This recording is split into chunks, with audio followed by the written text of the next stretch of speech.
Good morning, everyone. I'd like to call this meeting of the Mendocino County Board of Supervisors to order, and we will have roll call, please. Supervisor Brown? Here. Supervisor Jurdy? Here. Supervisor Hamburg? Here. Chair McCowan? Here. And I would like to ask Jerry Ward to lead us in the Pledge of Allegiance.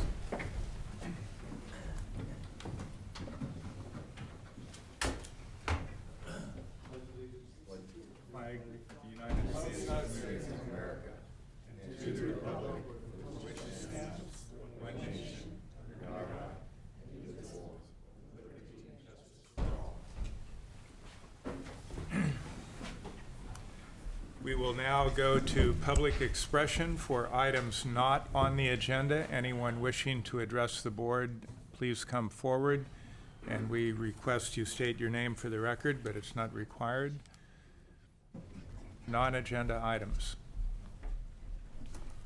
My name is David Severn, and I'm here to speak about another issue, but I probably have to leave because by the time I found out about this, I had a previous thing. So I just would like to say that whenever you have issues dealing with Anderson Valley, if you would notice them to the public, then we can plan better to get here. The item that's coming up did not get noticed officially in Anderson Valley, so I just would like to say that.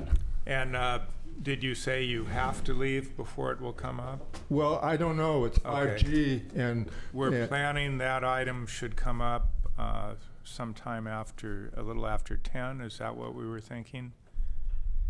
So if it makes it at 10, I might be able to be here, but I have this previous commitment to a friend of mine, and well, if I see you heading for the door, I'll invite you to make a quick comment before you leave. Thank you. Okay, thank you. Any other public comment for items not on the agenda? All right, thank you. So we will now go to item number 4, the consent calendar. And I am aware that item 4I has been pulled for separate discussion and action. Are there any other items to be pulled from the consent calendar? Is there any public comment to the consent calendar other than item 4I? Mr. Chair, it actually has to do with 4I, and Well, we're going to pass the rest of the consent calendar first, then we will get to 4I that was my question when you're immediately going to get to after. it. I have other meetings. Thank you, sir. Thank you. So is there a motion for the consent calendar? Oh, and do we have proper notice? Proper notice has been established. Thank you. Mr. Chairman, I'll move the consent calendar except for item 4I. I'll second the motion. Motion by Hamburg, second by Jurdy. We will vote by the buttons. Motion carries unanimously. Thank you. And that brings us to item 4I, and we will go straight to Sheriff Allman. This would involve the purchase of a snowcat for use by the Sheriff's Office for emergency search and rescue. Thank you, Mr. Chair. As you will see, the funding from this comes from Sheriff's Office funds as well as funds from the Forest Service, which is for search and rescue. 3 weeks ago, the Sheriff's Office participated in a search and rescue for some citizens who were stuck 4 miles up in the snow in Covelo. We don't have access to a snowcat in Mendocino County. PG&E's snowcat, AT&T snowcat, we're not there. We had to borrow Lake Counties. Lake Counties came here, and when I had 3 employees, got 3 miles up from a command post, the snowcat broke. So now I had to worry about my employees that were stranded in the snow. There is going to be a need for the snowcat, not just for probably twice a year for search and rescue, but also, as you recall, we have a very robust satellite, a microwave communication system throughout our county. Those are always located on top of mountains where we have our repeaters, and we have our employee. Fisher Wireless used to have a snowcat where we could get our employees up to repair microwave dishes in the snow, and they no longer have a snowcat, so there is not a viable option of borrowing a snowcat in emergency in this county at all. I don't think it's an outrageous amount of money. I think that buying the snowcat and the trailer is an appropriate amount of money for the lives that can be saved, and this is not out of the general fund. This is the Sheriff's Office has certainly stated that we're going to purchase this with funds that we have. So I'm not exactly sure where the question could be. If we need it, we have the money, and there's a use for it, then I believe that we're on the right road.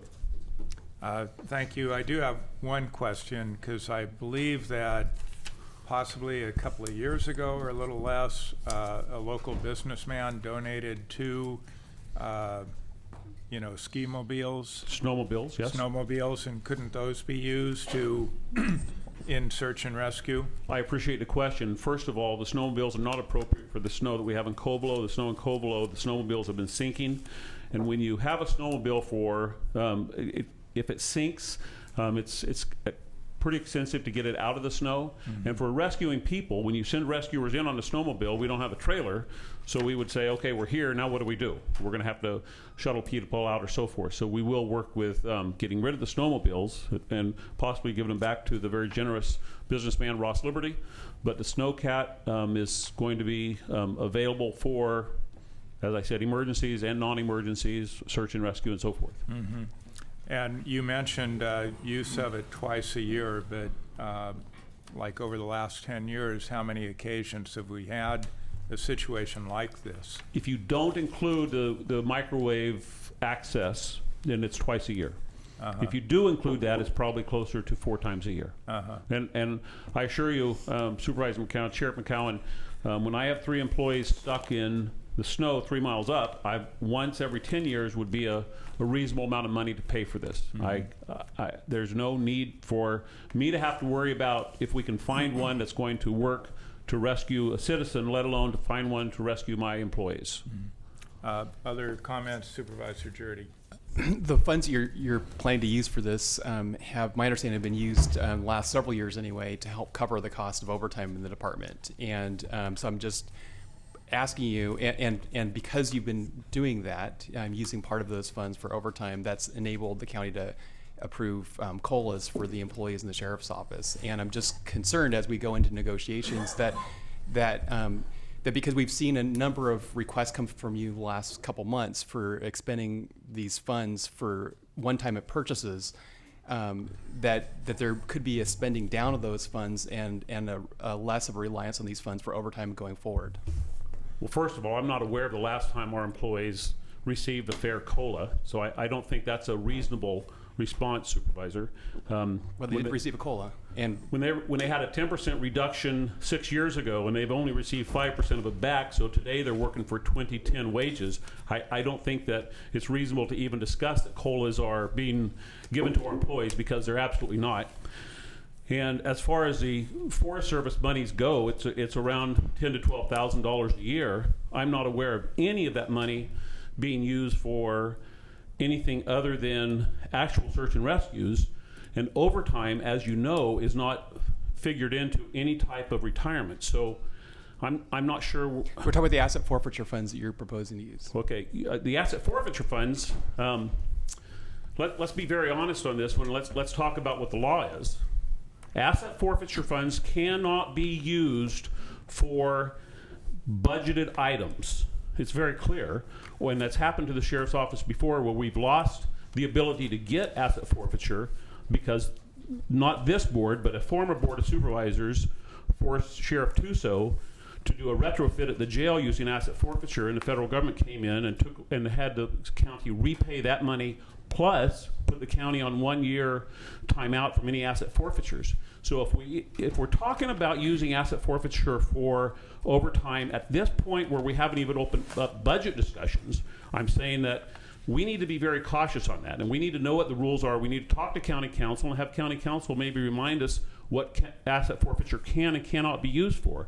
But the purchase of a Snowcat to rescue citizens and to allow deputies to perform their task in our volunteer search and rescue is a very appropriate expenditure for search and rescue and for the Forest Service money. So if I could, the concern isn't this particular expenditure. It's been the increasing number of requests coming in from you in the last few months to spend down the asset forfeiture, and the problem that could potentially pose if the asset forfeiture fund is actually spent down and then not available, as it has been in recent years, to pay for things like overtime. and how that could cause budget problems. That's Well, that's the overriding concern. Supervisor, that's a very interesting question. If you don't mind, I'm going to ask you a question. Other than this, in the last few months, what has this board approved that I can expend asset forfeiture on? And there are none. There are no other expenditures. Well, you've come in requesting to buy a building from Savings Bank. That was in closed session. I didn't know we were able to talk about that in open session, Supervisor. So since you brought it up, yes, I brought in the money to purchase a substation in Ukiah to get my deputies off Low Gap Road, since school is here, to get them closer to the new courthouse, to get them closer to the freeway so they can respond quicker to Anderson Valley, Redwood Valley, Potter Valley, and Hopland, and to get them closer to where a homeless population is causing problems for our citizens. So I appreciate you bringing that up, because I didn't know we could bring that up. But as you know, the board, when you were the chair, said no on that expenditure. So our deputies will remain on Low Gap Road, and so am I going to save asset forfeiture for this county to use for overtime and not purchasing necessary equipment? Absolutely not. I'm not going to do it. Okay. Supervisor Hamburg. Yeah, if I could just get back to the snowcat. Thank you. This last time, when there was the rescue of the 3 people, that snowcat was borrowed from CAL FIRE. Is that right? CAL FIRE. CAL FIRE in Lake County. In Lake County.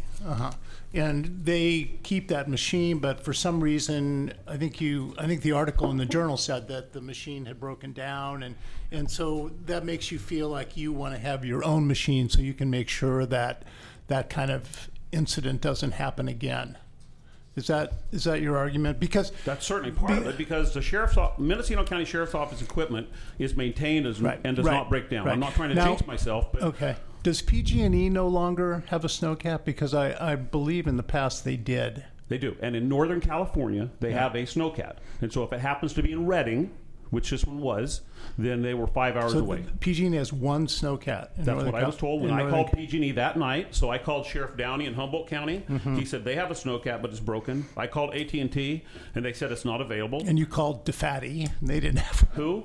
Oh, the rental equipment. I mean, I'm not I aware don't. of any snowcat rental in this county, Nobody sir. rents equipment. No, if you are, I'd love to know where it is. No, the new, I looked at this and thought, this did not seem to me to be justifiable given what I assumed to be the amount of use. And I did have occasion to talk to the former head of search and rescue for your department. I don't know. He's retired now, and he said had used for a snowcat twice in his tenure of 15 years as Well, head then of once every of 7 years SAR. works for me. Well, that wouldn't work for me. I mean, if it's once every 7 years, that's, $22,000 a use over 15 years. That seems unreasonable to me. But you have introduced a new part of this today by talking about the county's microwave system, and that you need access to that, and only through this kind of equipment can you get access to those facilities. Could you talk about that again? Just. Okay. Greg Glavich works for the county. Yeah, I know Greg.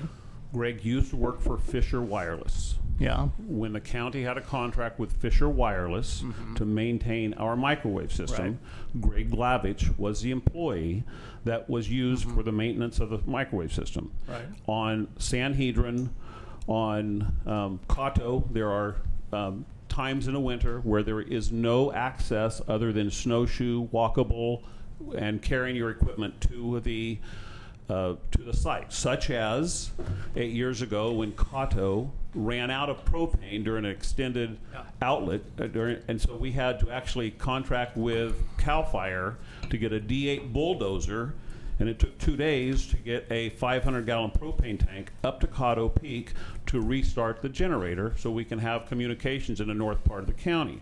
Greg Glavich, as you know, works for the county.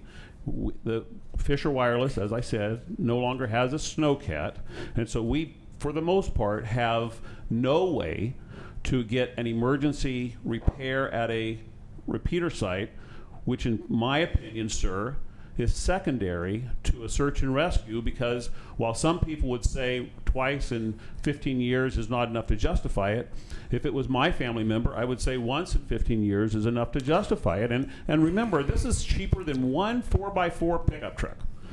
okay? And I honestly, I've never stood at this podium to argue for a pickup truck. We need a pickup truck, we buy a pickup truck. It's that simple.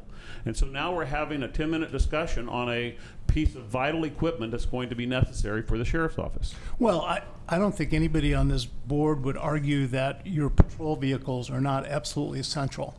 I mean, you can't run your department without patrol vehicles. I'm not sure you can't run your department without a snowcat.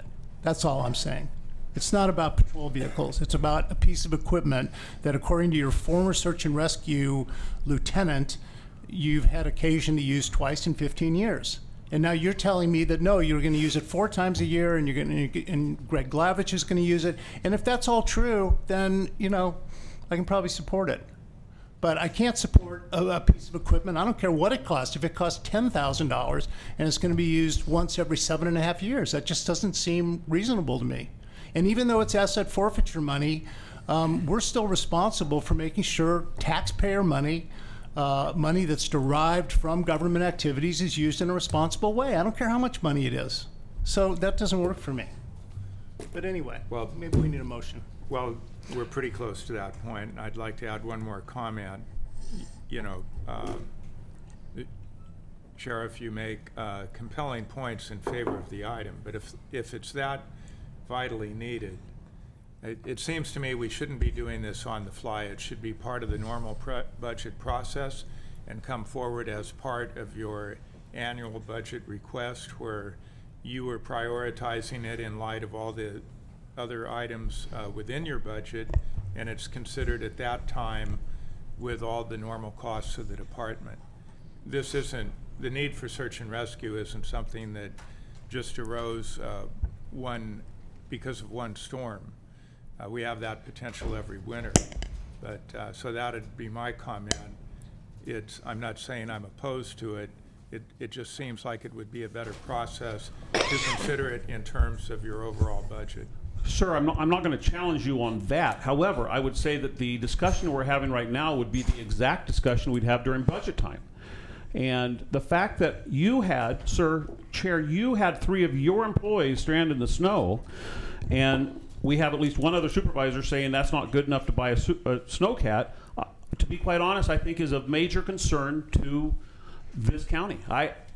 I'm going to tell you that as a sheriff who's responsible for 165 employees, I think that it's fair to say that we should do everything we can, if we have the funds necessary, to give them the resources to have a safe day at the job and make sure they go home safe at the end of the evening. I was the one listening to the radio at 10 o'clock at night when that snowcat broke. And that's when I called Sheriff Downey. That's when I called Sheriff Martin in Lake County to say, what else can we do? And the answer was nothing. When the Bard snowcat overheated, ran out of gas because someone hadn't maintained it to get gas in there. I'm telling you, that doesn't happen with Mendocino County equipment, because we have employees who are watching this stuff and we maintain our equipment very well. Well, I appreciate that, but also, after it broke down, our employees continued on to the party that needed rescue, brought them back, and by that time, the snowcat apparently had been repaired, and they drove it back out of there. And so, I'm not saying that what they were doing was not without risk, but I haven't heard that this was a life-threatening situation where they were stranded on the mountain and had no way to get out of there. I assume they had the appropriate equipment to be in the snow, because they did go on. When it broke down, they went on to the party that needed rescue and then brought them back, correct? They did, sir. I have nothing more to discuss. I can see where this board's going, and I would ask the board, at least 3 of you, to support the employees at the Sheriff's Office and Search and Rescue, and to the citizens of this county who get stuck in the snow. Thank you so much. Thank you, Sheriff. Supervisor Brown. Thank you, Chair McCowan, and certainly I have concerns, as my colleagues do, about this item, but I really strongly feel I have to support the request of the sheriff. Supervisor Jurdy. I'd like to make a motion to direct that this item be brought back at budget time for consideration along with the rest of the sheriff's budget. There is a motion. I'll second it. Motion by Supervisor Jordy, second by Supervisor Hamburg. Is there any discussion to the motion? We will vote by the button. Motion passes with Supervisor Brown dissenting. Mr. Chair, if I could just add, I certainly am disappointed in the leadership of this county. The failure of you to recognize the safety of our employees is very visible, and I certainly am disappointed in the lack of leadership that you're showing our employees. I sure hope you can think about it. I hope none of your family members are stuck in the snow. But if they are, the Sheriff's Office will do everything we can to safely rescue them. Thank you, sir. Thank you, Sheriff. I will disagree with the characterization of the item. I believe that this board has many responsibilities. There are many critical needs in the county, and it's our responsibility to attempt to balance the available resources with the needs. And that sometimes means we do not approve everything that is presented, even though it's a necessary item. So we will move on with the agenda. And we will go to item 6. Oh, okay, I just wondered if there's another comment. So item 6A, discussion and possible action regarding approval of nomination of Humboldt County Supervisor Ryan Sundberg to the California Coastal Commission's North Coast Region vacancy from the counties of Del Norte, Humboldt, and Mendocino, to be considered for appointment to the California Coastal Commission for the seat requiring a representative from the North Coast region. Supervisor Brown is the sponsor, and I will go to Supervisor Brown. Thank you, Chair McCowan. Yes, I spoke with Supervisor Sundberg, who has expressed a strong desire to serve on the California Coastal Commission. There is a vacant seat at this time that was formerly held by Supervisor McClure, Martha McClure of Del Norte County, and she is no longer able to hold that seat. She was not reelected. We waited for the governor's announcement to come out. I feel everything in the packet that I produced, Supervisor Sundberg's biography, would help with his your motions, I guess, and your desire whether you want to support him or not. Humboldt County has, I believe Del Norte County has. We would be the third county to weigh in on this. It does not mean that other nominees could come. In the past, we have, and I'll do the for instance, in the past we did send letters of support, one for Supervisor Kendall Smith, and in the same vacant slot, we sent a letter of support for Supervisor Mark Lovelace of Humboldt County. So this isn't the only one, but I would like to get it in. Supervisor Sundberg is the first Native American to sit on the Humboldt County Board of Supervisors, and it's my understanding from the research he would be, if appointed, the first Native American to sit on the California Coastal Commission. So I'm very much in support of him.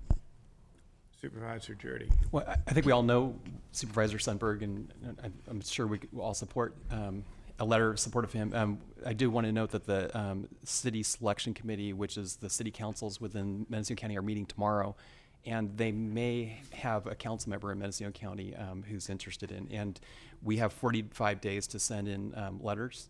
And so whether we send in potentially two letters or one letter, I'm fine with that. So we could send a letter for Supervisor Sundberg today, but if we do hear from the cities that they have a council member who would like to serve, I'd like us to consider putting it on our agenda in our first meeting in February. And the request from the governor's office was that we send a letter of support for at least one board member and at least one city council member. So what Supervisor Jordy suggests would be consistent with that. So Absolutely.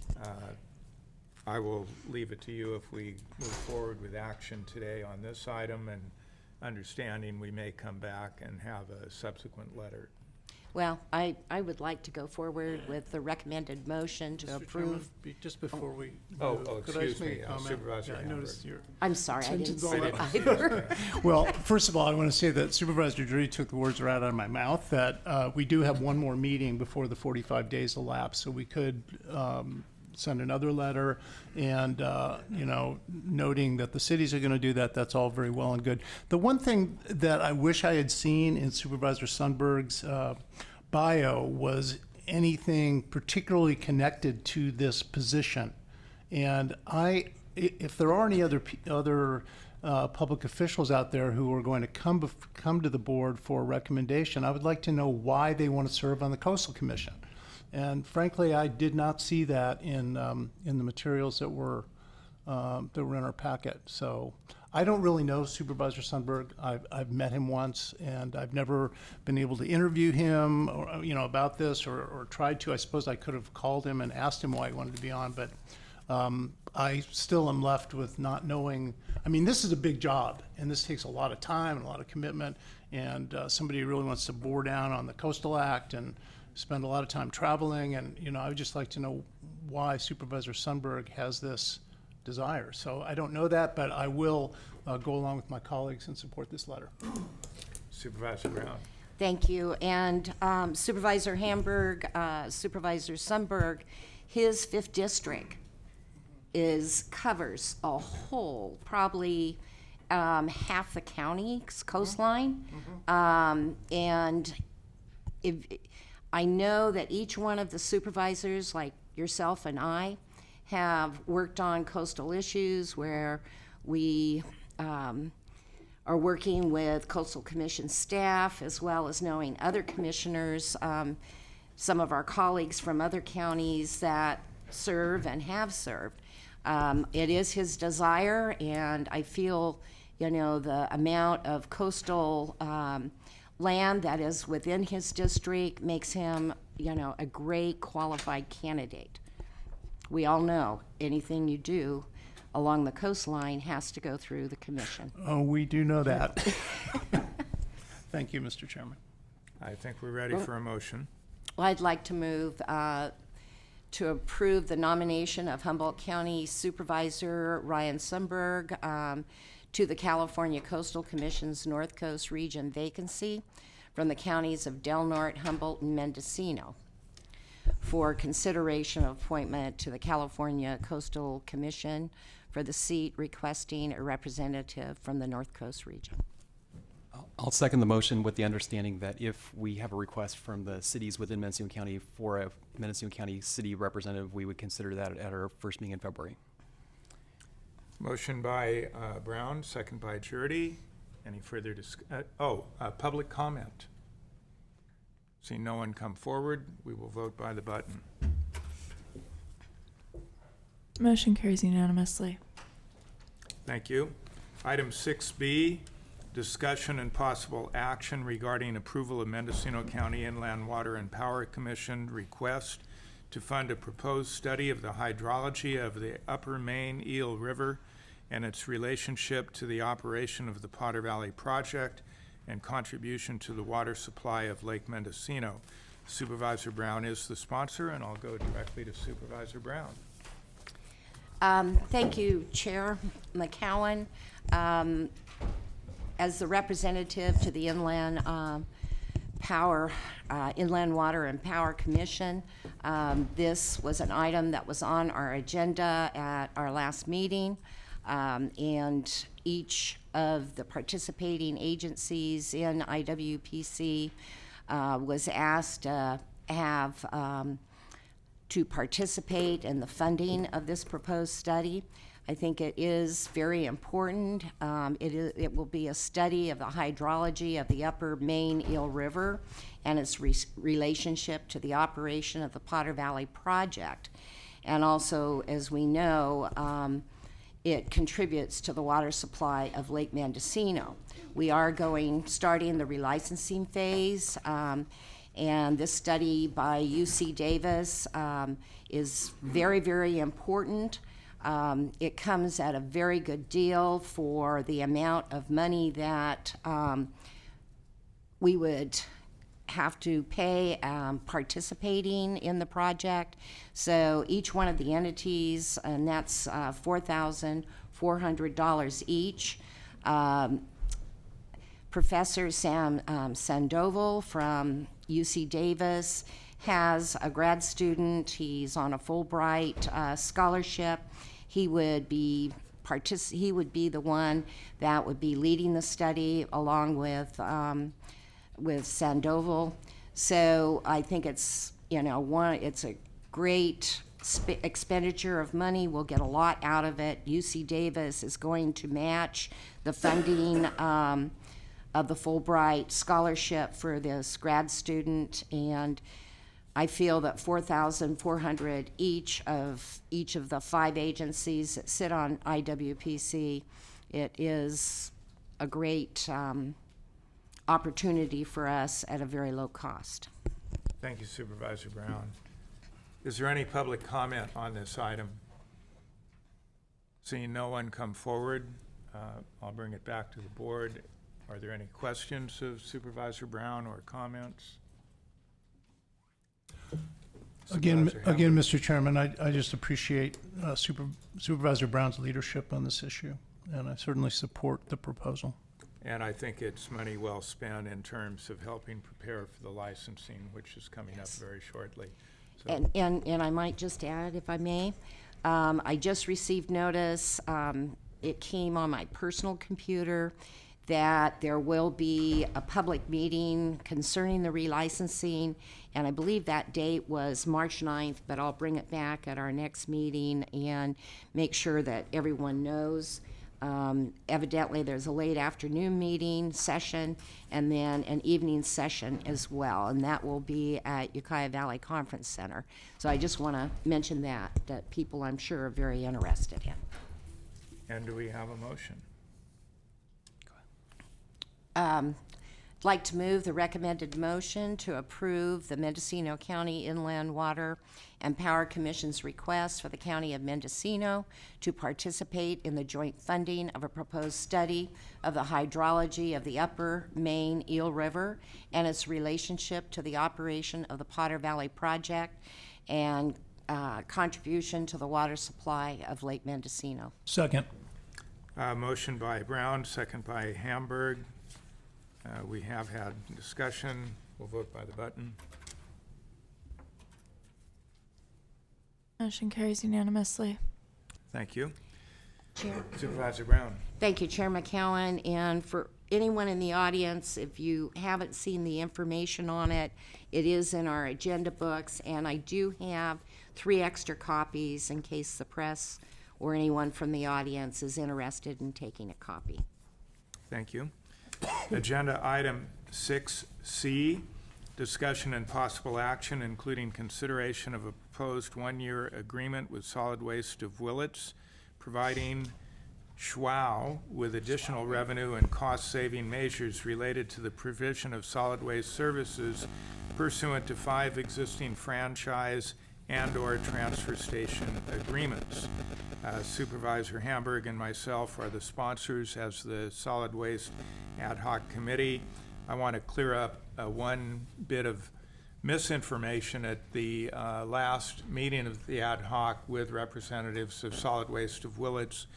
We did not actually reach agreement on what would be brought forward. We discussed the request from Solid Waste of Willits, and at the conclusion of the meeting, we understood that a recommendation would be coming forward to this board for various items, including a rate increase, but the amount of that rate increase had not been definitively agreed to. So there's a little bit of disagreement over that, and I'm sure that's what we'll discuss going forward. I will turn first to Supervisor Hamburg for further comments on the item. Well, I don't have a lot to say other than what I'm trying to get to come up on my iPad right now, which is the proposal that that the ad hoc did come up with. As Supervisor McCowan mentioned, we've had a couple of good meetings with Solid Waste of Willits. In addition to the concessions that were offered in response to SWOW's request for a larger rate adjustment, and those came to the board on December 20th. According to our numbers, those added up to just under $100,000 in concessions. SWOW felt they were in the range of 70 or 75,000. So, often our numbers have not been totally in sync. This reconstituted ad hoc, which again Chair McCowan joined, has come up with some additional concessions which are quite significant. The main one being the closure of the buyback centers, closure of 3 of the buyback centers, Boonville, Wallala, and Westport. So there are significant increased savings. And of course, there's also a benefit to SWOW from not only restoring a 4.13% former rollback of rates on the South Coast, but in addition to that, an increase of approximately another 6%. So overall, it's a rate increase of over 10% for the South Coast franchise area. So all in all, what we're proposing, according to our numbers, amounts to, I think it's around $288,000. Let me see what $288,000. I know that when Mr. Ward or perhaps Mr. Jones gets up to speak on this, they're going to estimate that at something under that. The thing I want to point out, though, that I think is significant in this agreement is that it's a one-year agreement, and the significant part of it that is a big change is that we are calling for an audit / rate setting study to happen in 2017, so that these rates will be revisited for the next year, for 2018. The other thing is that in terms of the closure of the buyback centers, which nobody really wants to see, and I've already heard from constituents of mine who have heard that the buyback centers are no longer going to be operational, is that we are doing that on a temporary basis, and hopefully commodity prices will go back up, and these can be operated at a break even or perhaps even a small profit. But we do realize that SWOW has been hurting from operating the buyback centers. There's no question there's been a loss. There's been a lot of discussion. I'm sure all the board members have heard about this, that the problem that SWOW is having financially is not completely, well, it's not even largely attributable to their Mendocino County contracts, but have perhaps more to do with their Humboldt County contracts, and we don't feel that our Mendocino County ratepayers should have to suffer a loss of service or have to pay higher rates because of contracts that were entered into with Humboldt County. But just so we can, get to the item, I think the materials that were in the packet are pretty explanatory of what we're recommending. Louisa Morris, our MSWA director and county solid waste director, is here to answer questions. But Mr. Chairman, I'm sure that we will have response from SWOW as well. So I'll put it back in your hands. Thank you, Supervisor. And Supervisor Brown. Thank you, Chair McCowan. I think for public transparency, it's important that the listening public understand which transfer stations we are talking about that are involved in this contract. Okay. Boonville, Wallala, Westport. Okay, those are the only 3. They would see the buyback centers closed. Those buyback centers would close. And the only one that would remain open under our contract with SWOW is the one in Laytonville. And of course, we would continue to have there would continue to be operational buyback centers in Willits, in Ukiah, and at Casper. So there would continue to be 4 buyback centers in Mendocino County. Oh, excuse me, Fort Bragg, not Casper. And then the reason this is a one-year agreement, there is a lack of agreement on some of the numbers and what should go into determining profitability. And so a further recommendation is that there would be a rate-setting study. The county would contract with a firm to perform that, and we would actually share the cost with Solid Waste of Willits, although it's a pass-through item, so I don't know that we really would need to share the cost. But the reason for not doing a rate study now, we don't really have time to do it and address Schwau's urgent need. So I think unless there's Supervisor Judy. So I just have one question on that rate study. You know, the rate increase is requested and service reductions being requested by the company, not by the county. And I understand, you know, the concept of the county offering to pay half of it. But if the rate study shows that the county's numbers were basically right, I mean, I wonder why we wouldn't, in that instance, have SWA pay 100% of the cost.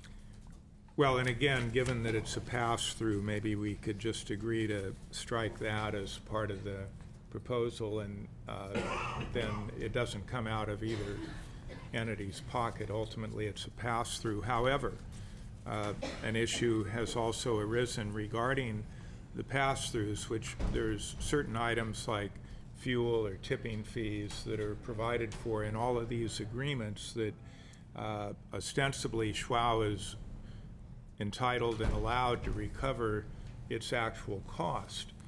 But what has become clear recently is that the gross revenue is subject to the franchise fee of 12%. So you approve 100% cost recovery for Schwau's increased cost, and then 12% of that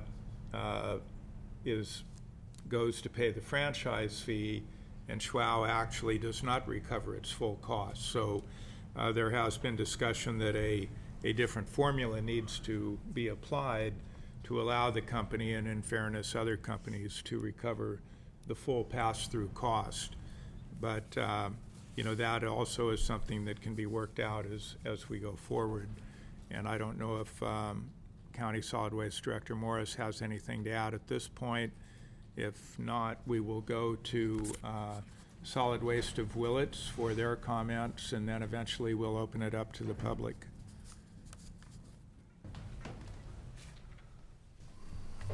Thank you, Mr. Chair. Jerry Ward, Solid Waste of Willits. It is SWAU. That's how we go by it. I'd like to give a little bit of a history. First of all, we just ended our 47th year here picking up refuse in Mendocino County. And 47 years ago, it was real simple. We went out with one truck, picked up garbage. There was no recyclables. Even our green waste was bagged and put in the landfill. Now today, we're complicated with having 3 trucks go out every day, picking up 3 different products on the curb. We have 3 commercial trucks that go out every day, pick up 3 different products on the curb. And those products are garbage, recyclable, single stream, and cardboard. And then in the case of residential, we pick up green waste, and we're now mixed organic. So we've gone to a point where we have 1 truck operations to several truck operations. We're relied on now on commodity pricing that we didn't have 10 years ago, 20 years ago. Commodity pricing has a big effect on how we bring in revenue to help pay for the costs. Even scrap metal we used to go to the landfills, or there would be somebody coming in and taking it away. Now we're required to take it all at these facilities, and that pricing, commodity pricing, has gone down. So we have had a situation where we got a perfect storm going on. The rate adjustments we get are only a cost of living adjustment and some pass-throughs. I'm surprised to hear that a cost study or a rate setting study is a pass-through, because I've been told over the years that the only thing that is a pass-through is landfill tipping fees and franchise fees. Now, that would be nice if we could add to that, and maybe that's something we could do in the future with the ad hoc committee. And I might be mistaken on that point. But I am anyway, correct. anyway, it'd be nice to know that because we have had several expenses. For instance, the Casper transfer station when California Riverwatch came in and sued the county and included us in it. Those And legal fees. Let's not replay that. I'm just one. saying, that's a pass-through that really hurt our company by $16,000. You don't make that up in cost of living adjustments. So anyway, I did recall Supervisor Hamburg saying that the concessions would amount to $286,000. 288, excuse me. And actually, it's on the paper, it's 286, but that really isn't giving us to the bottom line profit margin. There are items in here that we have to expend expenses. For instance, the 10.09% increase, as that was alluded to, actually, we're only going to net 88% of that because we'll pay an additional $11,700 in franchise fees. So technically, that rate, in order to get 100% of the 10.09, needs to be 11.47. That's dividing it by 0.88.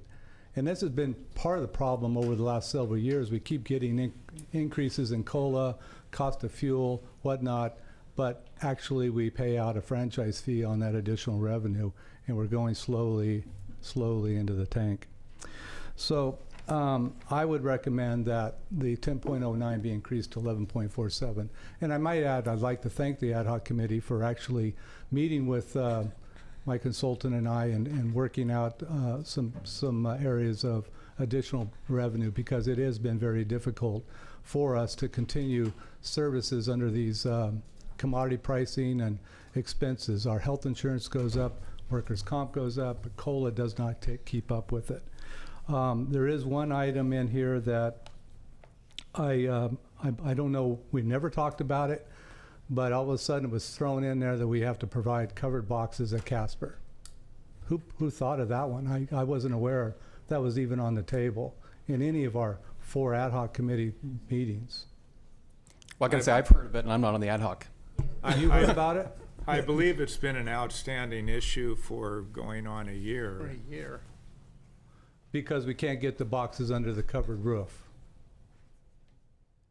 Do you know that people dump at Casper? Have you been at Casper, any of you? You It's have. been a while. The I trucks have. come in, they dump, self-dumping trucks. We have dump trucks that come in and dump. How are you going to have a truck dump into a box that's already half lidded? You're going to roll a lid over the other. There is no way these trucks can dump into a lidded box. No way. And on top of that, there's 9 boxes out there for the garbage. That's $78,000 you're asking me to come up with to buy these boxes with no increase in rate. Now, that's not fair. This is the kind of thing that keeps throwing at me. Let's ask about the issue of leachate, because I think that's possibly the real issue with covering the boxes. Right. So what measures are you taking to assure that there's no leachate escaping from the boxes or, off-site? So you really want to get into that? This transfer station should have been shut down 2 years ago. I took that operation in 2011 knowing that there'd be a coastal transfer station. I had no idea that the pod system that Waste Management was providing would go away. When that went away, that became my problem. But it isn't my problem, it's our problem. We'll put up a building, we'll put up a roof, but I can't do it with the revenues that are coming in at Casper. Now, every time I've asked for some support, it's like, no, Jerry, it's your problem. You deal with it. I tried putting boxes under the roof area. They won't work. So now I got to go out and buy a bunch of lidded boxes. And when's the coastal transfer station going to be built? I heard maybe a year or 2. So then what I'm going to do with 9 boxes. And on top of that, I got to go buy 9 boxes that Waste Management trucks have to pick up that my trucks can't. I'll be buying equipment for Waste Management because our systems are different. So if you want me to buy 9 boxes, I got to go out and buy another truck so I could pick up the boxes. So your point is made, and I assure you that'll be part of our discussion. Well, that was sort of thrown in there, and I don't understand why it was thrown in there as a condition upon this rate adjustment or this 1-year rate adjustment. Mr. Chairman, all I can say is I agree with you that this is hardly a new issue. We've been talking about this for a long time, and I realize that you had a contractor out there to look at various options that could be used. I don't think anybody expects you to build a building. I don't think anybody expects you to expend some enormous amount of money. I understand that now the refuse is being covered with, is it with mattresses? Is that, how is it being covered? I mean, what we're concerned about is we don't want to get hit with another violation notice from water quality. And it's been my understanding that there are certainly cheaper and more expensive ways to deal with this. But it seems like you always go to the most expensive to make it look like we're being outrageous with you, when really what we're doing is offering you about $250,000 in concessions. And it seems like every time we offer anything, you always come back with, well, it's not even nearly enough, and I'm going to go under, and I'm not going to make payroll. And, it's just like one threat after another with you, Jerry. You just added in without even Well, we having didn't discussed add it in. We've been talking didn't you about the discuss problem it of last leachate week? control for a year. We're going to have one person speak at a time, please. Okay, Covelo is not covered. We have garbage containers that are not covered. Haven't been for years. We have no coverage at Westport. We have no coverage at the Laytonville site. This is not something new. So the point is before us. We will consider that as part of our discussion. Thank you. It was just like thrown in there without Well- it. So anyway, Yes. Yes, Louisa Morris.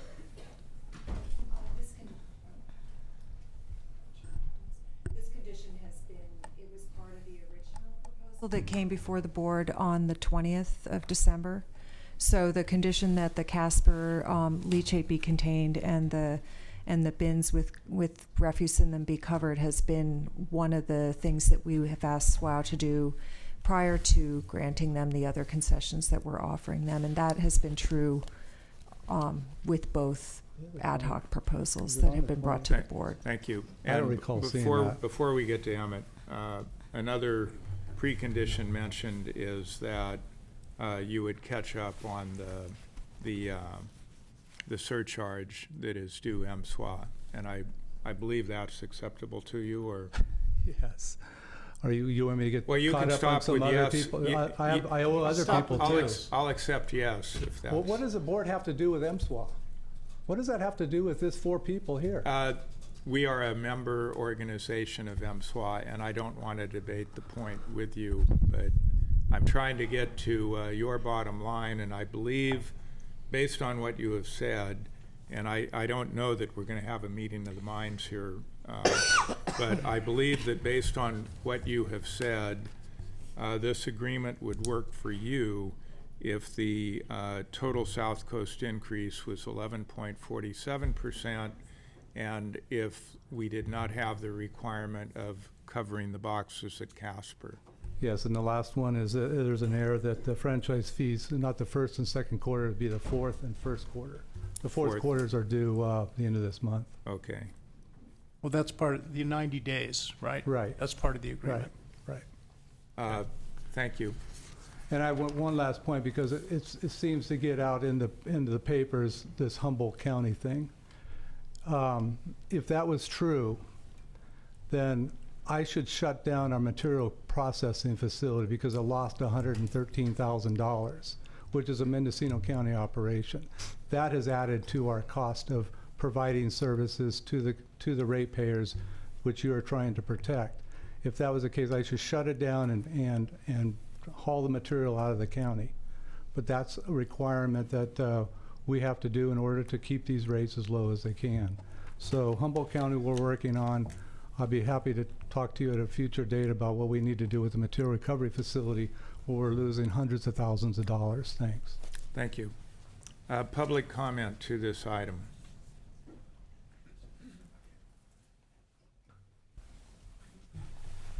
Mr. Chair, members of the board, my name is Emmett Jones, and I work with solid waste at Willits. I'd like to thank the ad hoc committee and the solid waste director for the productive conversations we've had here in the last number of weeks.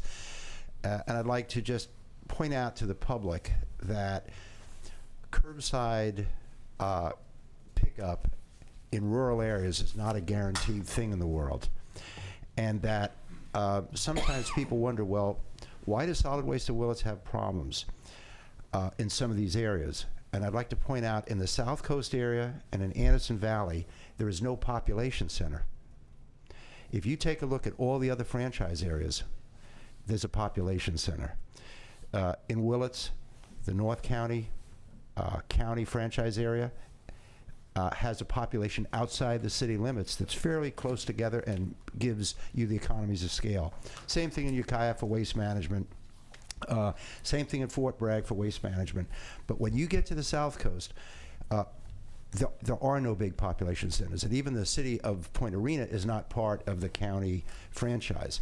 And when you take a look at Anderson Valley, you know, you have Boonville, but it's not a big population center. So it's very, very difficult to provide these kinds of services when the customers are sometimes a half a mile apart, quarter mile apart, 2 miles apart, and you have no economies of scale. You can't get the benefits of the economics of being able to pick up like you can in the donuts around Fort Bragg and the donuts around the city of Ukiah and the donut around Willits.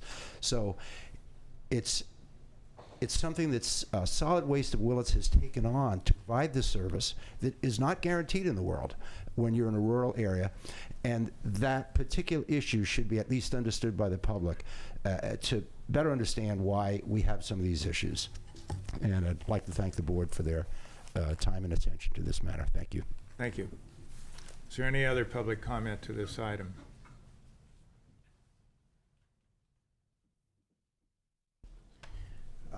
Yes, my name is Bob Vaughn. I'm actually here for another reason, but as a member of the Anderson Valley community, if you take away our recyclable center, you're essentially giving me a rate pay and you're turning a deposit that I'm entitled to get back into a tax.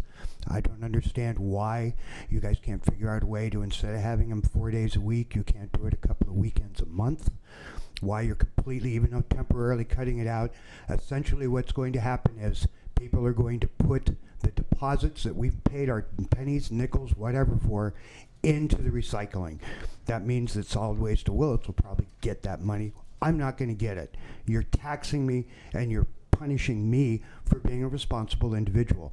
I don't think that's right. I don't think it's fair, and I don't understand why we can't figure out a way to keep at least the buyback centers open once or twice a month on a weekend. Thank you.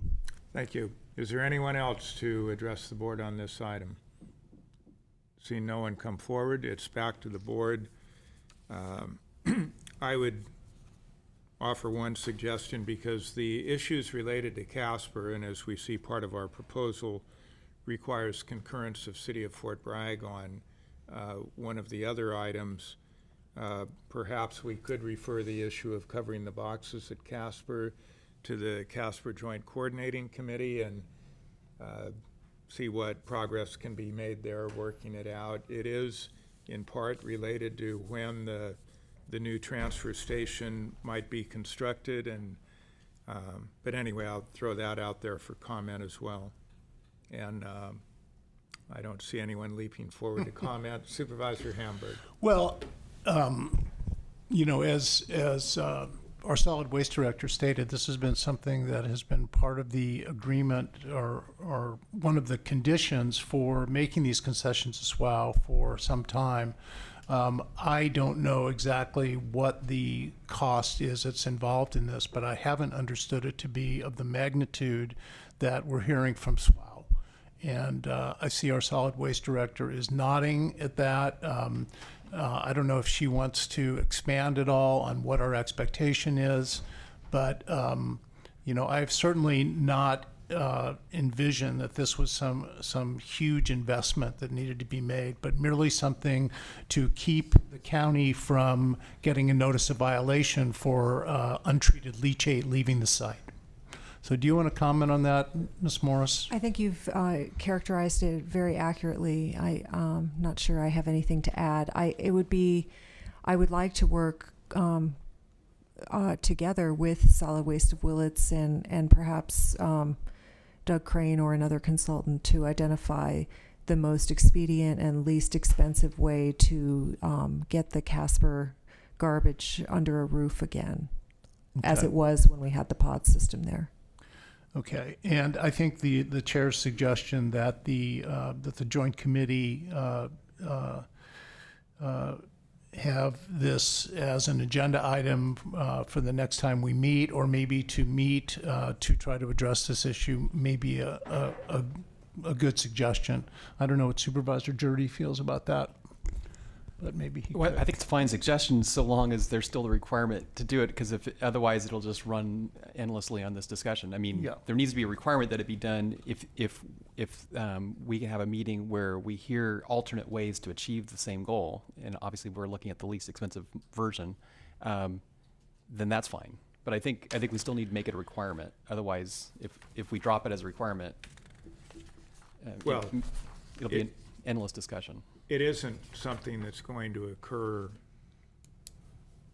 within a time frame that will benefit the company. So if this has to be accomplished before the other revenue increases and cost savings can take effect,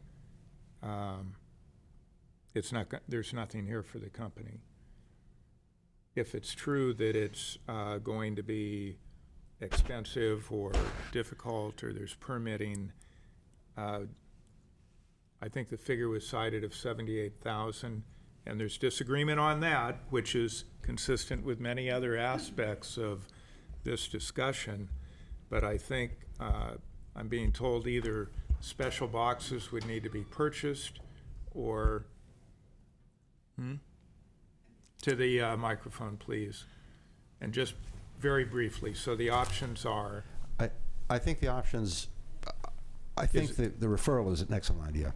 well, But basically your if options, the boxes were to be, quote, covered, They've- does that mean building a structure over them, or are they special boxes? okay, the boxes are lidded, and as Jerry explained operationally, the customers won't be able to dump into So, lidded boxes. so new boxes would need to be purchased for a one-purpose No, even if you bought use. new lidded boxes, operationally that won't work. Because dump trucks can't, it's a lid that slides back and forth, you won't be able to hit the hole. Okay, so if basically. operationally that doesn't work, the other option is? The best option has always been, and Jerry has brought this forward, is to improve the site, put a cover over a dumping area where you can dump into a trailer and direct haul to the landfill. And the estimated cost of that is 78,000. No, that was to buy 9 boxes. Okay. I don't think we have a number on that. I think the county could talk to an engineer and they could get, they'd get a fairly good number. That would, in my opinion, operationally, it would be a better alternative. And I think we have enough info on that. Right, and the only question is, No, I'm asking you to, I'm taking it back to the board here, and we're going to have a discussion. okay, and the only thing is, how does the Mr. company Jones, thank you. Thank you very much. So, to me, that sounds like this isn't going to happen right away, even if there's agreement to do it. So, making it an absolute precondition as opposed to put a time limit on it or will work diligently, that I would turn back to my colleague Supervisor Hamburg for your thoughts on that. Well, I'm just trying to come up with a motion. So we have this issue of covering the boxes, and then the other issue, which I think the board has to grapple with, is this request for increasing the fees on the South Coast by more than the 4.13 plus 5.96. You understand the 4.13 is restoring a previous reduction, which we agreed to on December 20th. And now in addition to that, we're proposing today that there be an increase of almost 6% on top of that 4%. So for a 10.06% increase. And what SWOW is saying is that is not adequate, and they want to increase it to a total of 11.47%. And, for the life of me, I just can't go along with that. I think that if that's where the board wants to go to get this issue behind them, so be it. But I'm not going to support that motion because I feel that this is a good offer. I feel it's a compromise between the parties. I know it's not what SWOW wants, but again, it's a one-year agreement. Again, we're doing a rate-setting study so that we have some numbers that we can all agree are legitimate numbers, and we can move on from there in the a year from now, hopefully beginning in 2018. So I'm going to move the recommended action motion. The only change being that under item D, I would like to leave in place number 1, that SWOW pays the Mendocino Solid Waste Authority the surcharge for September 2016, which is currently past due, and the October 2016 surcharge payment, which is due on January 29th of this year. And I would also like to add to the motion that the matter of the covering of the Casper Transfer Station waste boxes is referred for, what's the right word? For, give me a good word. Consideration. For immediate, I want something that means it's going to happen soon, for To the Joint Coordinating Committee? to, for yes, Casper? to the joint Casper Coordinating Committee for consideration at the earliest possible time. Maybe within 60 days. Okay, within 60 days. Within 30 days is fine. Okay. Yes. What do you I'm say, sorry. Supervisor? Well, That's not my Okay. call. I apologize. No, that's fine. Why don't we say within 30 days? sure. Because we don't want to get hit with a fine on this thing. And so that is my motion, and, I'm sorry I can't go along with the 11.47. I think the South Coast is getting hit pretty good with a 10% increase over what they're currently paying. So, I think this is a compromise. Nobody's perfectly happy, but I think it's a reasonable way to go forward. Well, so I'll second the motion. I do want to ask maker of the motion about this concept of, to me, it seems like the Anderson Valley is a fairly big metropolitan area by Mendocino County standards, and that maybe the suggestion of them having the buyback center open 2 Saturdays a month seems reasonable.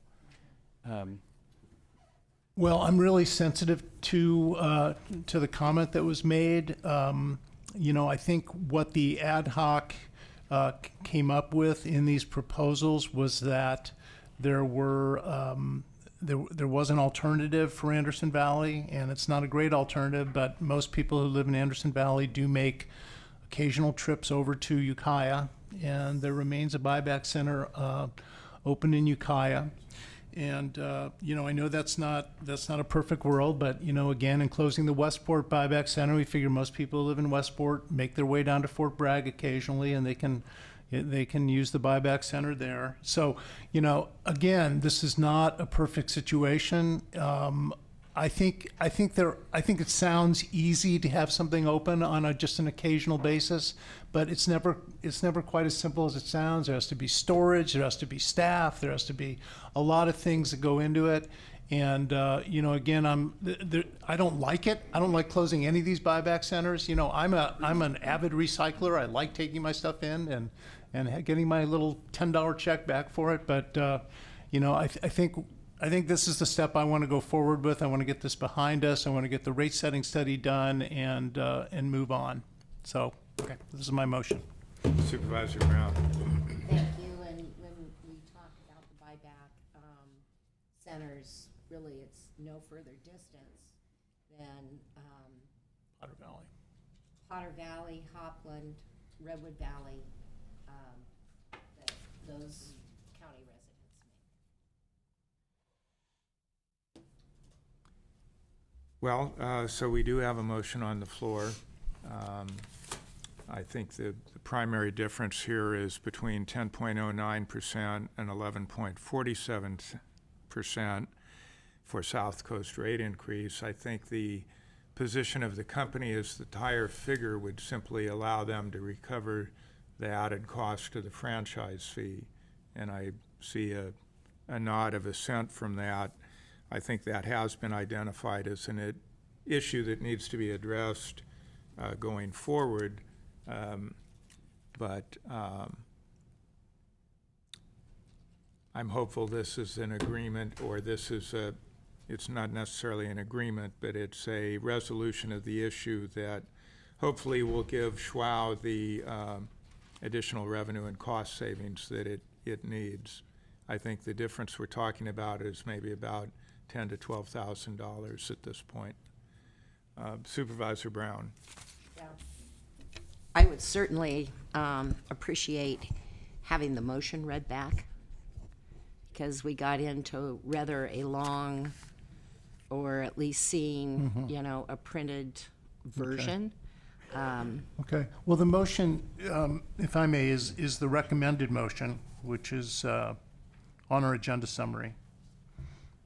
The only difference is that under D2, You're going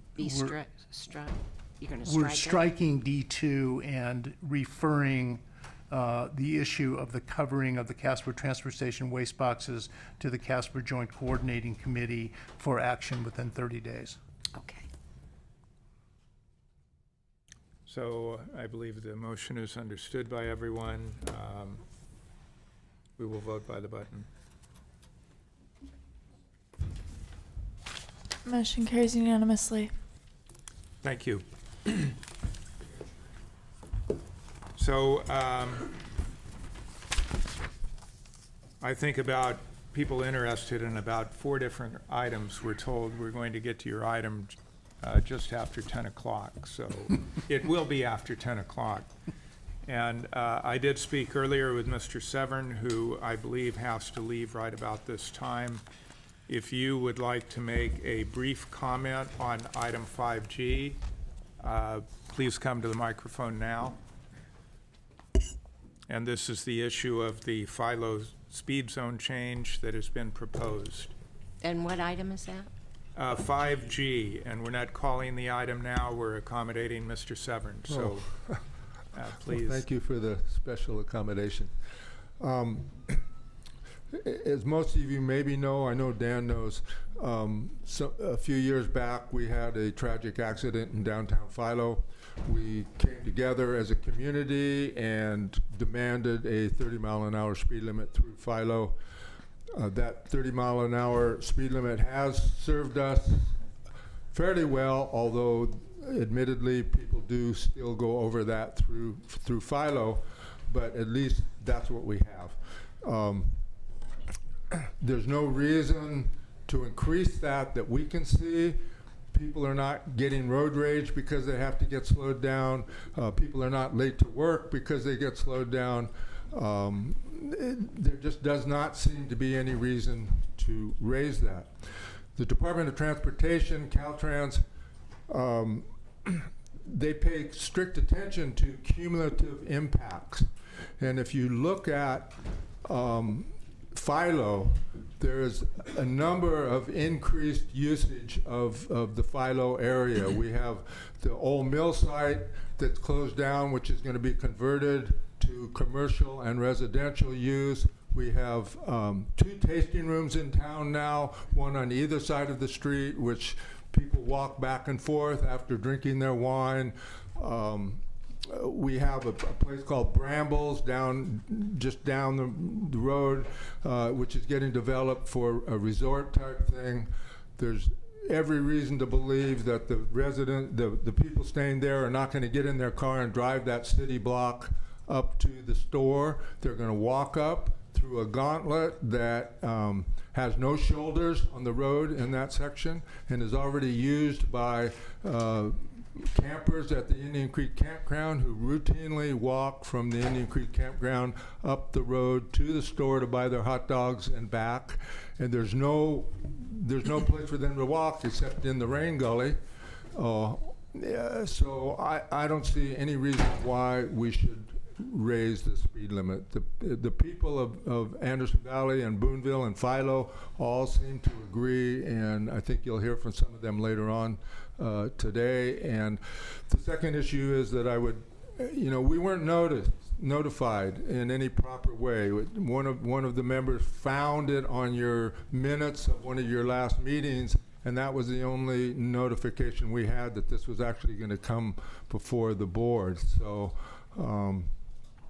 you know, I would, at the least, I wish that you would postpone this to allow more people to speak. And actually, at the best, I would like you to just say, no, we're going to keep the 30 miles an hour. So thank you. Thank you.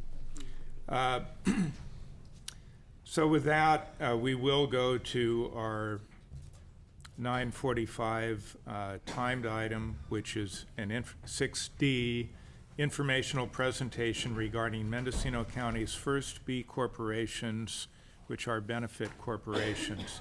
Supervisors Jurdy and Hamburg are the sponsors. I will turn maybe to Supervisor Jurdy to introduce the item. So I'd like to introduce a number of benefit corporations that are registering here in Mendocino County. We have a lead presenter, Heather Paulson, who's a businesswoman who's helping some businesses register as B corporations. As we all know, it's very difficult for any business to succeed in the economy here in the North Coast, and most businesses contribute back to the community and for the benefit of their employees. Some of those businesses, an increasing number of those businesses, are formalizing that by registering as a B corporation.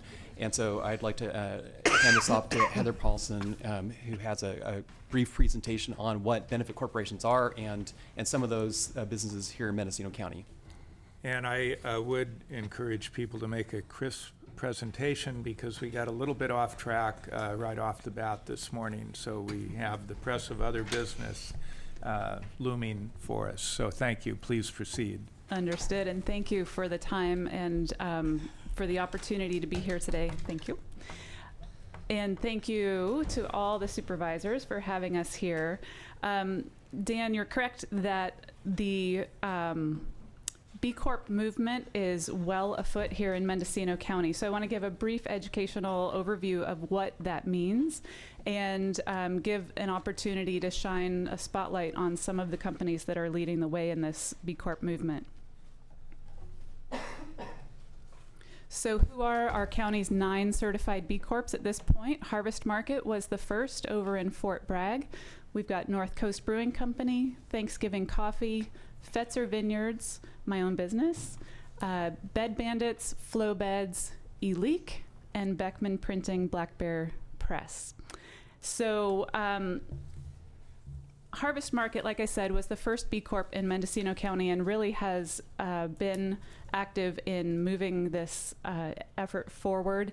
And our secret mission with Harvest and myself is to make Mendocino County the most B Corp county in North America per capita. And I think with 9 B Corps already, we have one for just about every 10,000 people.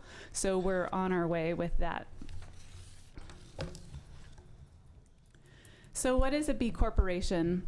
A B corporation, the B stands for benefit, and it's a business set of standards that businesses meet to find a better way of doing business, to redefine what is considered success in business. So it's not just that profits are the only important thing. Profits are still important, but our impacts on all of our stakeholders are equally important. So that includes our communities, our workers, the environment. And this set of standards for B Corp certification measures performance, accountability, and transparency in the areas of governance, workers, social impact, and environmental impact. And rather than going into depth, I'll wait for questions to see if you want to know more about the specific measures. To become a certified B Corp, you have to complete as a business the online B Impact Assessment. It's available free online to any business out there. It's an excellent tool for improving the sustainability of a business and the strength of a business. You have to score a minimum of 80 points out of a possible 200. Then you have a review call and a document review where B-Lab, the certifying agency, verifies the information that you have put into your assessment. Then you sign a term sheet, and there is an annual certification fee, and you're required to recertify every 2 years. The Declaration of Interdependence is something that all certified B Corps sign, and basically, this is about creating a whole new sector of the economy. And I'll go a little more in depth on this in a little while. But it's on the principles that all business ought to be conducted as if people and place matter, and that we're responsible for each other and for future generations. So how do we 9 certified B Corps fit into the global scene of B Corps? Right now, there are over 2,000 B corporations in 50 countries around the world in 130 different industries, and all sharing one unifying goal, which is to use business as a force for good. The idea behind it is that government and nonprofits are necessary but not sufficient to solve the world's problems in area of social inequity and environmental issues. So business needs to be turned in this direction as well. How are B Corps better? Well, just a few stats here. I'll pick a couple. Certified B Corps are 68% more likely to donate at least 10% of their profits to charity. And they're 45% more likely to give bonuses to non-executive employees. Just a couple of examples. So how is B Corp certification different from other certifications out there? There's a legal requirement behind B Corp certification that once you become a certified B Corp, within 2 years, you're required to amend your articles of incorporation to formally and legally become a benefit corporation with the state of California, or whichever state you happen to be incorporated in. What this does is, right now, the way corporate law is written, it says that boards of directors can only consider maximizing profit in their decision making, no matter what the other costs. What this does, an attorney colleague of mine says this is the biggest change to corporate law since 1811, that this gives directors both the obligation and the right to consider all of their stakeholders in their decision making, their workers, the community, and the environment, along with profit. So this is a real sea change in our economy and has legal standing behind it. This is more than just another certification. So the B Corp movement is really about the vision that one day all companies will compete not just to be the best in the world, but to be the best for the world. And in a neighboring county, Traditional Medicinals is a certified B Corp, and at a presentation that I went to, their CEO said, produce good for someone somewhere in every step of your business. Then the bigger you get, the more good you can do. So I'd like to give an opportunity for some of our B Corps to talk about why they became a B Corp and why it's important to them. And first we have Sadie Clark with Eleek, located in Redwood Valley. Hello, thanks. I'm Sadie Clark. I am the co-owner of a manufacturing business called Eleek Incorporated. We've been a certified B Corporation since 2010. We moved our business and our family here from Portland, Oregon. Our family in 2013, our business in 2014. We design and manufacture decorative lighting and hardware. We also work with lighting of historic value, doing restoration, retrofitting, replication. We just worked on the Sacramento train station and refurbished all of the light fixtures there. As an example, King Street Station is the train station in Seattle, and there they used to have this beautiful historic lighting, and it all got scrapped during World War II, but there were photographs of it. And we reproduced all of the lighting from photographs, both external, like street lights that were 12 feet tall, and internal chandeliers you can see in some of the pictures. And we did it all using all the same materials and techniques that would have been used when it was originally made in the 1800s. So this is some of the capabilities that we have. And when we moved here, I think maybe about almost a year ago, I joined the board of EDFC. I'm thinking a lot about how Mendocino County, our new home, is this bastion of sustainability in many ways. I think we're pretty well recognized as America's most sustainable wine region. And my family also just started a winery, so I'm thinking about this as well. And I think there's an amazing opportunity here for the county to position itself, as Heather said, as a really forward-thinking county. And we can use this power to create jobs and bolster the economy right here. One of the things my company is recognized for is local supply chains using scrap material. The conversation about garbage and recycling was very interesting to me. And I think that there are lots of opportunities here. We're in the process still of trying, and one of our challenges is getting our supply chain to be more locally focused. And that also creates a lot of supports jobs and opportunity here in Mendocino County. Thank you. Thank you. And we also have here Aspen and Jeremy Logan from Beckman Printing, Black Bear Press.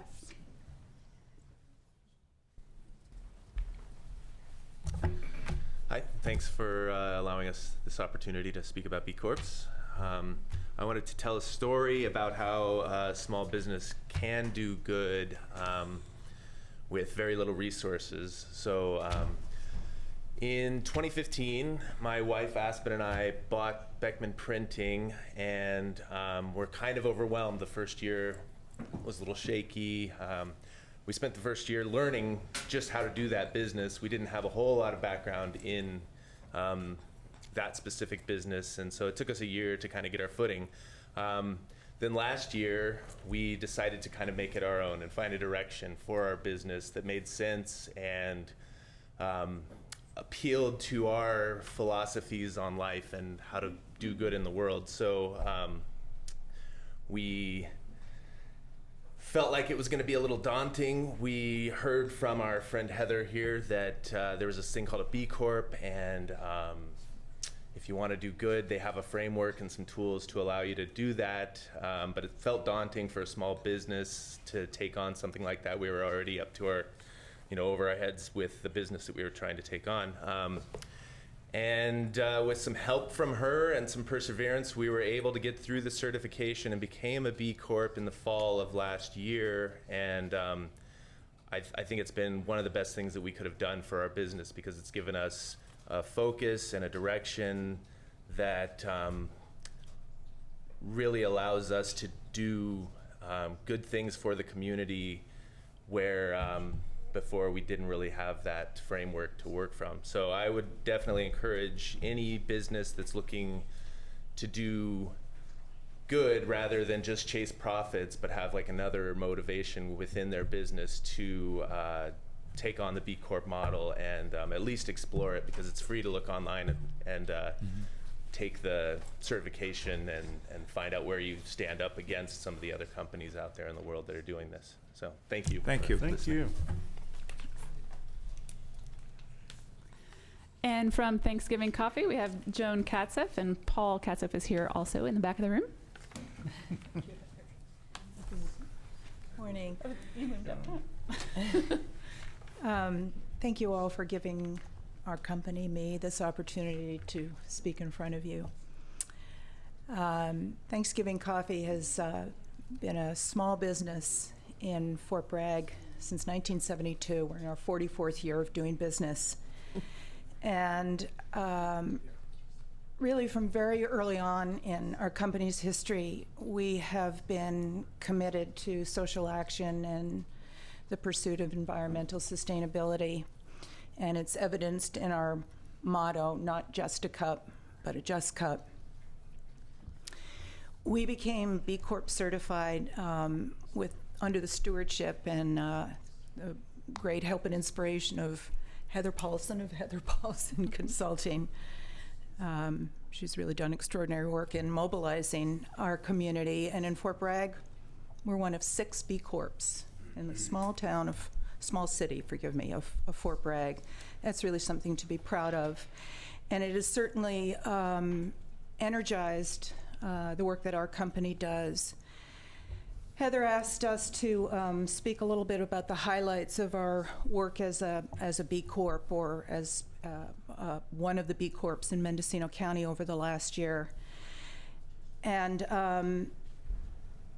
certainly one of them was attending the what's called the Champions Retreat in Philadelphia, a gathering of all the B Corps worldwide. It's actually a global movement. We got to meet B Corps from Australia, from Europe, and from all across the country. And the most inspiring and positive reinforcement I got from that attendance was actually the extent of young participants, younger people that are involved with B Corp, as well as older companies like myself, like ourselves here at Thanksgiving Coffee. So there is a future. People are motivated. People want to manifest the change that they want to see in the world with their business endeavors. The other highlight of recent highlights of our history with B Corp has to do with a partnership that we began in 2016. We always have used our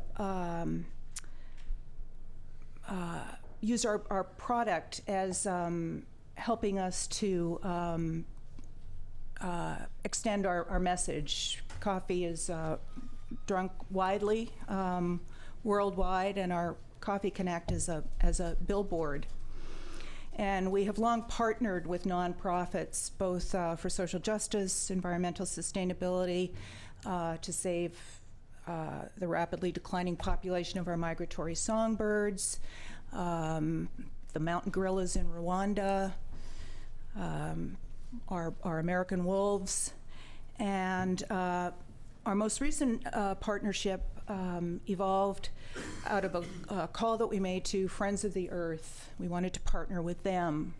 We partner with our organizations to use coffee to help fundraise for them. And when we got in touch with Friends of the Earth, they said, perfect. We have a campaign out now called Be Bold.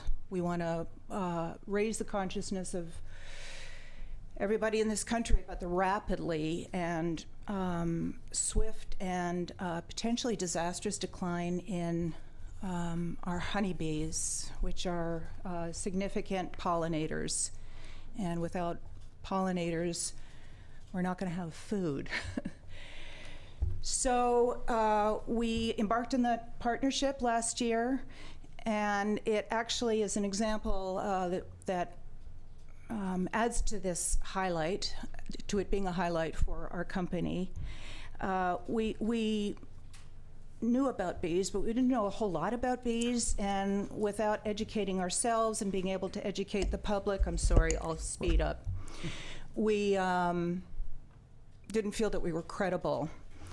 We dedicated a staff person to research this topic, found lots of experts in the area, and brought the concept down here to Mendocino County. We now have a Be Bold Coffee in partnership with our local chapter, and we raise funds locally to help save bees. So we can go from macro to micro, from micro to macro. It all counts. Thank you for recognizing the fact that this is imperative for future businesses in our county. And I brought a brochure for all of you. Thank you, and please give those to our clerk. And I think Fort Bragg may be the first bee-friendly city Yeah. in the United States. Oh, right, Yeah. thank you. Okay. We're supposed to say that. And we do need to try and keep this Yep. moving along here. All right, we're very close here. Just a couple words about the other B Corps that aren't here to represent themselves. Harvest Market, like I said, our mission is to make Mendocino County very recognized and a hub of B Corps and known for that. And I believe very strongly that that will help attract business, tourists, boost the economy, et cetera, et cetera. North Coast Brewing Company not only makes beer, they do carbon farming. They donate to jazz education and marine mammal research and rescue. Their plan is to make the world a better place, one pint at a time. Flow Beds uses natural, sustainable, certified ingredients. Their employees have an average of an 11-year tenure with them. This is typical of B Corps, where there's a high level of employee engagement and satisfaction. Bed Bandits, for every 3 mattress toppers they sell, they donate 1 to homeless shelters. And Fetzer down in Hopland, of course, has made a big splash with their B Corp certification. And they have some highlights here about they're the first winery in California to operate on 100% renewable energy. They're a zero waste certified business, etc. So I'll leave that there, see if there are any questions or comments, and just say thank you very much for your time. Thank you. Supervisors? My, Supervisor Hamburg? my only comment is bravo. This is, you know, we sometimes get into all sorts of things that are not nearly as enlivening and exciting as this is. So I'm really, really glad to hear your presentation. Thanks Supervisor Jurdy and the City of Fort Bragg for blazing the way. Thank you. Supervisor Brown? I'll wait to the end of the presentation, Oh, you will. but I think it's wonderful. Well, I've enjoyed hearing all the companies today and about this new entity, and I think through the presentations, you may have other businesses with your phone ringing off the hook. and is there more to your presentation, or was that That is basically the it? end. We sped through and well under the allotted time. Yes, you did a marvelous job. So, and I Great job. appreciate it. Supervisor Jurdy, did you have something you'd like to add? No, I just do appreciate all the businesses that have taken this leap, and the businesses that were able to drive over here to Ukiah this morning. I understand it took time out of your day, and thank you. And what a concept that the shareholders could hold a corporation accountable to do more than simply try and generate profit, but hold them accountable to doing good things in the community and the world. So it's congratulations to all of you who've taken that step forward and put yourself in that position where your shareholders can demand more of you for the community. I think that's great. Thank you. And one final comment from me is that it's a very inspiring community to be a part of, because businesses share best practices with one another and there's no having to reinvent the wheel. And it really does feel like there's a lot of energy, and it could be a tipping point in the right direction. Thank you. Supervisor Brown. No, I'm just holding my We're going to give you the last word here. Thank you. Thank you. All right, and with that, we will move on. Can we have a 5-minute break? Oh, we certainly may. Would you like a 7-minute break? No. Okay, so we I'll will take take a 7. 5-minute break. We'll return at 11:15.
The board is reconvening, and we are going to go to agenda item 2A, discussion and possible adoption, and in fact, it's a certainty, of proclamation recognizing Pamela Patterson, Chief Executive Officer of the West Company, for her service to our community.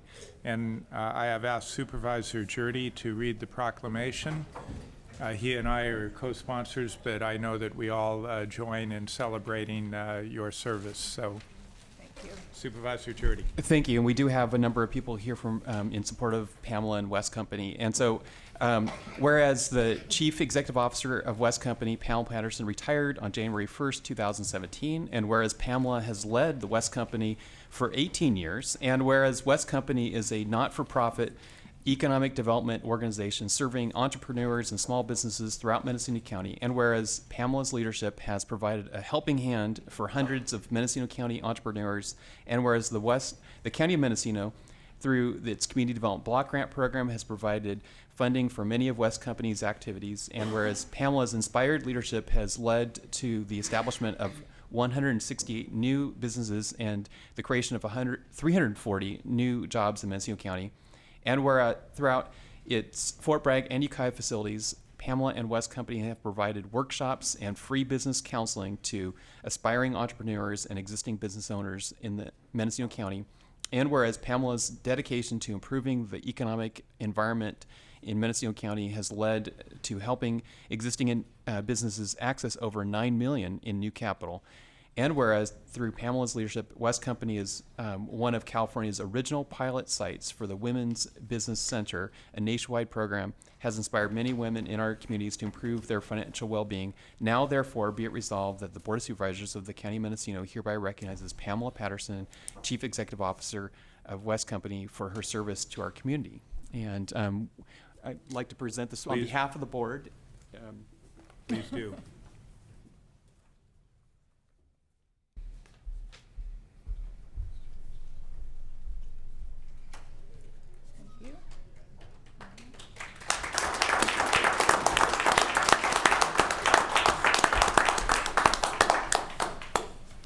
Thank you. I would like to say a few words, if I may. First of all, I want to thank all those that went before me, the founding executive director, Sheila Rogers, and the board of directors, who Dan Hamburg was on the original board of directors, and all those great people who created the foundation, which allowed me to do my work.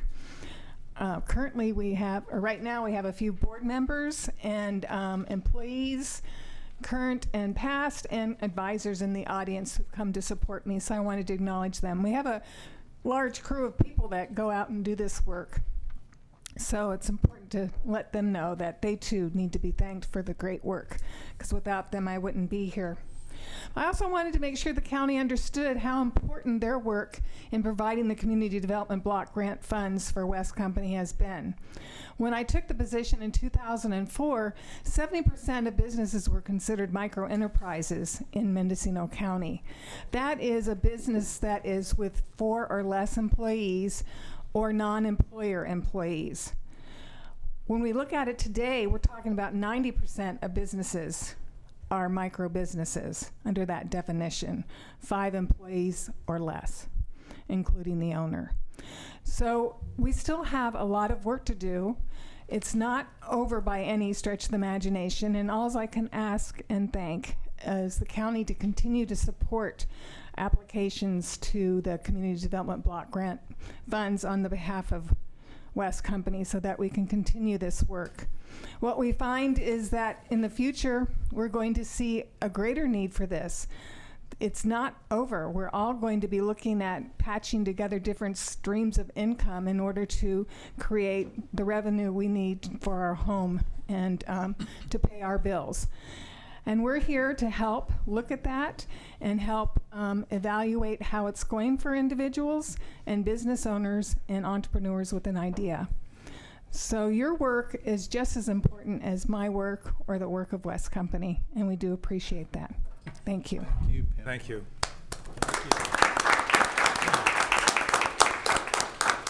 And is there anyone who would like to offer public comment on this item? Please come forward. Yeah, so I used to have a business, traveled And all over the... Please identify yourself if you wish. Okay, John Kelleher. Yeah, so I used to have a business, traveled all over the country, didn't realize that companies like West Company existed. But through working with West Company the past few years and with Pamela, not only with the businesses but on West Company itself, I've realized how lucky this county is to have a service like that works, because there's a lot of great businesses in this county that need a lot of help, and they make this place a better place to live, a more viable place to live. And so I've really appreciated the fact that things like West Company exist, and that's a lot to do, obviously, with Pamela's leadership over the past few years. I've heard a lot of stories on how she's kept it alive in some pretty hairy circumstances, so I really appreciate and want to acknowledge how lucky we are to have things like West Company in this county, and that Pamela's been able to keep it going for so many years. Thank you. Anyone else? So we do appreciate all the board members and employees, and we do have another public comment. Please come forward. Just really quickly, Cynthia Ariosta. My business, Saucy, would not be here without the West Company. I'm sure of that. While I'm tenacious all on my own, I certainly needed the guidance with the business planning and the securing of the funds through the city of Ukiah's rebuild program to open that restaurant in that dilapidated building. So really thank you to Pamela for the guidance from the West Company and for the consultants that work underneath her for guiding me through that process. Thanks. Thank you. Thank you.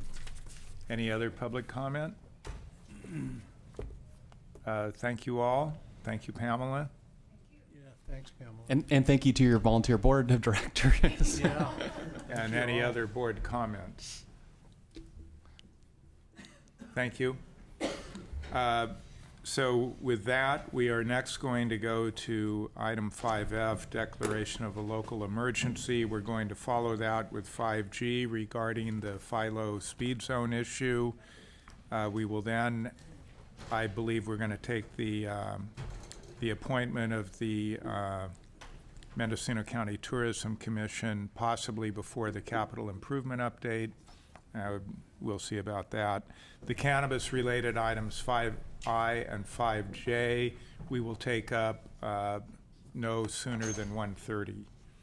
So item 5F, discussion and possible adoption of resolution declaring a local emergency related to the January 2017 winter storms event countywide. Department of Transportation, Director Howard DeShiel. Good morning, Mr. Chair, ladies and gentlemen of the board. Howard DeShiel, Director of Transportation. I think the resolution is self-explanatory. You know, we've had some storm damage with the rains over the last 2 weeks. We have some good news in the December storm. The last time that we were here before you, the governor did issue a proclamation on that, so there'll be some funding available from December, and I believe we're part of this January is in a declaration as well. So appreciate your support. Take any questions. Are there any questions? Any public comment? Do we have a motion? Chair. Supervisor Brown. Thank you. I'd like to move the recommended motion to adopt a resolution declaring a local emergency related to the January 2017 winter storms event, and that would be county-wise, and authorize the chair to sign the same. I'll second the motion. Motion by Brown, second by Hamburg. We will vote by the button. Motion carries unanimously. Thank you. We will now go to agenda item number 5G, a noticed public hearing, presentation regarding California Department of Transportation, proposed speed zone change, State Route Highway 128, Philo. Transportation Director is the sponsor, and we do need to establish proper notice, which I do believe we have. Proper notice has been established. Thank you. So, and Any correspondence and telephones have been distributed All has been distributed. and is available online for the correspondence. So we will now go to the staff presentation. Again, good morning, Mr. Chair. Howard DeShield, Director of County Transportation. With me here today is Darren Hill. He's a civil engineer with Caltrans District 1. He's the local traffic engineer and has done the studies and reports. I believe he has some brief technical information and an overview for you. And then, as you know, the purpose of this hearing is for Caltrans, per the vehicle code, to listen to public comment. So I don't believe there's action here, but an opportunity for input. So with that, Mr. Hill, proceed with your information. Thank you. Good morning, ladies and gentlemen of the board. Speed zones are called engineering and traffic surveys under the law. It's a legal document used by law enforcement to enforce the occasional speeder versus the average driver safely moving from point A to point B. In this case, we're specifically talking about the Philo speed zone. We have shot this over many years, and we have included a graph here showing you the last 4 times that this has been shot. You can see here, this is right about where the post office is in town. And this includes not only the 2016 average 85th, but the 2006, 2003, and 1996 average 85th percentile speeds. We shot the speed over 3 different days, Tuesday through Thursday, from 8 in the morning to 3 in the afternoon. We recorded hundreds of vehicles in that speed zone. I'll draw your attention to the fact that 100% of the drivers were exceeding the posted speed limit. At one end, 97% of the cars were exceeding the speed limit. At the other end, the average 85th percentile speed was 43.7 miles an hour in this 30-mile-an-hour zone. So by the vehicle code, we would take the 43.7 and we would round to 45 and we would be done. That would be a standard process. We looked at that and we said that we always assume that we will get a great deal of negative comments from the public anytime we raise the posted speed. So we looked at what other alternatives we could do to reduce the impacts to the community. We looked at the average speed on either end of the community of Philo, and we said, well, here's an opportunity where we can create what's called a transition zone. This is the main focus zone, but we'll create a transition zone from the 55 down into the community. And so by averaging these two, that sets us between 50 and 52 miles an hour, which rounds to a 50. And then we automatically assumed that the public would come out opposed to any change, and we would drop it by a maximum allowable 5 miles an hour, which created 45-mile-an-hour zones here and here. That still left us with the zone in here, but we assumed by creating these transition zones that we would be able to take 1 to 2 miles an hour off the posted speed limit. So at 43.7, if you take it 1 to 2 miles an hour, that's 1.5. It's 42.2 miles an hour, which can then be legally rounded down to 40 miles an hour. The vehicle code specifically states that physical conditions such as width, curvature, grade, and surface conditions, or any other condition readily apparent to a driver in the absence of other factors would not require special downward speed zoning. That being said, we have the legal right to lower it by an additional 5 miles an hour. We have to justify it, I have to stamp it, but that's where we came up with 35 miles an hour. We took a 42-mile-an-hour speed zone, we rounded down to 40, and we set it at 35. My last statement will be simply this. California Vehicle Code 21400, Section B states, in the case in which a speed limit needs to be rounded to the nearest 5 mile per hour increment of the 85th percentile speed, The Department of Transportation may decide to instead route down to the lower 5-mile-an-hour increment, but then the Department of Transportation shall not reduce the speed limit any further for any reason. This is the legally lowest posted speed limit we can do through the community of Philo and still be enforceable. As the Department of Transportation for the state, with CHP as enforcement, we cannot post a speed trap. The speed zone expired in November of 2016. It is now considered a speed trap and is unenforceable by CHP. We cannot continue to have this condition on the state highway. That's all I have to present. Thank you. I will turn to Supervisor Hamburg. Yeah, it was interesting to me you brought up that issue of enforceability, because as I've been getting a lot of feedback from the community on this, and you know, every once in a while there's a really hot button issue in a community where all of a sudden my phone just starts ringing off the hook. This is that kind of issue in Anderson Valley, and particularly the closer you get to Philo. And enforceability is a big issue because there is very, very little enforcement along 128. And people who live around Philo will tell you they very rarely see a highway patrol vehicle. You know, if Sheriff Allman can get somebody out there, that, you know, and you know, you'll see a deputy out there once in a while. But we have very little enforcement on that highway. And it is a benefit to have that speed limit at 30 in hopes that people, you know, will drive somewhat slower. The more you raise that speed limit, the faster people are going to drive. You know, if now you say they're averaging, what, 43.7? You raise that to 35, it'll be 50. And you know the history of that area. You know that there was at least one death, maybe it was multiple deaths there, that involved small children.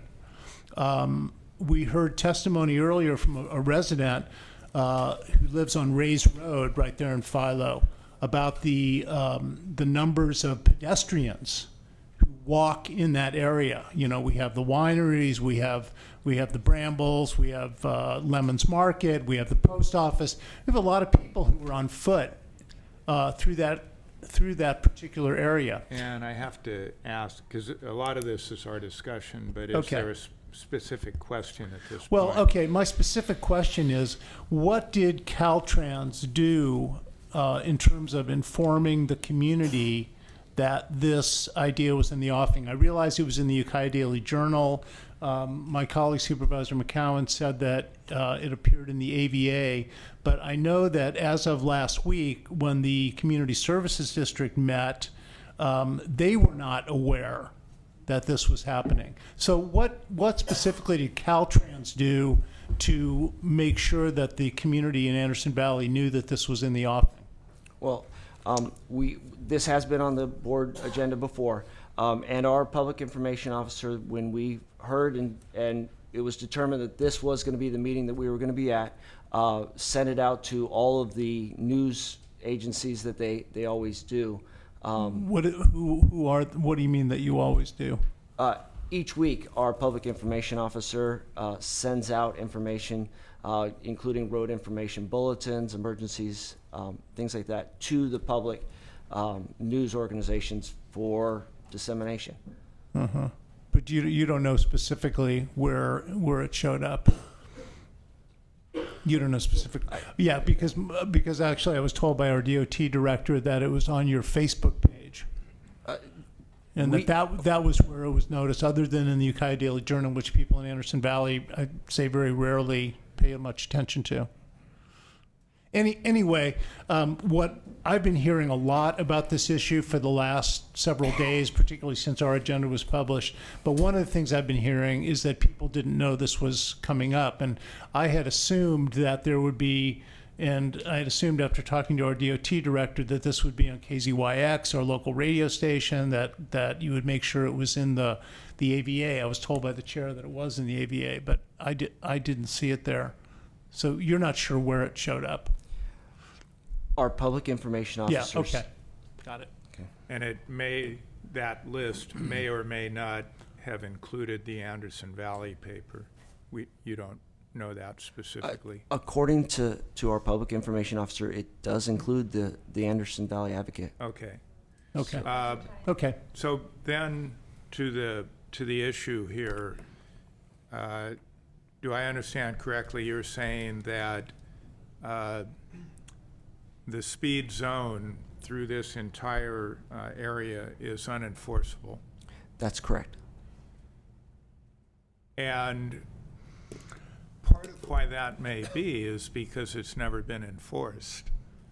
So Well, that's what I'm when this became an issue, and well, I'm getting into board discussion too, but are there any comments? And I do appreciate you being here. I know it's can be a very difficult environment to come in where the community, for valid reasons of their own, may not be supportive of the direction your department is trying to go. So thank you for being here. Are there any questions of presenters at this point? We will go to public comment, and I'll just note we previously did have a comment from David Severn, and I'm going to read these in the order they were handed to me. Craig Walker. And the next speaker will be Colleen Schenk. Good morning. I'm here as a Philo resident, not necessarily as a sheriff's deputy, so I'm not representing the sheriff's office. But I will draw on 8 years of experience as a resident deputy in Anderson Valley to maybe inform some of my comments. I would also start by saying that I'm not always on the same page with Mr. Hamburg, but will relish it this morning. His comments, I think, were spot on. I'm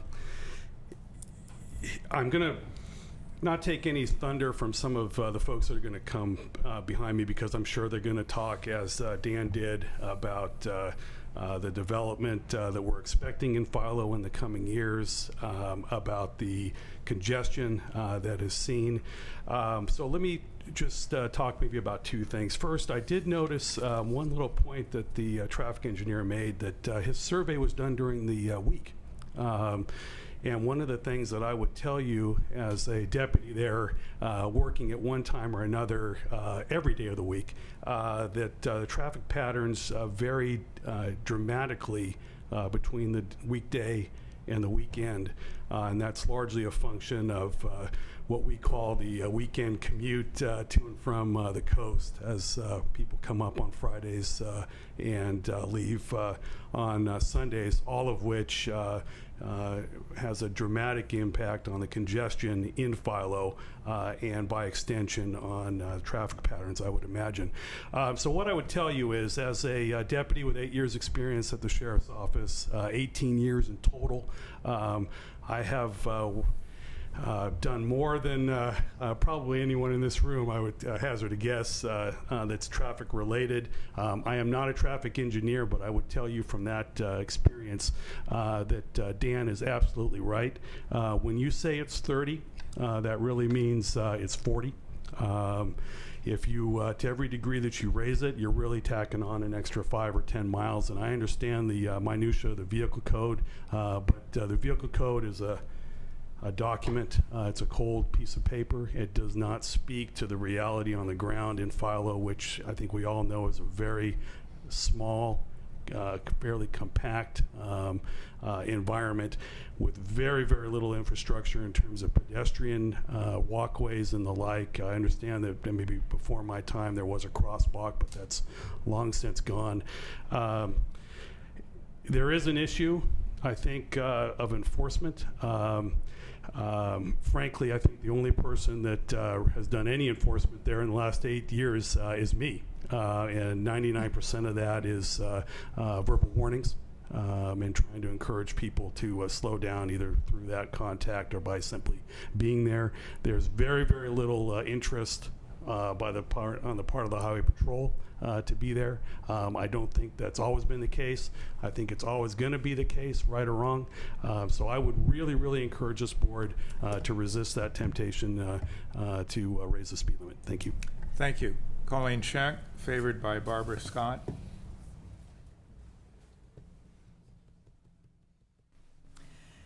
Thank you. I'm Colleen Shank, and I'm a resident of Philo. And I wanted to urge the board to not allow the speed limit in Philo to be raised. I think one of the things that hasn't been pointed out is that this is a multi-use area. It's a place where the community comes. Most people have post office boxes and they come to the post office every day or several times a week. The school buses pick up children there and let them off there at the beginning and end of the day, and that hasn't been mentioned at all. And I think that's one of our biggest concerns in terms of increasing the speed limit through there, is putting children at danger during the times that they're picking up and letting them off during the day. I commend the idea of slowing the speed limit coming into that area. I think that's an excellent idea, but I would not raise it, because I think, as Supervisor Hamburg and Craig pointed out, that people are going to drive even faster as a result of that. So thank you. Thank you. So Barbara Scott, is Barbara present? Followed by Beverly Dutra. Thank you. I live a half a mile north of the Philo post office. I'm one of those pedestrians that walks in Philo. And I understand through phone calls I've made to Caltrans and others that this is the law, that if 85% of the traffic is going faster than the speed limit, it is a speed trap. I understand that. I don't want Philo to become a death trap again. I urge you to refuse this suggestion from transportation. Thank you, Dan, and you all. Thank you. Beverly Dutra, followed by Bob Vaughn. Thank you. Nice to see you again. I want to physically describe what you encounter in this. This is not flat road. The driver comes up an incline. It is blind. He cannot see who's there. The first road coming out drains all the homes from Whipple Ridge, Clearwater Ranch, Skull Ridge Road, right in front of Lemons, and Lemons Market is then packed with cars parking vertically and horizontally with pedestrians. We've got homes across the street. The school bus is stopping here. 2 wine tasting rooms. Then the post office, another habitation, and right after that is a poorly designed road because it was an old wagon road. So the road dips and turns. That's where 4 young men were killed speeding through that area. I don't want to see that again, because it took the Highway Patrol hours to get here to investigate from Sacramento, and they had to stay in the car with all of us observing that.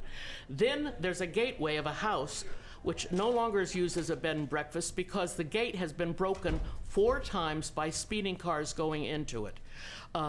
There then is the Scharfenberger Winery, which is an industrial setting with trucks coming out there. There's Ray's Road, which is a blind curve coming south. So the roads coming, the egress out of that is a kind of scary thing.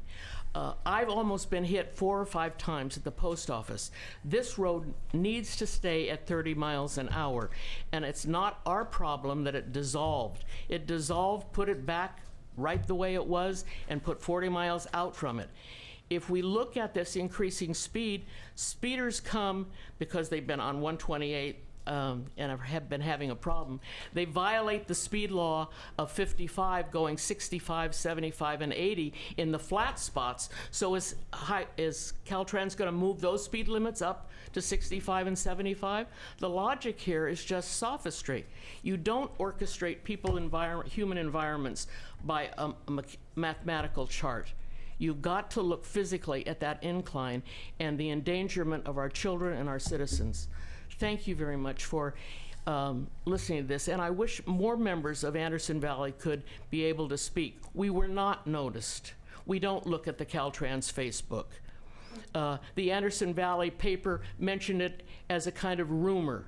That was not proper notification, and the Caltrans needs to take care of that business. Thank you. Bob Vaughn.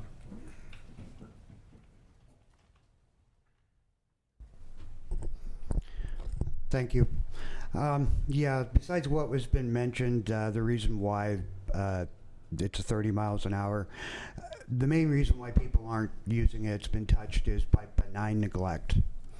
The assignments are brought out, and nobody finds, and this is something that they won't admit, but I've heard from 2 CH people I talked to there at the gas station. Nobody likes to come to the Anderson Valley. The time you need somebody there is between 5 and 7 in the morning and 3 and 6 in the afternoon, period. If they had CHP there, their numbers would change dramatically. It would be, that's the way it is. People know there's nobody there. They laugh at I live on Ray's Road.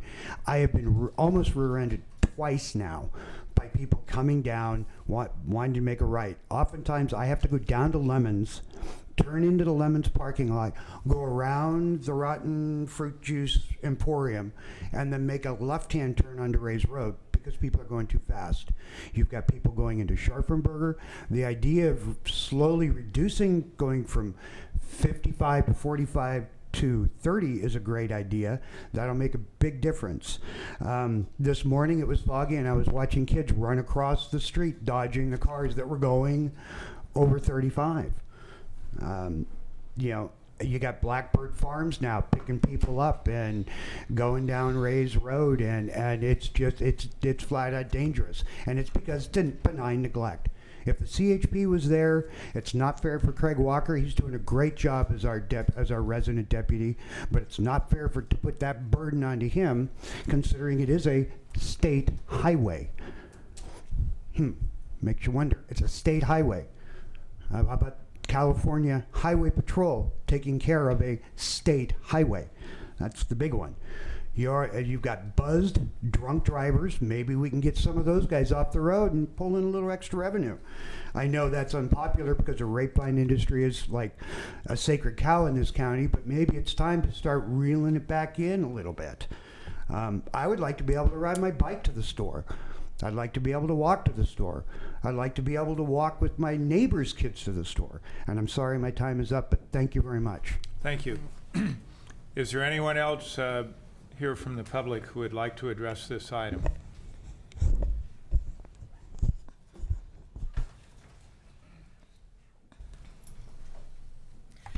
Joe Bradley, Denon's Victorian Farmhouse, Little River.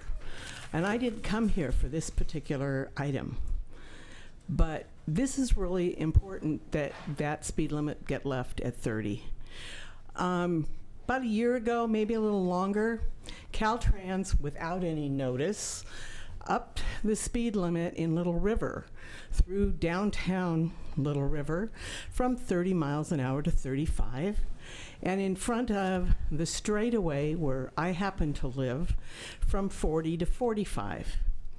We have tons of speeders. They see a straightaway and they put their foot in it. Since they've raised the speed limits, we've had more accidents in that straightaway, people turning into the inn at Schoolhouse Creek, people turning into residences on the west side of the highway, and our property also. I've picked up more deer out of the road because people can't slow down to miss them. And I think it would be an absolute major problem if you upped the speed limit in Philo. I'm seeing the results of it in Little River. I slow down. I can't say I don't speed in the other parts of the town, you know, and I've been stopped and been warned before Philo. But when I go through any of our little towns, I stick to that speed limit. There's a reason for it, and it should be left the way it is. Thank you. Thank you. Anyone else to address the board on this issue? Seeing no one come forward, we'll bring it back to the board. And I think first I'd ask if there's any response to public comment. It's an opportunity. You don't have to. I've actually counseled Mr. Hill that, you know, perhaps the board could clarify what questions that came out of public comment they'd like answered. Well, I think, to me, overall, the public comment is very clear. They don't support raising the 30 mile per hour. They do support lowering it on either end. And I guess a question I would have, if it's lowered on either end, but remains the same in the middle, would the lowered speed limit on each end be enforceable? We can't do that. That's not an package deal? Yeah. Well, if it's valid to set it at 45 for those, for each end, why couldn't that portion? The zone is centered on Philo. That's the 35. There's no real justification for a transition zone to nothing if it's an unenforceable speed trap in the middle. Okay, so I'm going to make a comment and then I'll go to the rest of the board, but it seems like we're burdened by an inflexible state code section, but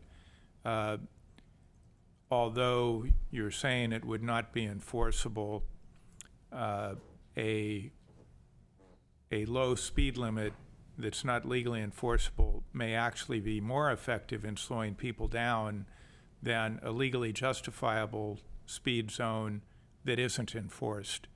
So frankly, I would support retaining the 30 mile an hour for downtown Philo, lowering it to 45 with the understanding you say that's not enforceable.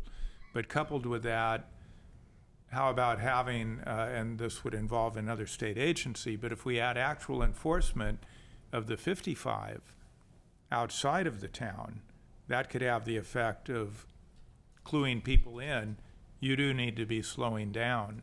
And then if that was followed up with a subsequent speed survey, maybe we would show that we could justify a lower speed zone. So those are my thoughts. I will go to Supervisor Brown. Thank you, Chair McCowan. And Ashley, speeding in this county, I get a lot of phone calls. Howard knows that because I always go to Howard, and then he once again reminds me that it takes a study, and that has to be completed. But my real question is, what authority does the Board of Supervisors have on this matter? So if this is a presentation, but I believe by state law, we have no power. I don't think we're setting the speed limit. I think we can offer a recommendation. Is that? I think the vehicle code said that Caltrans is obligated to be at this public hearing and listen to the public comment. And I guess the board can give a recommendation like the public could. Darren can perhaps elaborate on that. Specifically section 22354.5 section B, we will take into consideration the results of the public hearing in determining whether to increase or decrease the speed limit. As noticed, we always assume every comment will be opposed to raising the posted speed limit. So we always set it as low as legally possible. That is the standard by which we work all of our speed zones. So there's not a, you absolutely can give us a recommendation to not change it, but we don't have the legal authority to leave 30 mile an hour signs out. That leaves CHP officers in a vulnerable position of potentially enforcing a speed trap, in which they're then considered a incompetent witness in front of the court when they have to defend those tickets, and that is inappropriate for us to do so. Supervisor Jurdy. So first of all, I think Darren's doing his job. So I don't want it to be critical of what he's doing. I agree. However, I think we have a unique situation here. I mean, what I heard from Craig Walker, and I do appreciate that he was here on his own time as a resident. But what he told us was that CHP is not enforcing this area, and it is just the Mendocino County Sheriff's Department, largely him, that's enforcing. And he said, we've heard testimony that his enforcement procedure for that area is primarily through warnings. Mm-hmm. And so, given that, it's not really essential that it be an enforceable ticketed zone, because that's not actually happening anyway. We're not hearing, we have seen no one here from CHP saying that they want to ticket the area. We've seen no evidence that they are ticketing the area.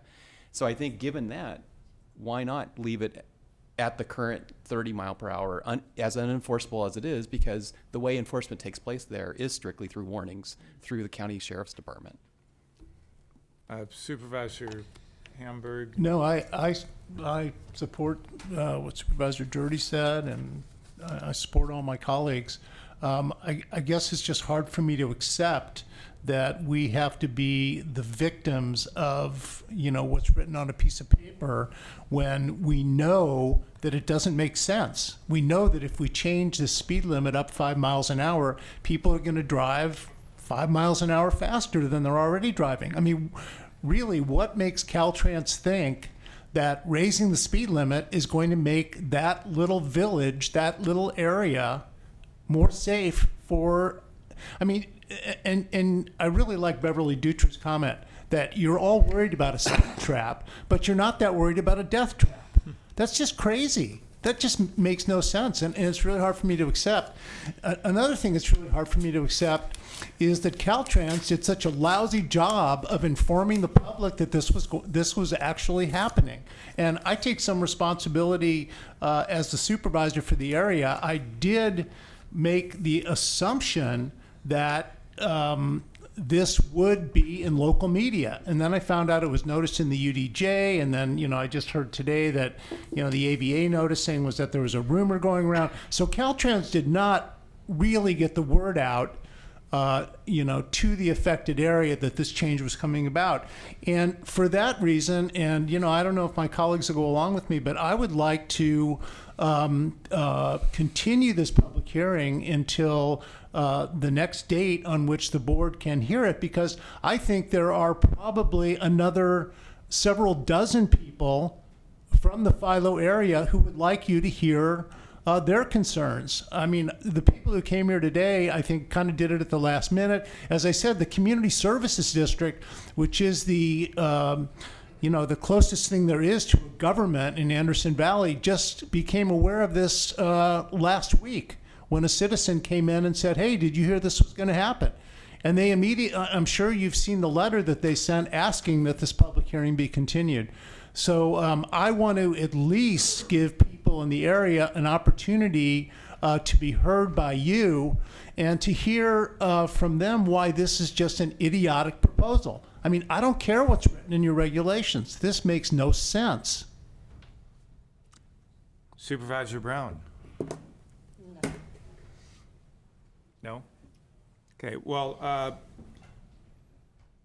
I'm willing to agree that the notice was not everything that it could have been. Notice should have been in the local Anderson Valley paper, not the Ukiah Daily Journal.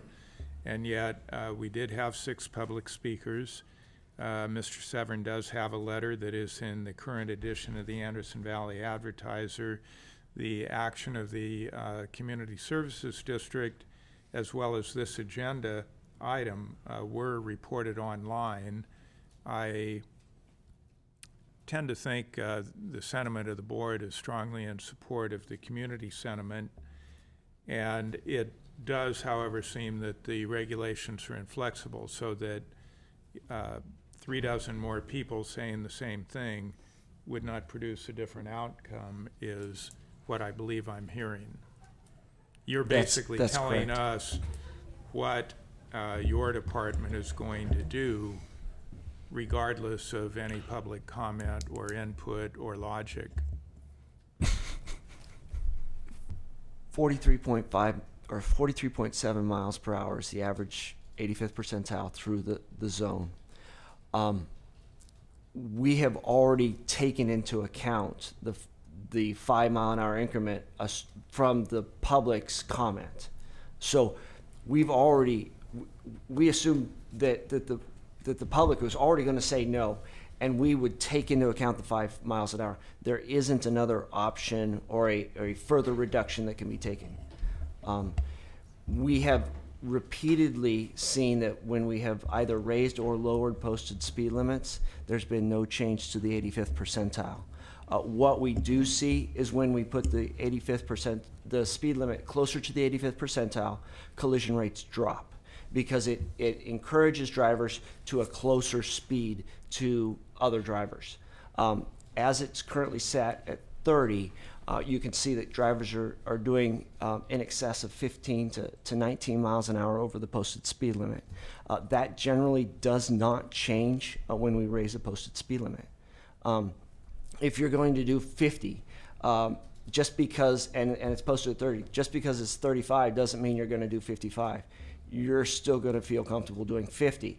I'm not saying that that's either legal or right. What I'm saying is drivers drive what they see in the roadway and deem as safe for themselves. And that's how the speed limits are set. And basically, you are saying you've done everything you can to put the speed limit at the lowest defensible level. That's correct. Supervisor Jurdy, and we do need to be wrapping this So up. I would support a letter that urges that it retain at the 30 miles, recognizing that it's not enforceable through tickets. That we've heard from the sheriff's office that they primarily rely on warnings anyway in that zone, and that we also request that Caltrans do what they can within their budget for what's called context-sensitive design, which is things like visually narrowing the travel lane. So, for example, by law, I believe they can put the white fog line 10 feet from the center line, as narrow as that, versus, say, the standard might be 12 or 13 feet from the center line. They can do certain things that will visually cause drivers to slow their driving, even 1 or 2 miles per hour. And I think those efforts should be instituted prior to a subsequent public hearing, maybe 3 or 4 years down the road, where this could be revisited and with an updated study. But granted, we can only send a letter commenting. Our letter may or may not be, followed by Caltrans. But I think that's what I would like to see in a letter from us. Second. We have a motion by Supervisor Jurdy, second by Supervisor Brown for, I would think, perhaps Supervisor Hamburg to work with staff crafting that letter for the chair's signature. Yes, Mr. Chairman, I really appreciate Supervisor Jurdy's idea and any kind of traffic calming, is that what it's called, Dan? Measures that can be taken, I'd certainly support. The other thing that I'd really like to support is some enforcement. I don't know if Caltrans ever talks to the Highway Patrol, but, we've talked about enforcement. And Craig Walker, told us what kind of enforcement there is, and it's nil. So it would help if we had some enforcement through that area. But anyway, I support the motion, but I'm not going to vote for it because I'm just disgusted by this entire proceeding. And I think it's ill-conceived. And I hear what you're saying about, you can raise the speed limit and people won't speed up, but that may make sense to you as a traffic engineer. It doesn't make any sense to me, and I don't think that's the way human beings actually drive. So, and with the consent of the maker of the motion and the seconder, the points of the letter would be that we prefer to honor the wishes of the community and retain the 30-mile-an-hour speed limit, institute the traffic calming measures, and also encourage actual speed zone enforcement by the Highway Patrol. So adding the last point. Yeah. Right. Yeah. Even if it's through warnings, because it's apparently won't be enforceable in terms of tickets, but they certainly could be issuing warnings. But it seems like enforcing it outside of those zones, because outside of the 55, people are going 65 and 70. So. Yeah. And I do want to clarify that I do support the lowering to 45. That makes a lot of sense to me. So thank you for that. Could you CC the CSD with a copy of your letter, please? Sure. Certainly. Absolutely. So the copy of the letter will go to the Anderson Valley Community Services District. So I think we understand the motion. We will vote by the button, and public hearing is closed. Motion passes with Supervisor Hamburg dissenting. We will, is everyone good to go? Or? So we will go to the agenda item number 5B, conduct interviews and discuss possible appointments to the Mendocino County Tourism Commission. The executive office is the sponsor, and I appreciate everyone's patience for hanging in there with us. And thank you, sir, for attending. Yeah, thank you. Sorry. Probably used to it. I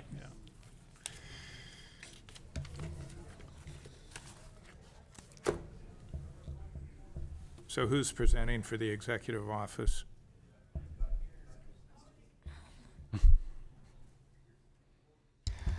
Thank you, Chair McCowan. We are presenting the applications for the MCTC, the Mendocino County Tourism Commission. We received applications for the vacant at-large member seat and the vacant food and beverage business member seat. The applicants were informed that there would be interviews today at approximately 11:30 and were encouraged to attend. I believe that most of the applicants are in attendance. There were 2 applicants that stated they may or may not be able to be here today. However, they both submitted letters to the board explaining their interest in the seats. And did we produce any schedule of the order in which we would take the applicants? No, that is at the discretion of the Okay. board. And we have 2 open seats available. One is food and beverage, for which Robin Collier and Cynthia Ariosta applied.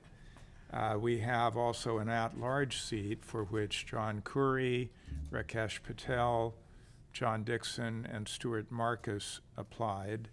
And I believe Robin Collier also asked that she be considered for that seat if she's not appointed to the food and beverage.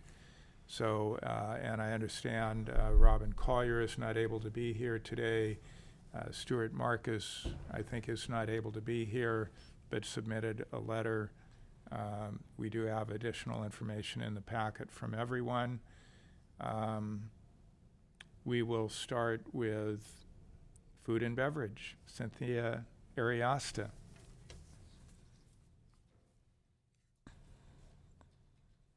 And we'll invite everyone to make a brief opening statement, and then we'll see what questions there are from the board. Thank you. My brief opening statement is I did send a email to Nicole the other day correcting the resume that I had submitted to you. I haven't had to put a resume together since I opened my restaurant, so I only added Saucy to the top of an existing resume that somewhere at the bottom showed that I still worked for the Glendevin Inn, which I do not. I worked for the Glendevin Inn from May of 2011 until about April of 2012, at which point I resigned from that innkeeper position and opened my current business, which keeps me pretty occupied full-time. So I wanted to clear up that misunderstanding, although I do want to say that when I did work for the Glendevin Inn, mostly what I did there was make appetizers, serve wine, and deliver breakfast baskets, so technically still in the food and beverage purview. I'm honored to kind of stand here in front of you again, applying for this position. I think I have a unique perspective on the restaurant business, having owned a restaurant and operated a restaurant, 2 restaurants in Fort Bragg, and now owning and operating a restaurant inland. I have 5 years experience on a city council appointed board, the Fort Bragg Promotion Committee, many years ago, but I do understand the Brown Act and how it works, and kind of working in this kind of a government appointed board.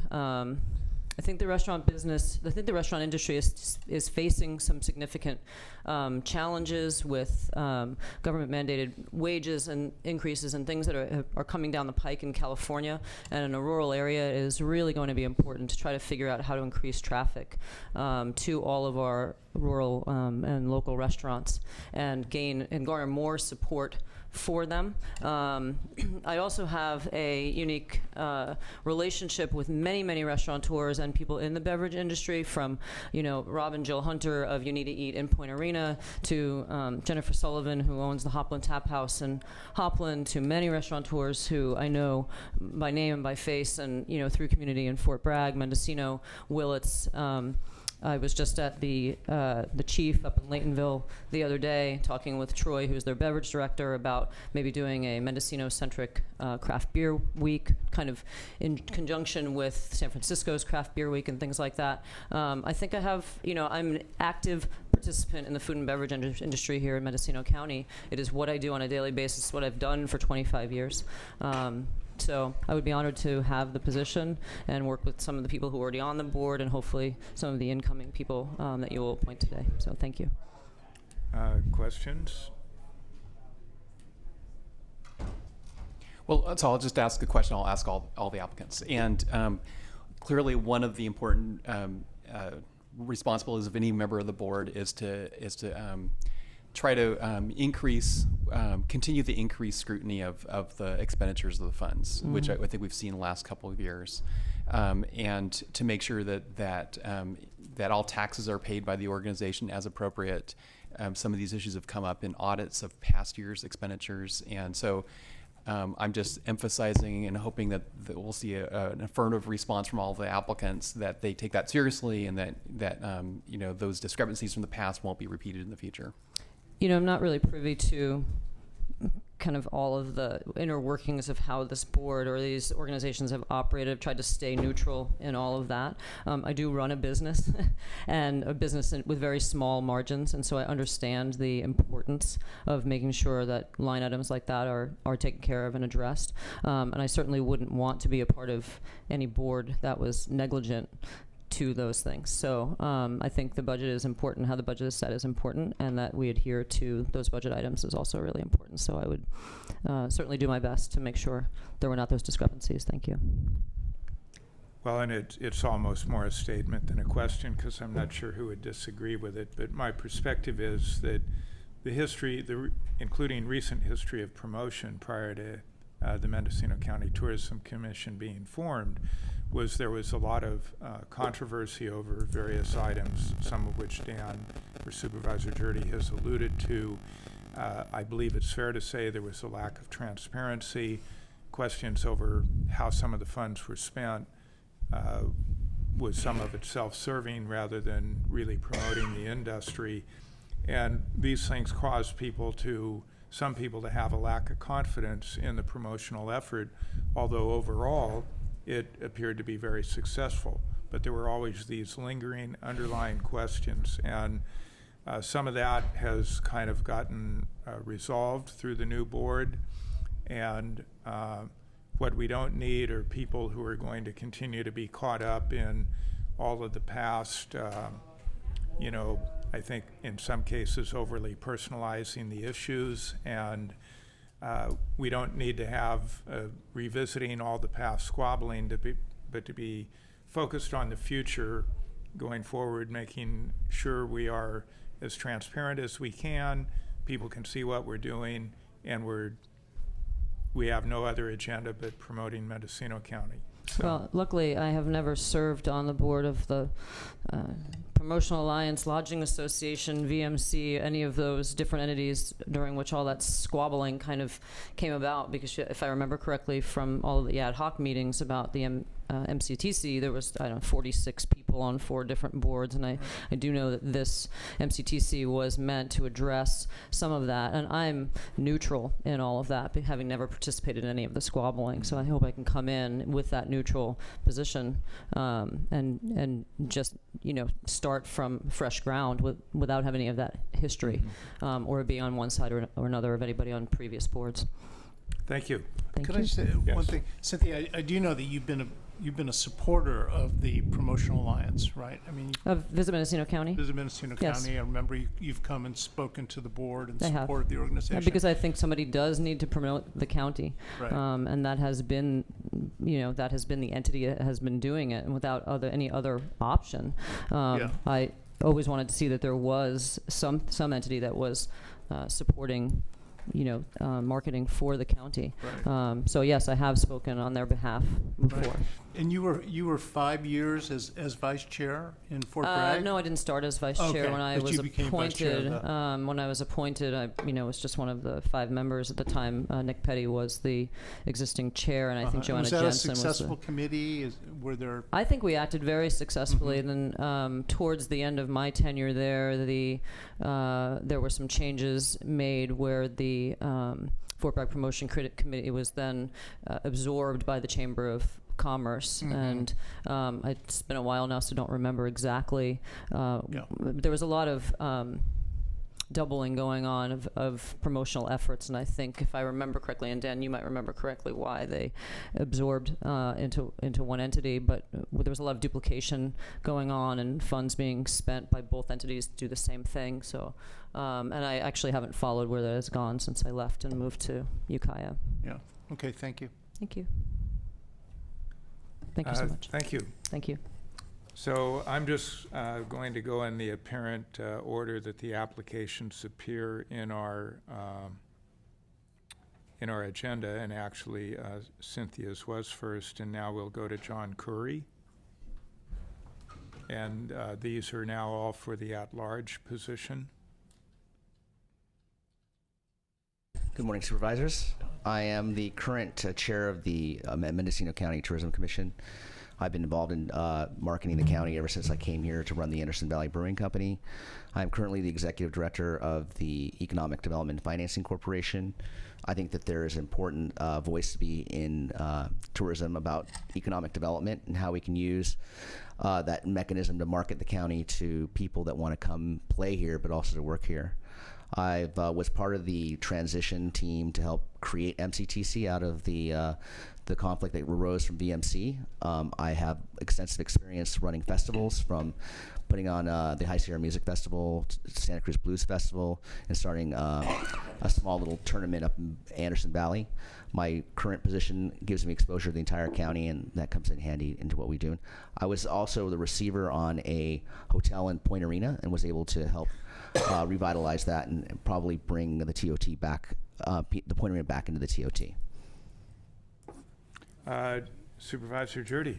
So I do want to thank you for all the effort you've put into helping with the transition, and I think you've provided great leadership in that. And I'll just sort of repeat the question maybe slightly differently, and just hope that you would answer affirmatively that you would continue to support any reforms that might be suggested, say through audits, to continually follow best practices with the fiscal management of the funds. Absolutely.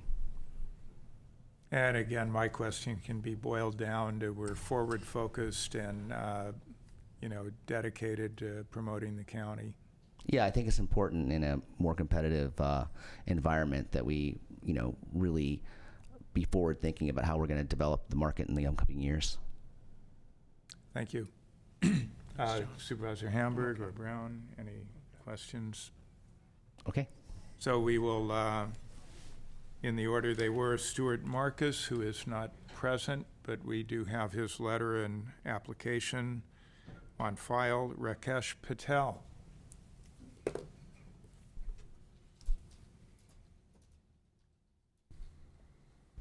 Good morning, everyone. So my name is Rakesh Patel, and I am the proud owner of the Super 8, one of the greenest hotel, award-winning hotel in Ukiah, also owner of the Discovery Inn, which is the largest lodging.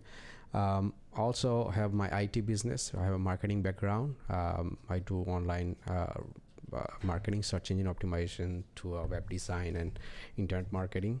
My educational background is I'm a commerce graduate with economics major. Also, I'm a diploma in computer technology, as well as I have I'm a qualified cellular phone technician, which I don't use anymore. Other background I have is my lodging industry. I'm in 16 years in lodging industry.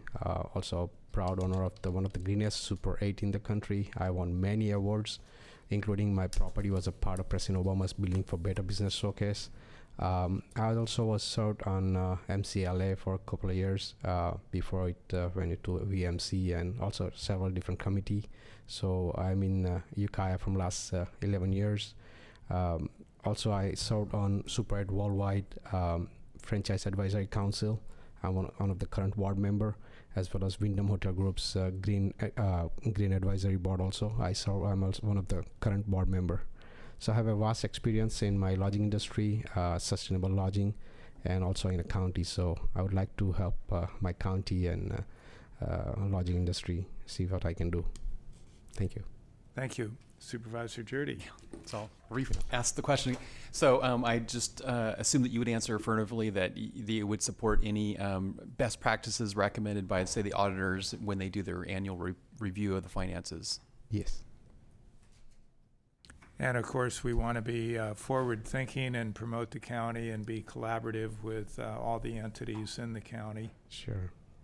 Thank you. Thank you. You can expand on that if you want. Or well, my technology background and in my lodging industry background, I as much as I can help with with my several experience in different board I served, and also I'm serving right now on Super 8 worldwide, and also Wyndham Hotel Groups, which is world's largest hotel group. I serve on that board too, so I would like to help. I would like to use my expertise to bring it into my county and see how I can help and promote my county. And that's the reason why I'm applying and see if I can be part of my county group again. So. Thank you. Thank you, sir. Mr. Chairman, can I just Yes. ask a question? You are an excellent applicant, and I would be very happy to give you my vote, but I'm concerned about one thing, which is the balance of the 11-member board, and I understand that the intent was that of the 11, 5 would be Lodging. from lodging, and the Lodging. others would not. And so if you were appointed as a lodging representative, would that tip us to 6 lodging representatives? Well, officially, we have 5 lodging representatives, but we also currently have 1 chamber representative who is also in lodging. And So that means, okay, so we have 6 in we effect. could potentially go to 7, because actually 3 of our applicants are from lodging, Stuart Marcus Right. and So John. how do we keep that balance if we were to appoint an additional person from lodging, or do we just sacrifice that? Well, that's If- kind of our that's discussion, our but issue. if anyone Okay. wants to offer. Well, a I just comment. wanted to bring it up because Yes, you're an yeah. excellent applicant. I'll be appointed, I'll be the 3rd lodging person. Pardon me? If I'm appointed, then I'll be the 3rd lodging person from representing, because the G2 Iswar, I think, is in. There's also lodging, and there's one more person also from the lodging.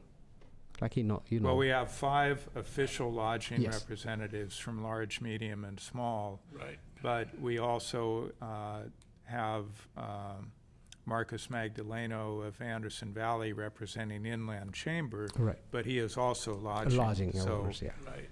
All right. Okay, Well, thank that's you. your distance. Thank Thanks you. very much. Thank you. Bye. Thank you. I'll agree with you. We have an Surfeit. excellent pool of applicants, We have an any of excellent whom pool. would do well. John Dixon.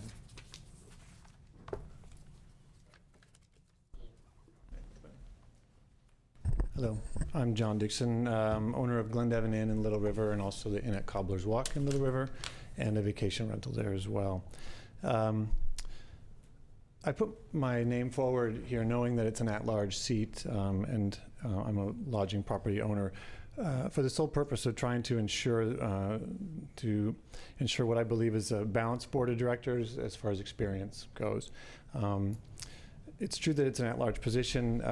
The other affected, sort of other, whether it's wine and beer or food and lodging, 6 members of this board are meant to be about their core business. And this at large is, like the chamber, sort of at the discretion of this board of supervisors. So I realize that. But I think what the idea is to look at what experience, expertise, and knowledge somebody might bring to the position as you consider what that is.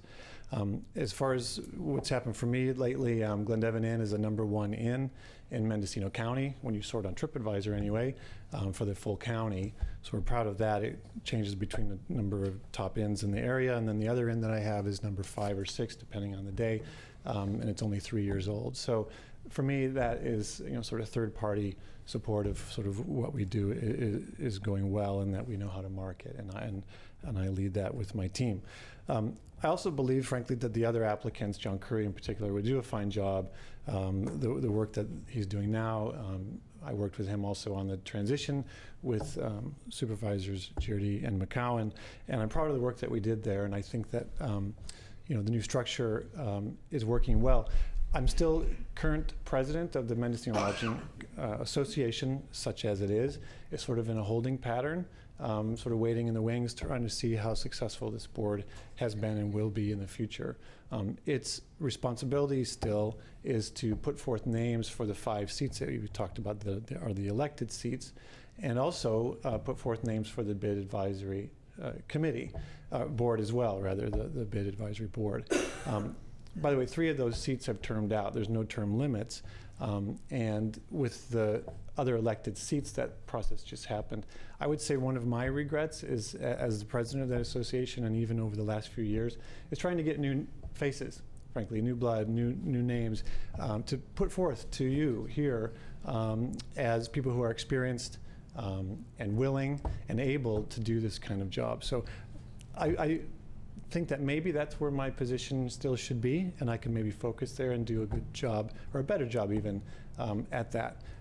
With all that said, I submit my name today. There's a challenge that's just been presented to the entity with the new executive director giving notice, and that's something that is a little bit of a couple of steps backwards.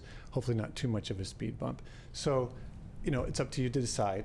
That's what I bring to the table. I look forward to the success of the organization, and whatever way that I can help make that happen, I'd like to do. So thank you for your time. Thank you. Questions? Supervisor I'd like to ask the same Churdy. question. I'm sorry. I think I know your answer. But would you just confirm that, if you were on the board, that you would support any recommendations that might come forward from, say, the audits to follow best practices with the expenditure of funds? I support that 100%. I think it's been my position that all the work that a lot of us did to make things a little bit more open and get to where we are today, that would be an extension of that. And 100% I support that. Yes. And obviously to be forward focused in really promoting the county and not getting caught up in all of the past squabbling, other than if there's an issue, let's address it and then move forward. Yes. I mean, I'm sort of proud of the work that we've done to get us to where we are now, and I think that needs to continue. What you're talking about needs to continue, and I think I can say yes, but I think my actions actually sort of show that. So yes. Thank you. And I think we just recently did have an election for one of the large seats. Yes. And you did or didn't throw your name in the hat at that time. Right. I didn't, because the way that the percentages work, my property is not considered large. Our revenue is such that the food and beverage portion is not counted in the numbers, okay. So it's just the TOT portion. Anyway, how it fell out, I'm not considered large. So my name was not, I was not able to put my name in for that. Some other folks, it was coastal large property. Right. And so that's a limited pool. And the name that was put forward was uncontested. So actually there was no election, right, as you probably know. But correct. The seat that I would be appropriate for was not up this year. Okay. So maybe next year then. Maybe next year, yes. Or unless your business flourishes and you move into the large. Yeah, because it's done by percentages, somebody else sort of goes down too. We can, yeah. I wouldn't hope for anybody. But yeah, I'm joking. But yes, there'll be other opportunities for me, I think, is a point, and I realize that. Yeah. I do want to say I totally agree with your comment that the work that those of us on that committee did was really something to be proud of, and your contributions and those of others really helped move the promotional effort forward to get the governance straightened out, so we have something that makes sense now. So. I appreciate that acknowledgement very much. It was a lot of work for a lot of people. Thank you. And so, I do share the concern about the perception it can create in the community if we have too many lodging, particularly when it'd be displacing, someone who I think was also part of our effort and has been doing a great job. Sure.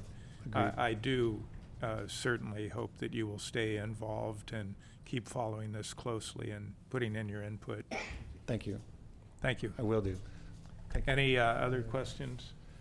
So we will bring it back to the board. We do have 2 open seats. We do have the at-large with John Curry, John Dixon, Rakesh Patel, Stuart Marcus, potentially Robin Collier also. And then for food and beverage, we have Cynthia Ariosta and Robin Collier. Board discussion or comments? Maybe we get some clarification. We heard that the terms for the members of the bid advisory have lapsed, and so they continue on until we fill the positions. But if that's true, I guess I'm just putting it out there for all these good applicants who, because we can't appoint them all to the commission, but certainly if we can't, I would hope that you would consider volunteering to serve on the bid advisory board. Good thought. And we will also ask our staff to follow up on where we are with the appointments to the bid advisory board. Again, everyone is eminently qualified, and so, you know, we don't really have a downside here. Anyone would do an excellent job. For the at-large, I certainly favor a continuation of John Curry, who was part of that ad hoc effort to reform the governance of MCTC, the current chair of MCTC, and I think has done an excellent job with one of the other members not seeking reappointment. I think it is important for continuity to reappoint Mr. Curry. So that's my thoughts on the at-large seat, but I'll leave it to the board members, someone to either make a motion or more comments. Supervisor Brown? Thank you, Chair McCowan, and actually all of the applicants. I want to thank them all and appreciate the fact some could be here, some couldn't today, but I would like to support your recommendation for the at-large and appointing Mr. Curry. There's I'll second. Are we going to deal with Okay. them separately? Sure. Okay. Well, So- I'll second Supervisor Brown's motion that John Curry be appointed to the reappointed to the at-large seat. So motion by Brown, second by Hamburg, and we will vote by the button. Motion carries unanimously. Thank you. So now, motion or comments to food and beverage. Mr. Chairman, if I may, this is a really difficult one because I think both of these applicants for this particular seat are excellent. You know, I think they both would bring a lot of talent to the board. I'm going to offer a name, and I will not be disappointed if the other person ends up with it, but I am going to move that we appoint Robin Collier to this seat. Anybody care to second? And I just have to say, she may be excellent. I don't personally know her, so. Yeah, I know her. Well, I think we have a letter from her. You know, she has quite a bit of background as a business owner.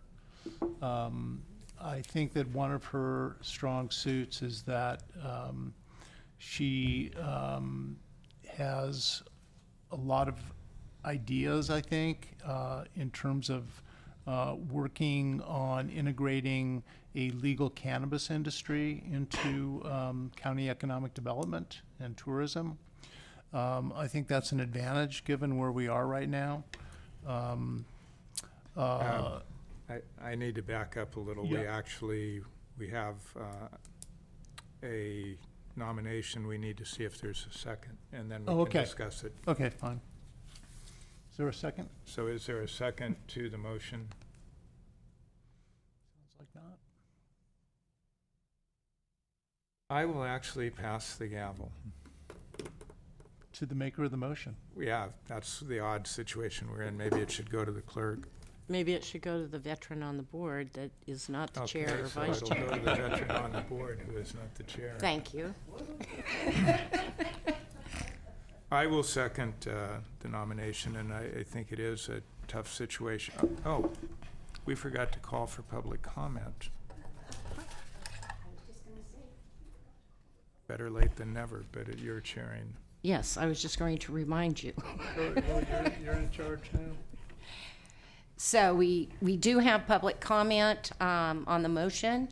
Ms. Roberts, why didn't you come right back down?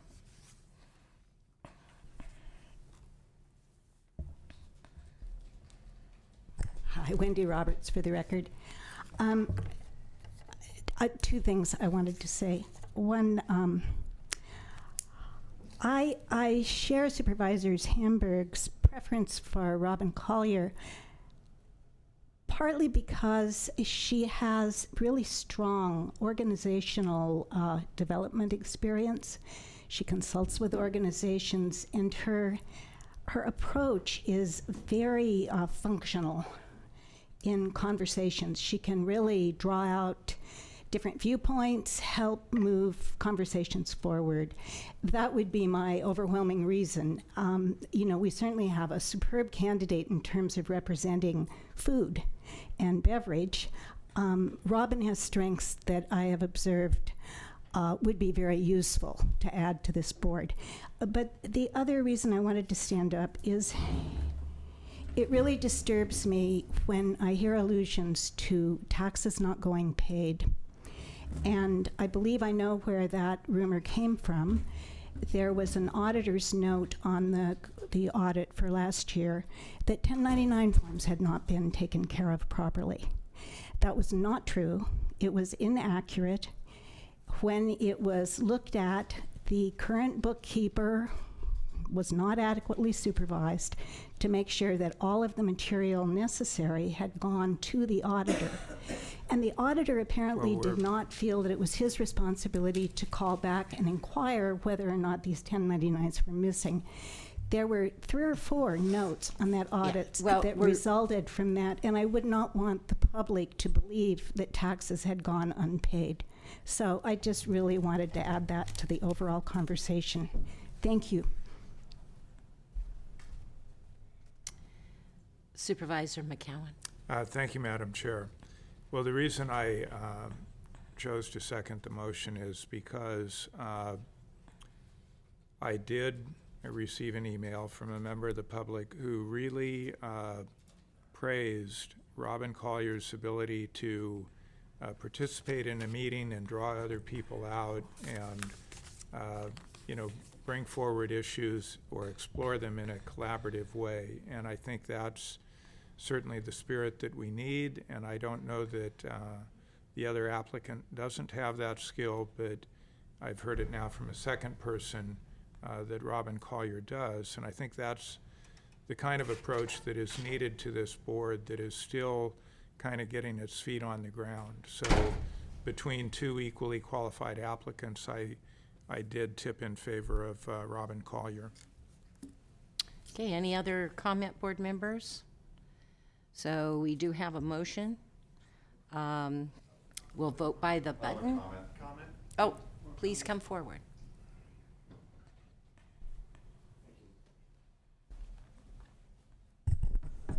As came up earlier, Cynthia Ariasta worked for me in the past. She actually did us a big favor by working for us in that year, is how I look at that. She was on the coast, she was nearby, and she was in between sort of, leaving a business that she ran and creating a new one. So I know how she works, and I'm actually have always been a big fan of how she works and what she does. And I think more than that, the reason I wanted to stand up here is that, core business, what a person is doing and what they're bringing to this board is meant to be for, like the lodging folks, there's 5 of them, their core businesses are obviously lodging. In this case, food and beverage, a person's core business is what they're representing, and it's clearly what Cynthia is doing. Robin Collier, I'm looking just at her resume, and she used to have, looks like different businesses that ended in 2009. And in the resume that's published here, she's consulting, but it doesn't even say in the restaurant business. It's with small businesses or otherwise. So I think for me, I want folks, I would like the board of supervisors anyway, to look at the folks who do put their names forward as representing their core businesses. And I think in that way, Cynthia is really the only viable candidate. I'll put a period on the end of that sentence, I guess. Thanks.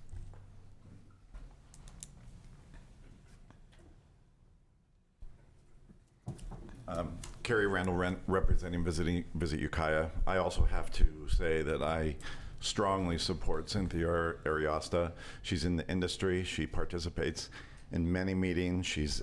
That has to do with tourism and bringing more tourist of town. She talks about the industry. I've just met with her recently.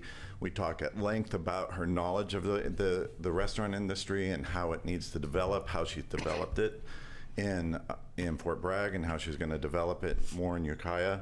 She works well with other restaurateurs. She's articulate and she's passionate about our community like I've not seen before.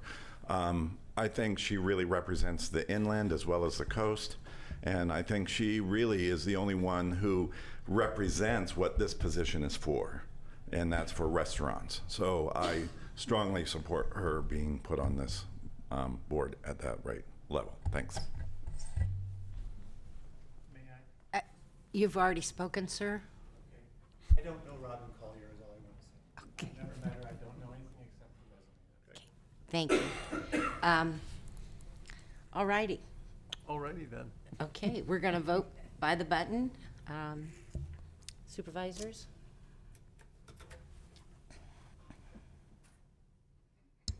The motion fails with Supervisor Brown and Supervisor Jurdy dissenting. Madam Chair, Mr. Chair, I would like to nominate Cynthia Acosta, Ariasta, for the position as the representative of the food and beverage industry on the Mendocino County Tourism Commission. Second the motion. We have a motion and a second. And I think I will go ahead and say that part of my reservation was that when we were going through the process of straightening out the governance, there was a particular member of the public who would frequently show up and had a very partisan style position in support of one aspect of the previous governance. And that caused a concern that that feeling could still carry over, and we really need to move beyond it. We have one governing board, and everyone needs to focus on being a collaborative part of that one board, and everyone said that's where their interest is and what they'll do, so I certainly hope that proves to be true.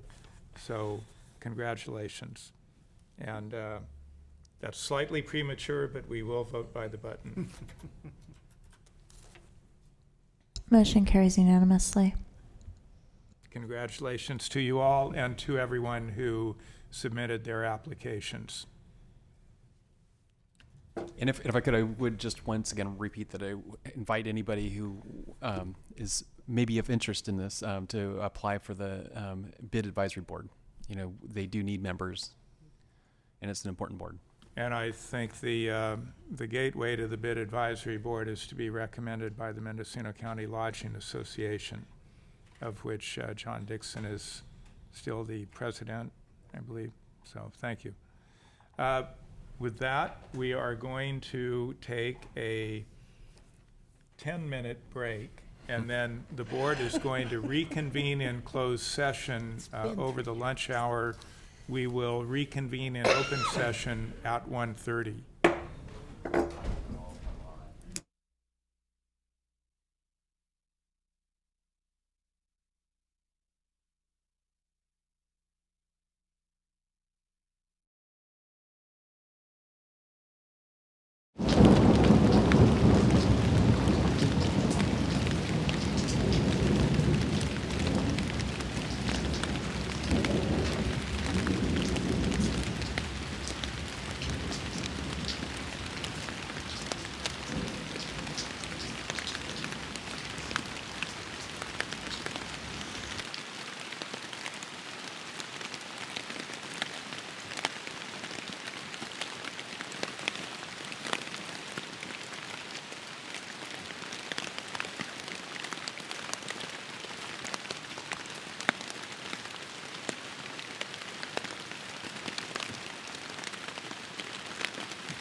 The board will reconvene in our afternoon session, and reporting out from closed session, we did discuss item 9A, conference with labor negotiator.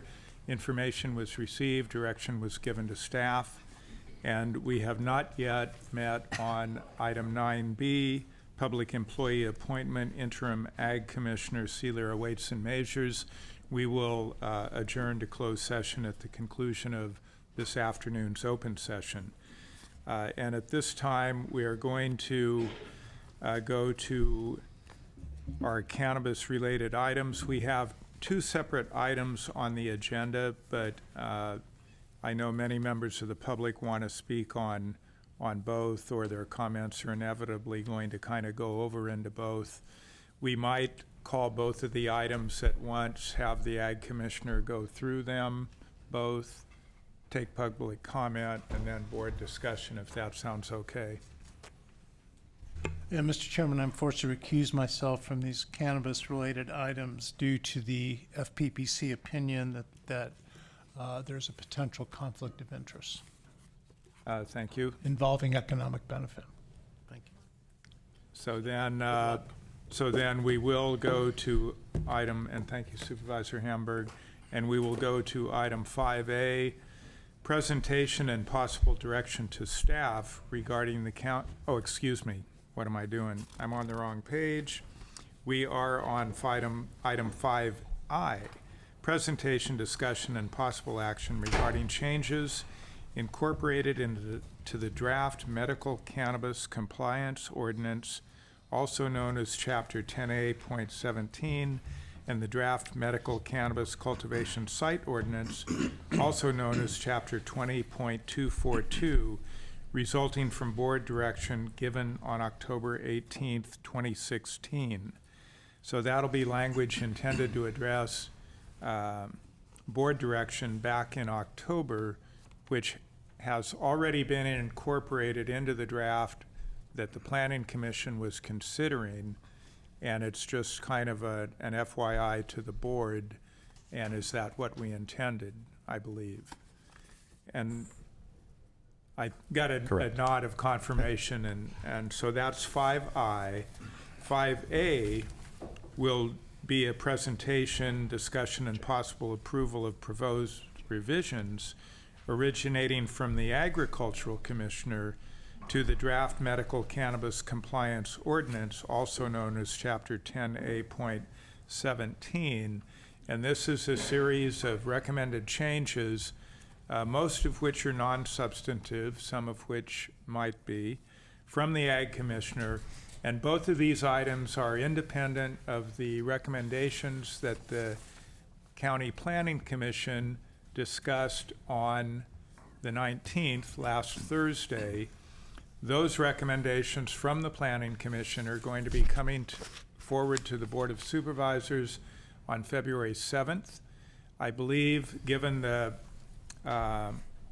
short timeline and noticing requirements, the board will not be taking a vote on February 7th, but it will be a presentation by staff of the Planning Commission recommendations, public comment, discussion, direction from the board, and then at a meeting subsequent to February 7th, we'll be in a position to take action and be moving forward. So without any further ado, I will go to the Ag Commissioner for items 5I and 5J. Thank you, Chair McCowan, members of the board. Chuck Morris, Ag Commissioner for the county. So the first item, 5I, again, as you stated, the board supervisors on October 18th, staff was given direction by the board during the morning session to develop language that reflected the board's direction that day and come back in the afternoon with some proposed language. In the afternoon reconvening of that item, then Chief Planner Andy Gustafson presented to the board what was entitled at that point the notwithstanding clause. The elements which this language would cover were discussed in the morning session and then again addressed in the afternoon session and clearly identified. Staff was directed to formalize language incorporating the specific changes that had been discussed and then move the two draft documents forward Andy that day had made the statement that we would incorporate both into the cultivation ordinance and the zoning ordinance the similar language. So we were directed to incorporate that language and then move the documents forward through the environmental analysis. That was done. Since that time, your board has not had the opportunity to actually have that language presented to you. That's the point of this item today, is just to formally get recognition from the board that this information was incorporated and the intent of the board was conveyed clearly, or as clearly as we had hoped. So that's why they're before you today, and basically just asking you to take a look at the language and either affirm the language that's there, and it is, as Chairman Cowan mentioned, it was incorporated. It's currently in the versions that both went through the environmental analysis and are the most recent versions that are out for public review. So either adopt the information that's there or possibly amend if Supervisor Purity. So, Chuck, just for clarification, for us and anybody else watching at home or in the audience, we should be looking at version 10 updates from the October 18th meeting, Board of Supervisors. That's the version we should look at to see with the red line, the changes. Correct. Okay. So the changes in the cultivation ordinance 10A.17 are just in the C-type permits, because that was the limiting factor on this specific element of information. Starts on page 12 and is highlighted in red underline. And then in the 20.242 zoning proposed ordinance, the changes are highlighted again in red underline starting on page 2 and carrying over into page 3. And I suppose I would add, I believe this is consistent. We could quibble over how it should be worded and all the rest of it, but I believe the intent is consistent with the board direction that I think was reaffirmed on October 18th, which was consistent with board direction going back to March 15th that had never been explicitly incorporated into the ordinances. But I think in a nutshell what this says is, if you were a current cultivator under our existing ordinance that didn't require anyone to have a permit, you would be allowed to apply for a permit to continue at the cottage level in any zone for which a dwelling was a principal permitted use. So that was the direction of the board consistently, that this language is in the current working draft the Planning Commission has been working on. This could all change depending on recommendations that the Planning Commission has made to the board that will be presented to us at a future time that would replace additional restrictions on cultivation in residential zones.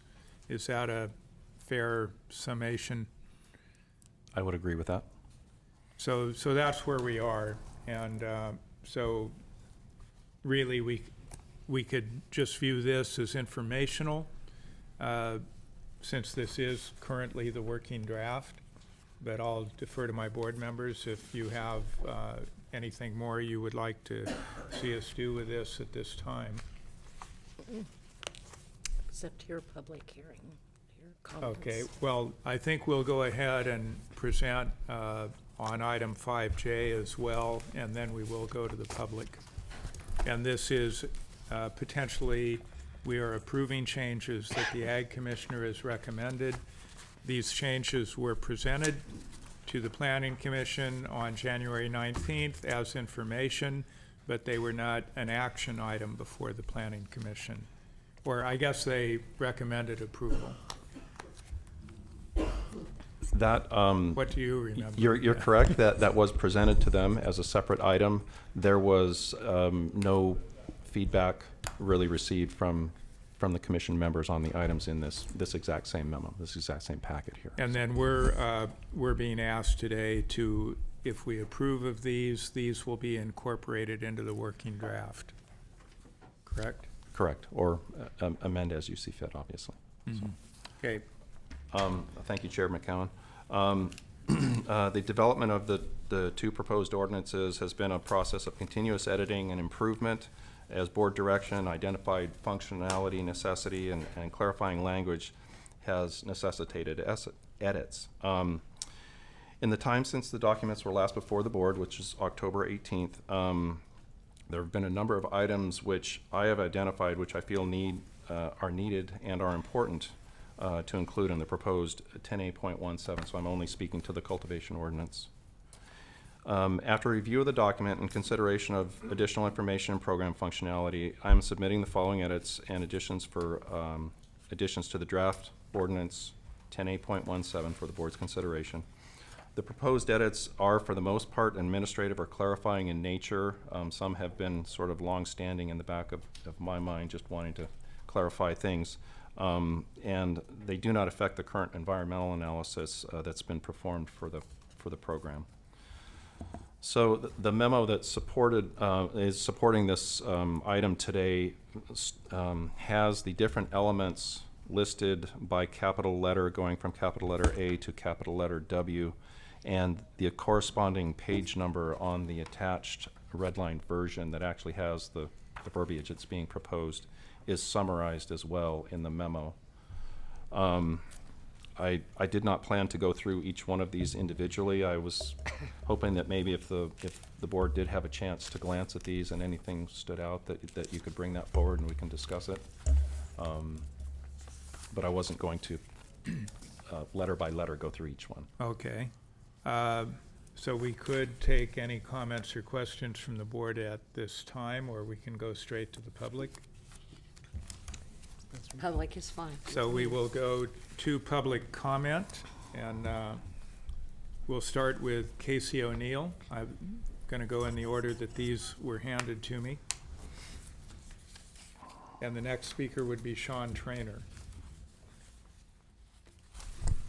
Good afternoon, Casey O'Neill, local farmer, vice chair for California Growers Association. I have a couple of points on the Ag Commissioner's memo. The question of state parks was raised, and the suggestion that we would add 1,000-foot setback from state parks to cultivation parcels. There's a lot of state park land in this county, and a lot of it's very rural. There's a lot of cultivation parcels that border state parks. I think it's important that we strike a balance here. I've heard from a number of the members of the organization who have said that, their parcel does border state park.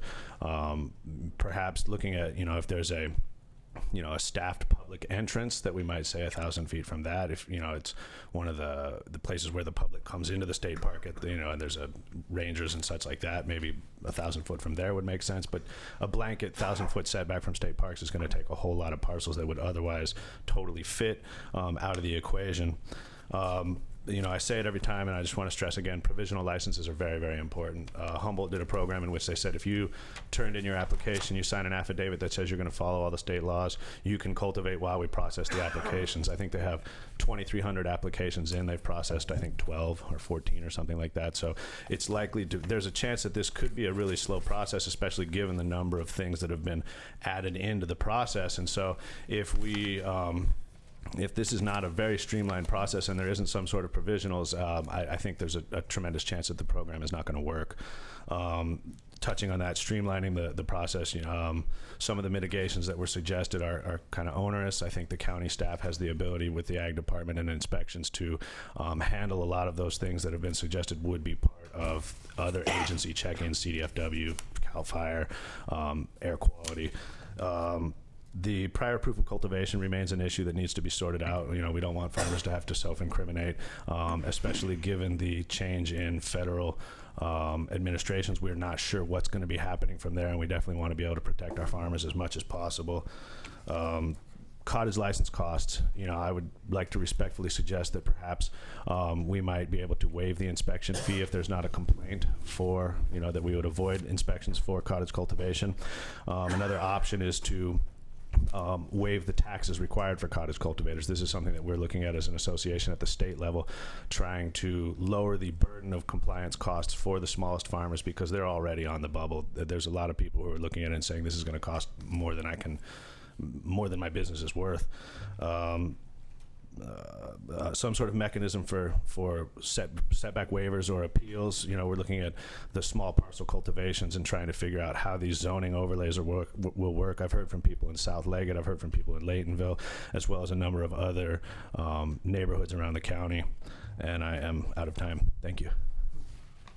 Thank you. Sean Trainer. And the next speaker will be Scott Willoughby. Good afternoon, Sean Trainer. Thank you for listening to us today. I'd like to address the MCCO to provide a sound pathway for permitting cultivators while reducing public outcry, 20.242 zoning for the same. The current drafts of the above do nothing to reduce the onslaught of speculative growers moving into the TPZ and RL of Mendo. This never-ending stream of spec growers is causing public outcry, yet this outcry is causing county agencies to act on negative emotions where other positive solutions could possibly provide benefits across the environment, economy, and social board of the community. As Planning Commissioner Nelson Little and the Ag Department recognize, providing another destination parcel for existing cultivators to transfer to provides a huge relief valve solution to the community. A preferred transfer destination site, when constructed with sound parameters and compliance with MCCO and 20.242.070, as well as the North Coast Regional Water Quality Control Board, the state agencies, all of them, could allow the aggregation of existing cultivators to relocate to. The PTDS mitigates high nuisance complaints, which has been driving most of this arena so far. The lawsuits and wasted resources by all county and state regulatory bodies can be reduced, and vigorous enforcement can be reduced as well. There's quite a negative energy there. I recommend that AG2, as it is currently written, not be mitigated. This creates a negative path to more intrusive cultivation and opting out of the compliance by many farmers, creating a huge impact on rangeland and TPZ land by these speculative growers. Many current permit holders cannot comply with the North Coast Regional Water Quality Control Board policies. Some cultivators want to move to take advantage of a co-op benefit situation that a PTDS could provide while mitigating the negative public outcry, which is what we're all trying to do here to get along. A PTDS provides relief to ag zoning pressure, allows permitting and oversight to be regulated successfully, allowing cultivators to share the enormous costs associated with compliance, certification, track, and trace. The county benefits from a streamlined, efficient flow of operations, permitting to ongoing compliance and oversight. State resources are also saved by allowing resources to be sent on non-compliant operatives. The Farm Bureau, Willits Environmental Group, the Mendo Blacktail Association, and other public noted concerns are addressed in a positive fashion with the PTDS program. These locations would come on board with the Water Board, Fish and Wildlife, and other state agency approvals. CGA and CCIA both approve of co-op practices to help small business farmers become and remain compliant. Thank you for your time. Thank you. Scott Willoughby, to be followed by Valerie Edwards. Good afternoon, and thank you to the Board of Supervisors for reviewing this issue. I'm the president of the Board of Directors of Mendocino Wine Growers, so I'm here representing the vineyard and winery business. Our position, or not really our position, but the wine industry is very curious as to how this will unfold, as you can imagine, for land use issues, labor issues, water issues, and so forth. We're pretty comfortable that it'll be resolved satisfactorily. We see it as not as a competitive industry here to Mendocino County, but a complementary one. Some of our members, I'm sure, are growers. Some are not. Some are very heatedly against cannabis. Most are somewhat in favor of it or ambivalent to it. We've surveyed our membership and have those kinds of informational results. I'm here basically today to support the efforts that the board is taking to resolve this and to create a licensable pathway for cultivation and the beginning of a long adventure in a thriving cannabis industry here in Mendocino County. From the wine perspective, the winery industry here in Mendocino County survives on tourism. We do well through our tasting rooms. We do well by brand recognition around other areas where our wines are distributed. But fundamentally, the big tie-in, or the tie-in to the cannabis industry that the wine business is analyzing and looking very closely at is what's the nature of tourism. And quite frankly, there is no crossover because both are federally regulated and some much harsher than others in terms of alcohol and cannabis. However, in other states, Washington and Colorado, for example, both industries, the craft beer industry and the cannabis industry, and the wine industry and the cannabis industries have benefited greatly from the tourism. Common example, somebody comes to look for cannabis or to enjoy cannabis in our county or to purchase it or talk to farmers, and at the same time they may enjoy some wine. We think that's an advantage to our industry that helps both. Time is of the essence. These permits that are granted by the state, as far as I understand, require a local permit first. There are other counties that are ahead of Mendocino County, quite honestly, and we want to make sure that when the state licenses and permits are available to these growers, if they wish to do so, that it's been an easy process or relatively straightforward process to be permitted by the local jurisdiction, which is Mendocino County. The wine industry, as you know, thrives and does well with a three-tier system, so we support however that mechanism works for the cannabis growers. And finally, just about out of time, we know that the appellation system is also very successful for the wine industry, and we support the nature of the appellation designations in the cannabis possible industry here in Mendocino County, and what crossover that would bring for collectors and for connoisseurs and for people wishing to experience products from our county from different areas. Thank you very much for your time. Thank you. Valerie Edwards, followed by Linda Gray. Hi, my name's Valerie Edwards. I'm a farmer in Laytonville.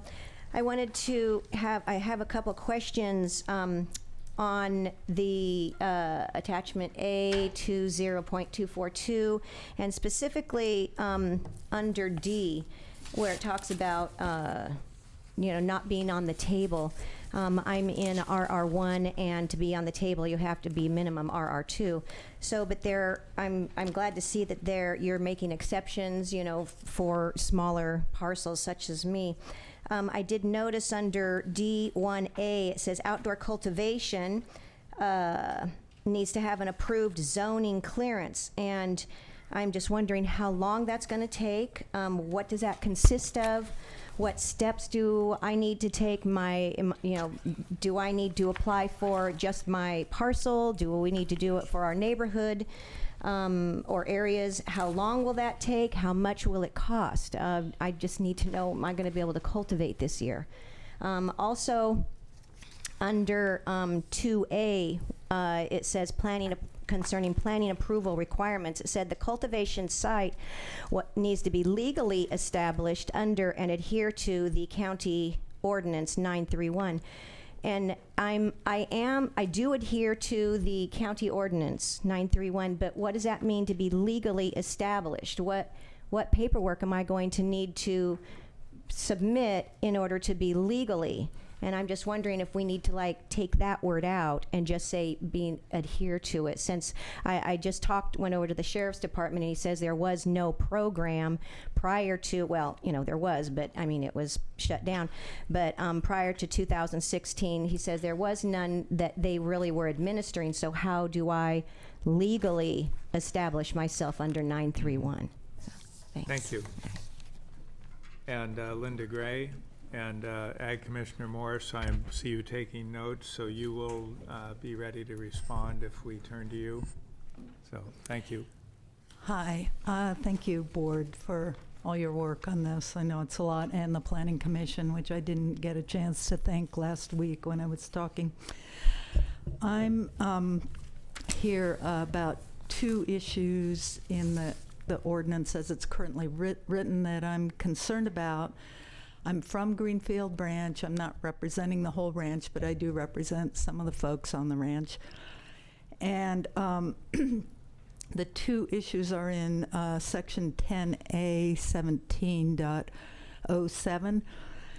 And the first question I have is, why is there a requirement that if any owner in a tenants in common situation is applying for, going through the application process to cultivate, why would they have to get all of their partners to either also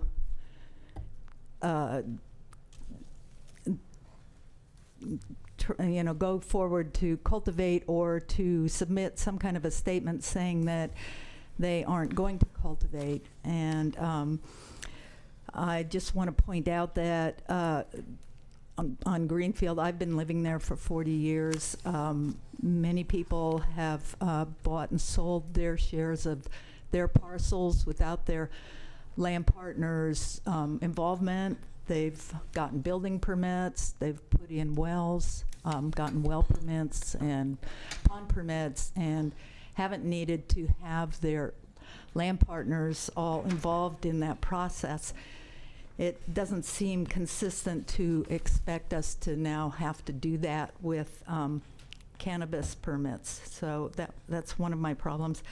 The other one is that on a tenants in common situation on Greenfield, for example, and I know this is true for parcels throughout the county, a lot of people came here in the early 1970s and bought parcels together as tenants in common and built their own homes, and had to go through the clean slate process at some point in time to become legal.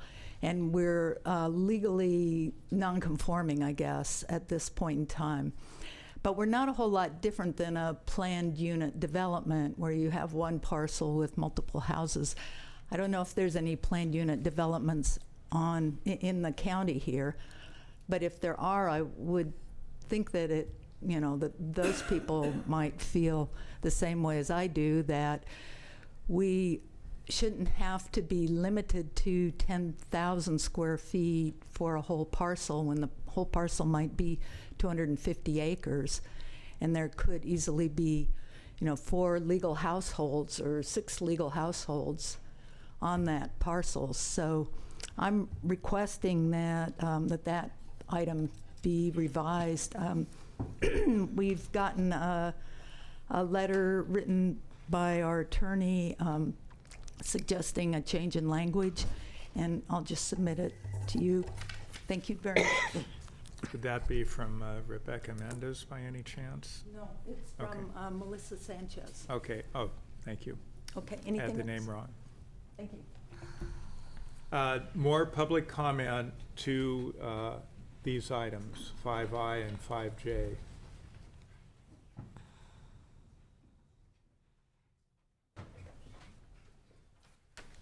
So Good Andy afternoon. Nicole. My name's Andrew Nicole. I have one item that I'd like to bring up with the board. It's in the ordinance, section 10A.17.040A1. This is the section that restricts any cultivation within 1,000 feet of a youth-oriented facility, a school, a park, or any church or residential treatment facility. I'm concerned that this setback takes property rights from neighboring owners that are in the vicinity of these youth-oriented facilities. And I believe that the description of all these facilities that is included in here is kind of a catch-all and not very well defined, which is fairly loosely defined. And when I heard the definition of a state park, my concerns about that were reinforced. I believe the state regulation calls for a 600-foot setback from schools, and also provides for some room for modification. A 600-foot setback would provide 26 acres around a facility of a buffer zone, while increasing this to 1,000 feet protects it restricts 72 acres. That's a 3-time increase. It just seems excessive to me to take the rights from all those property owners within that 72-acre area. Now, I agree that separation is important, and I'm not disputing that, but I would like to recommend 3 changes to this. Number one, I think the 600 feet that the state felt was adequate is adequate, and the county ordinance should default to that. Number 2, I think the definitions of the protected facilities should be clear and defined without leaving any confusion, so that there's not arguments about whether a charter school, a daycare facility, a bus stop, all these different things are going to require a 72-acre setback. And the other thing, that if you do decide to stick with a 1,000-foot setback, I think the ordinance should allow for a reduction in the setback where physical features provide adequate separation. I'm referring to things like rivers, freeways, natural or man-made barriers, mounds, fences, or a case where a circulation system keeps people out of an area, but as a crow flies, it might be less than 1,000 feet. So I think a little wiggle room needs to be in there so that circumstances that provide adequate separation can be considered. Thank you. Thank you.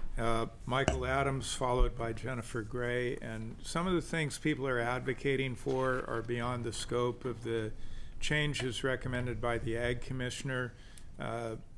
We will not take action on those items today. That'll be for February 7th. But, it's your public comment. So, Michael? Thank you. Couple things I'd like to comment on. First is to reiterate the importance that we successfully get local permitting in time for state permitting. For the cottage licensing, I believe I heard from Mr. Morris that those that had registered with the Ag Department last year would be eligible for transferring into the cottage license. I hope that makes it into the final draft. Track and trace, if we do implement, I believe it looks like we're implementing a track and trace program, that I hope that it falls in line with whatever the state is going to be doing, so we aren't doing a program and then having to completely revise that program next year. I think that will be challenging and time consuming. That's not necessary. For living structure being on the parcel where cultivation is happening, that there be a time frame to bring buildings into compliance. I couldn't find that exactly in the text, so I don't know if that's there, if there's going to be. I understand that that's a desire, but I don't know if there's if a time frame is given for that. And then just to remember that our goal is to encourage as many of our cultivators and farmers to come into compliance. So I believe that your work, you're listening to the public comments and to the refinements from the staff, has really heard the needs and concerns of the county and of the constituents, and I appreciate your work in this. Thank you. Thank you. Jennifer Gray, followed by Ashley Oldham.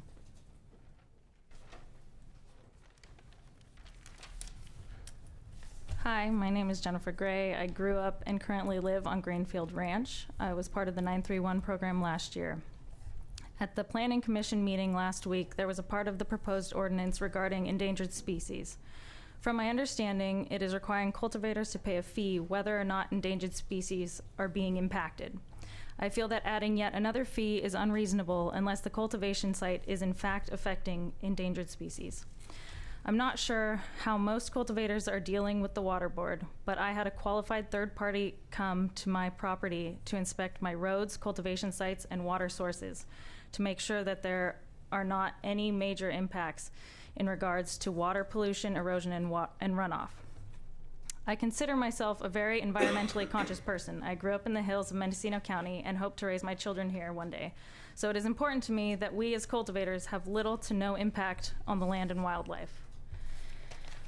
But I feel that there may be unnecessary redundancy in fees and requirements between the water board and the proposed ordinance, which would add more financial burden and complication to the cultivators. I think that it is important that all parties involved in writing this ordinance are diligent about informing themselves on the requirements and fees of all other regulatory agencies so as to not add more complexity and unnecessary financial burdens to the permitting processes. Permitted cultivators are already looking at a substantial amount of fees and taxes between the state and county. So if the goal is to encourage people to get permitted, I believe that adding more fees is not the way to go. I want to thank you guys for all the work that you're putting in, because I know this is a lot. So thank you. Thank you. Ashley Oldham, followed by Alan Harris. Is Ashley present? Yep.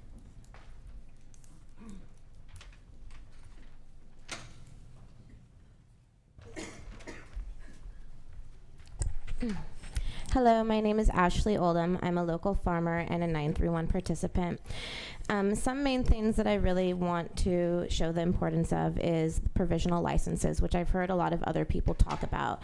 But why it's so important to us is not only will we have to have county licenses in order to have state ones in 2018, but most of us can't afford to take a year off, and we want to be compliant. We want to participate. We don't want to be viewed as criminals. We have families, we have mortgages, we have bills. All of these fees and taxes and the amount of money that we have to put into redoing our operation and bringing it up to compliance is substantial. I think there's a major general misconception that people have about cannabis farmers and how much money we make. But I can speak for myself, and I'm sure of plenty of other people in the room, that not all of us have stacks of cash buried in the woods. Like, we're living harvest to harvest. We're not, we're supporting families. We're doing everything that all of you guys are doing. And to ask us to take a year off might make it so that we can't continue and we won't have the money to stay compliant. And so I'm asking you to please not make us choose between compliance and survival. I want the program to work and I want to participate, but I also have to live and I have to feed my family. And I just really hope that you guys consider that. And like Casey was saying, maybe we can turn in applications and sign something agreeing that we'll be compliant until you guys are able to issue real permits. And I understand that you guys have a lot happening and you have a huge process and it's a lot of work on your part. But if we can come to some kind of compromise to where we can continue to work in this process, that would be much appreciated. And it's, almost February. We need to get started. We can't just assume we can have these plants. We don't want to get in trouble. We don't want to have to go through a raid. The county doesn't want to have to pay for that. We're here because we want to participate. So there's that. And then I also wanted to bring up something about track and trace. Like I said at the Planning Commission meeting, we're an industry that has never tracked anything. We're not used to it. So I'm hoping that the kind of track and trace that you guys set up, I hope that it can be very straightforward, and I hope that you guys can provide adequate help and assistance and information so that we can do it correctly. I also want you guys to acknowledge that there will be a state track and trace program in place, and I feel like having to go through both a county and a state one is a lot of extra steps and very possibly a waste of county funds. I feel like going through a state track and trace problem should be a significant step. Thank you. Thank you. Alan Harris, followed by Josh Holfeltz.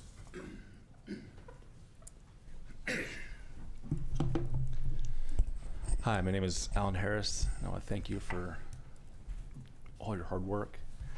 I've lived in the Mendocino coast for 14 years, and I'm married, and I have 3 children. I'm a licensed building contractor, and I've been cultivating cannabis indoors for 14 years. And I own property in Fort Bragg, where I have my small farm, and I'm raising my family. And there are a few issues I'd like to address. There have been a lot of concerned residents in Mendocino County that do not like living next to cannabis production. And I want to make the board aware that not all cannabis production is negatively affecting neighborhoods. I'm on a first name basis with all my neighbors, and it's my understanding that they approve of my activities. I think you understand the potential clash that can occur between cultivators and concerned neighborhood groups. And you guys have included the need for conditional use permits to remedy those conflicts. And I want to reiterate what Casey O'Neill previously stated. I agree that the new red line that bans cultivation with 1,000 feet of state parks should be reworked to describe the parts of the parks, that the public interacts with.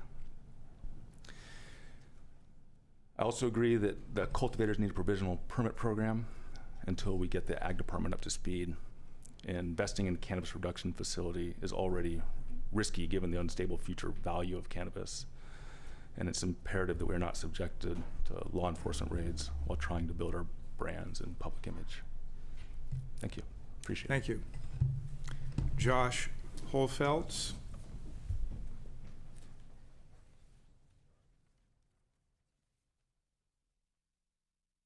My name is Josh Holfeltz, Ukiah resident and with the Emerald Triangle Distribution Company. I'm here to ask for provisional license on distribution and transportation. I have access to what all these farmers want, which is outlets for their product. And we've kept an eye on where things have been going for a while now. I am a local Ukiah resident. I want to pay taxes. I want to bring money into this community. My family lives here. I live here. My two very small children live here. We don't have anything like that right now. We've brought in some very powerful people. A former National Director of Safety with the Department of Transportation is on our team, including some multinational brands that we have brought to Mendocino County that are just waiting for these licenses so that I can start exporting their products. This is a way not only to bring money to Mendocino, but to keep all the farmers here continuing to do what they do best. So thank you for your time. I'd love to talk to any of you. I'm available all the time. I'll have business cards for you as well. So thank you. Thank you. Is there anyone else who would like to address the board on this issue? Please come forward.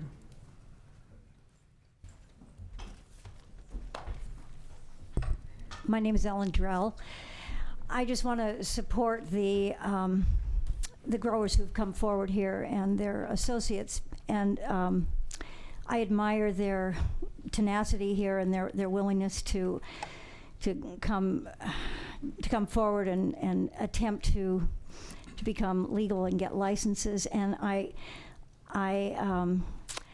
I just want to remind the board and the staff that it's my understanding that the intention of this ordinance was to make to create a path for these very people who've been in our community for, in some cases, decades, and who want to be legal, productive contributors to this community, to make it possible for them to do so and to continue to make a living. So I am sympathetic to their worries about, regulations piled on regulations. So I think it would be very useful if the agricultural department could make a list of all the permitting steps that these growers will have to go through and attempt to put a price on them. And as someone who has concerned themselves with the environmental impacts, I would really be able to look at a list like that and see where there might be some redundancy in terms of environmental protections, and maybe reduce some of help both the staff and in conjunction with everybody else involved, maybe reduce some potential redundancies, because I too want to see these small local growers be the first ones to get their permits and see this ordinance go forward in a way that is practical and doable. Thank you. Thank you. Sandra Berman.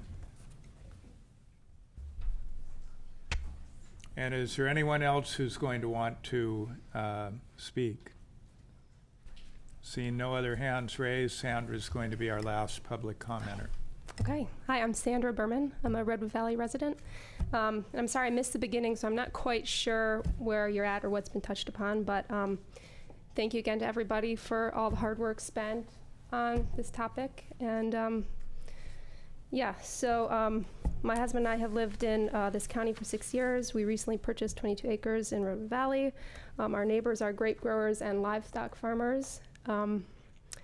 I want to reiterate my support of cultivation in RR10 zone parcels, and also the memorandum. I'm not sure. I'm a little confused about all the memorandum stuff, like at the Planning Commission, it seemed like they weren't aware of the changes to the memorandum, so I'm a little confused about everything, but I wanted to On the memorandum, you remove the provision requiring permitted structure at this time, and I want to express my support of that.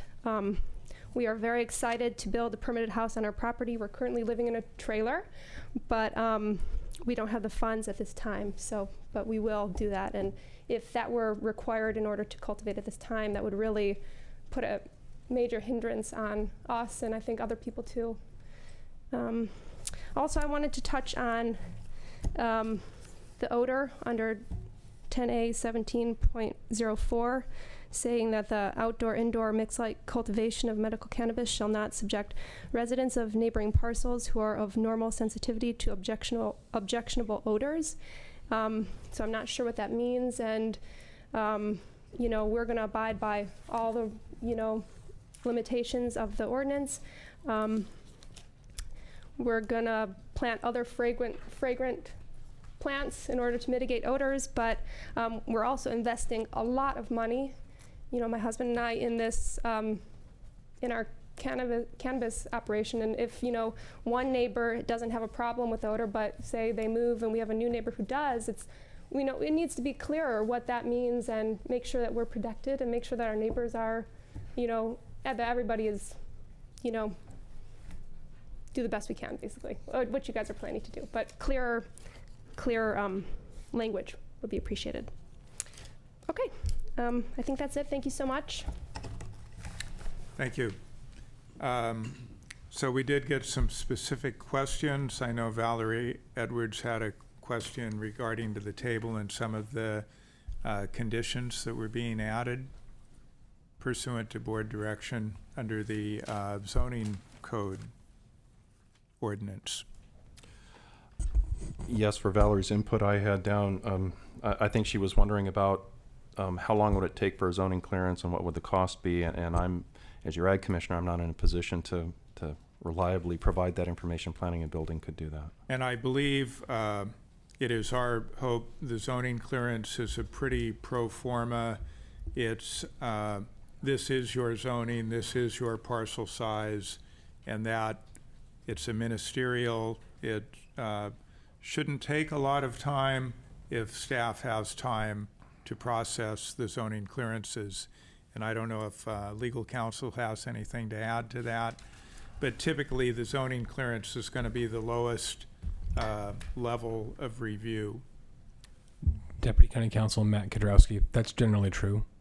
And that's been idealized from day one, is it's a very easy review by planning. Mm-hmm. We can make sure that when this comes before the board on the 7th, that planning department representatives can speak to that. Mm-hmm. Thank you. And there might have been a second question, or were those kind of combined? I was taking notes, and a few things that were spoken to and a couple times reiterated. One was track and trace, and so the county is in the process of selecting a vendor for just a county track and trace program. The state of California will be implementing a track and trace program when Cal IT eventually builds it and is able to implement it, again, on a statewide basis. And the concept here is that the county will basically retire our track and trace because the state track and trace will assume the same position. So there won't be a duplicative, or there won't be dueling track and trace in Mendocino County. That's the thought right now.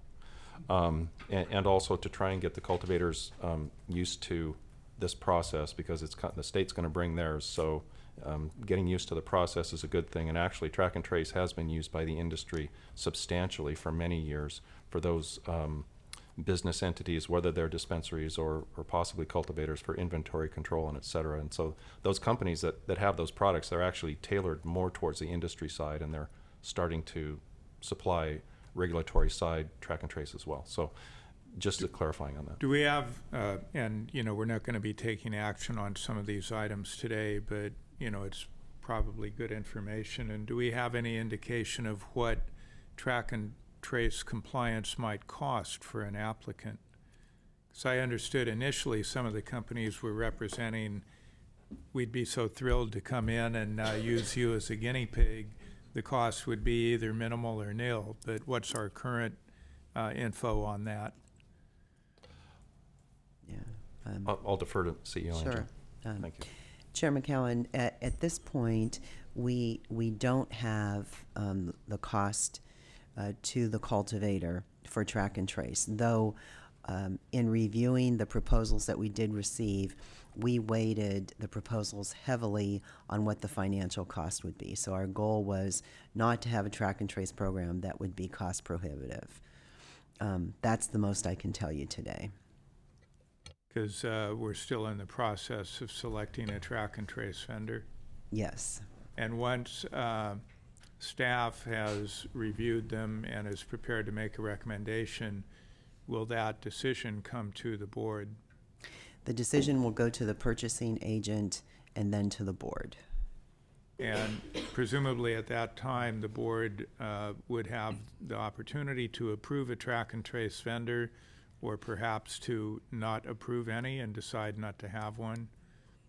Or due to the nature of public contracting, are we kind of locked into awarding to a qualified responder? You would be awarding to a qualified responder, though I can, this is not, I can tell you that there has been a lot of research and work going into track and trace. And we do believe that track and trace is really pivotal to a good program for the cultivators and also for the county. So certainly more to come on this. Mm-hmm. Thank you. Just one or two other things. There was a discussion about appellation, so I would encourage folks to look at the 10A.17.120 section. It's titled certificates, I believe, but there's a paragraph A speaks to the appellation designation, and that's really, it's in the state's purview to set appellations throughout the state, but there's also a statement there that the Ag Commissioner will work with local entities during that process of establishing appellations here for Mendocino County.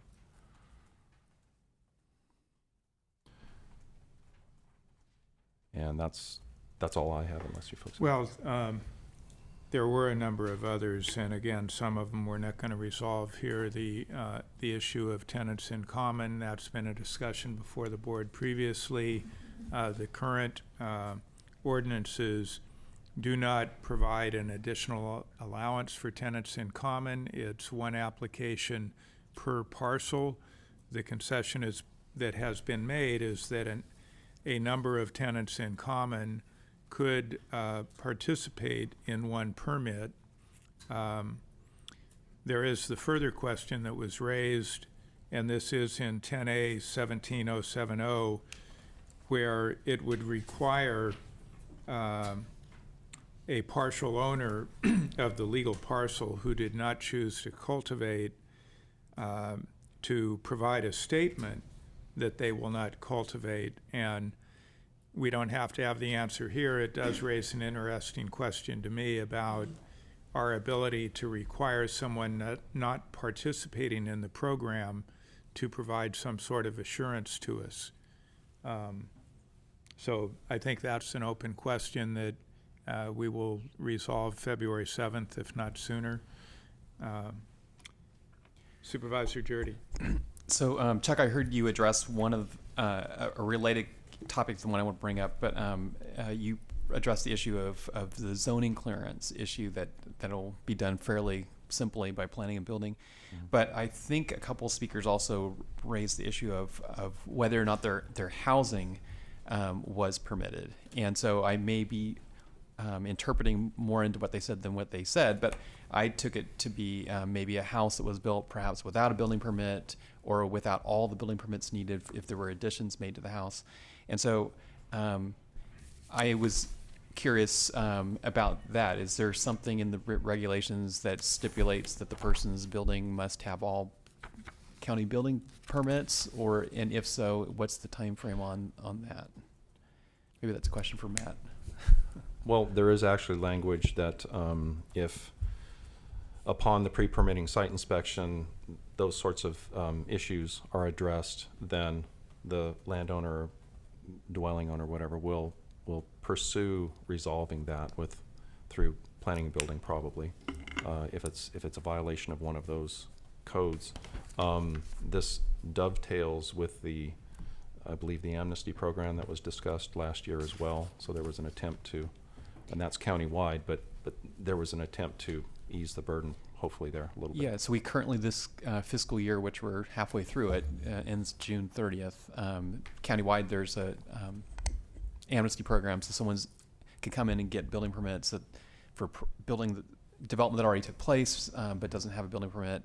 But some people may not have pursued that yet, and with this license, they may have more incentive to do that. And I guess the question is, what's required of someone if they say, okay, I'll pursue this, but it is going to take them some time and money to actually make the corrections to their building, to assuming there are some needed to comply with either our Class K program or other aspects of the county's building code. So I mean, what kind of time frame do they have to comply with that and still get a permit for this year? Deputy County Counsel Matt Kudrowski. I think we're still working on this. This kind of falls into the category of provisional licenses, or what kind of leeway we'll be building into the program or acknowledging as part of that. Yes, if they don't have something right away, in a lot of ways into the program, will we allow them to continue working towards that as we handle their application and look to see what they are meeting, and then have to go back to say, well, what if a certain aspect would take them 6 months to a year, will we just require them to be proceeding towards that? Well, we're still working on that, and we'll have hopefully some more updates and language for the 7th. Okay, so this issue, which I assume also came up at the Planning Commission meeting, you're anticipating being able to answer more specifically on February 7th? Or have some proposed language for the board's consideration. Right now, we're looking at, that's the whole provisional license thing, generally not just guided towards what's under our codes, but under other aspects of cultivation that may also take time before they're able to meet all our check boxes on the permit. So that gets to another question that was raised several times, which was on this idea of provisional licenses. So you're saying on February 7th, there'll be some way that staff's addressing that issue? At least in part. I think we've been talking a bit about an affidavit, which is what Humboldt operated under last year, which was kind of the property owner, an applicant acknowledging how they're going to be operating their cultivation site in accordance with relevant laws and regulation, and seeing how that might tie into other aspects of the ordinance. Okay, well, it's good to hear that staff's working on all this. Is just maybe not here as of today. Well, and I think, I'm not certain because I didn't review it with this in mind, but I believe the current ordinances provide that someone who may have a code issue has to address that code issue within 1 year. But I believe the direction of the board previously would be very sympathetic to the idea that as long as they are diligently pursuing resolution, they wouldn't be bound by the year. And I think that's consistent with the way our planning department has worked in other areas where people have outstanding issues that they're working on, because the ultimate goal is compliance, and certainly that's the goal in this case. So, and we do have over 1,000 applications for amnesty permits this year. I suspect a lot of them are cannabis related. At the request of Supervisor Brown, we made the amnesty program apply to anyone, so not simply people seeking permits. But I do know there are people out there that, including some who haven't yet applied for a permit, but they're going through the amnesty program to try and get ready. So, again, we'll finalize this on February 7th, hopefully, or give direction. But I think it's been our position that we do want people to come forward, and part of that is giving them time to come into compliance if they need a septic system or building permit, whatever it might be. Just had one final point that struck me that was raised today, and that had to do with the 1,000-foot setback, which in some of the language it's specifically referencing from activities related to children, like schools, churches, parks.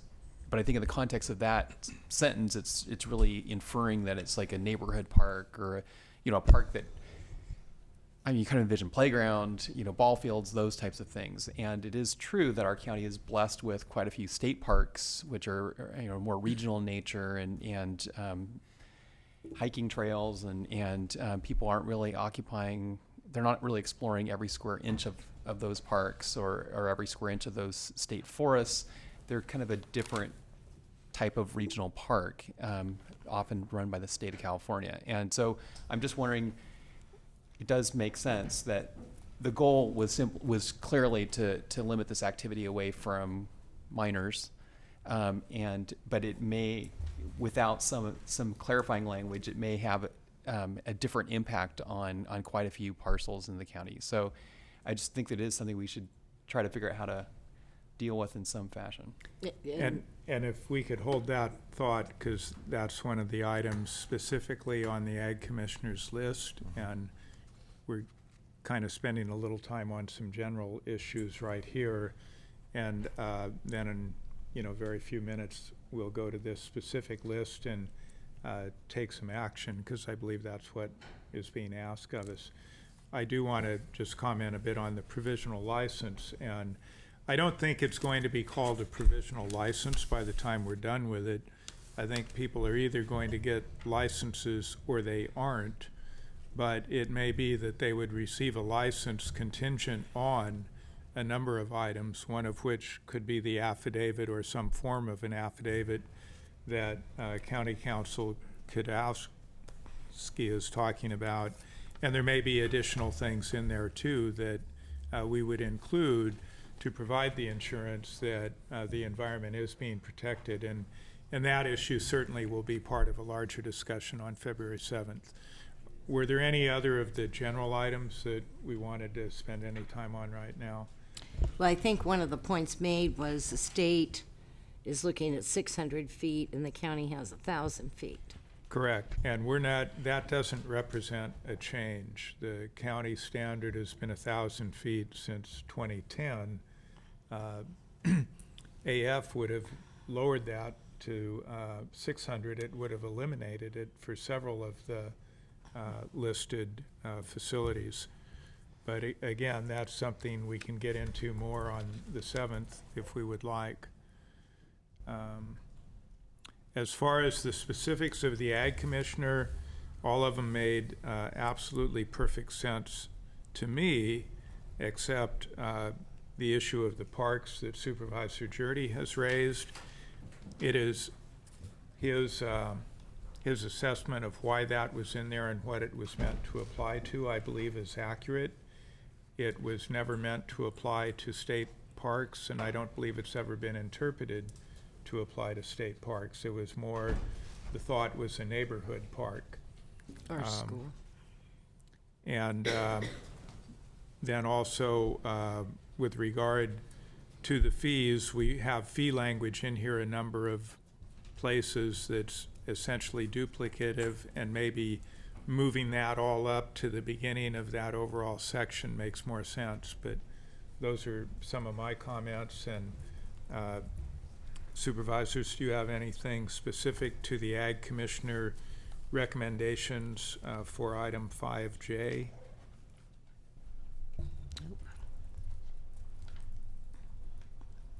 My preference would be to leave the park issue as it is.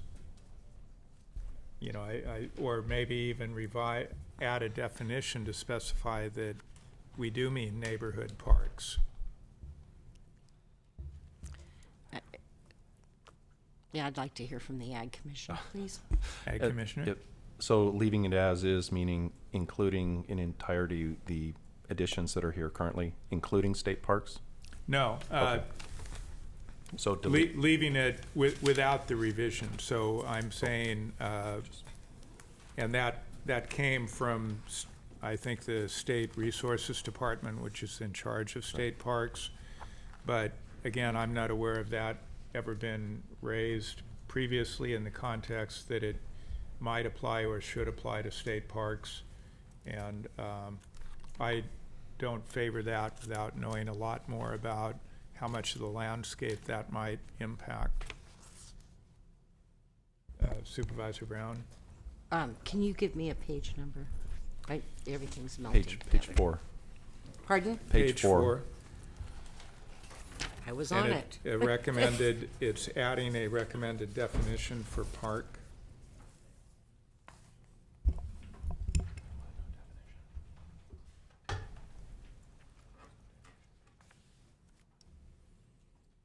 And if we don't have the definition, again, to me, the prohibition on being within 1,000 feet of a park has always been understood to be a neighborhood park.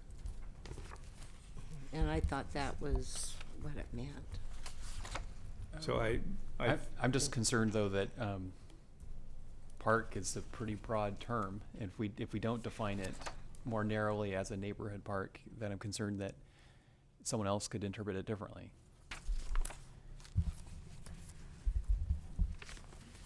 Okay.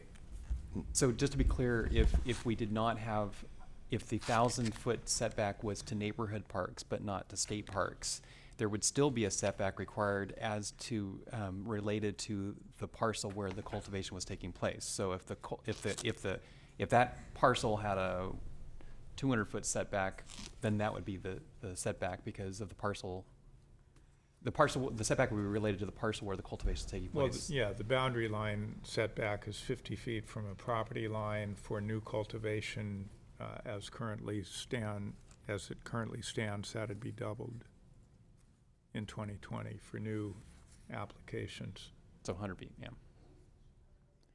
So I think I'm hearing support for a definition of park that would define neighborhood park or clarify this does not apply to state parks. Yeah. That'd be my preference. Yeah. And if I may, through the chair to Supervisor Jury's comments, the first sentence is just straight out of the dictionary, and I thought that was the one that most appropriately identified what we might consider a neighborhood park. And then the second sentence in there is obviously getting specific for state parks. So I don't know if that helps. That might be language to build off of, or just accept. It's out of the dictionary. Well, certainly the second sentence, the definition shall not include any state parks.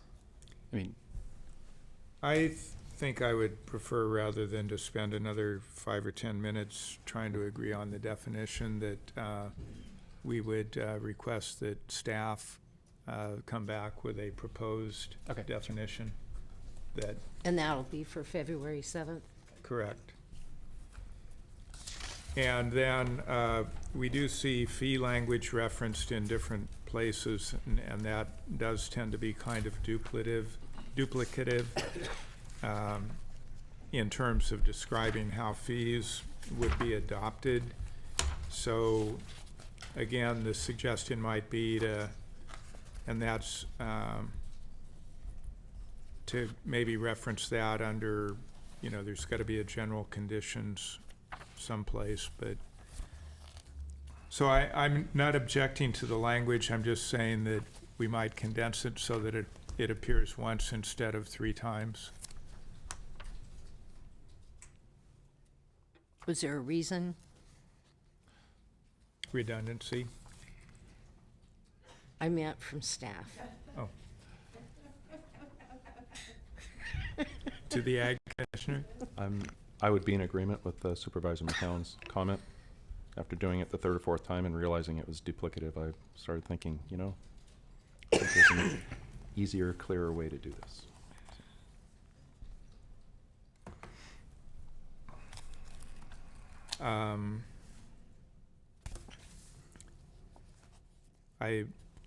With regard to sites, and we do have on page 3, I think it was, we have an additional sentence to clarify that one or more areas of cannabis cultivation may exist on the legal parcel used for that purpose. And that is intended to address the public concern that use of the word site could be a limiting factor when many of the currently qualifying parcels and permits might have plants in one or more locations on the parcel this would also address to some degree the people that are tenants in common with perhaps 3 or 4 households on one parcel. This clarifies all of the plants don't have to be in one physical location. Right. So that concept I support. You know, whether that's actually the best way to define it, maybe that'll be further discussion on February 7th also. Were there any other of the specific points raised by the Ag Commissioner regarding item 5J?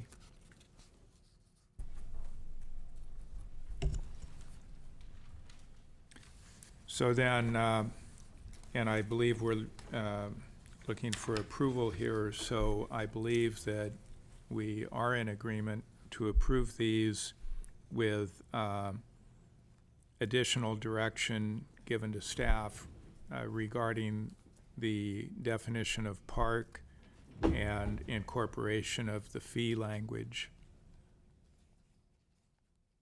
And otherwise, I think we're in agreement, and I've just made a minor quibble over the sites, but we don't have to break that out. I think we're in agreement. So is there a motion? If you need a motion, I'll so move. I'll second.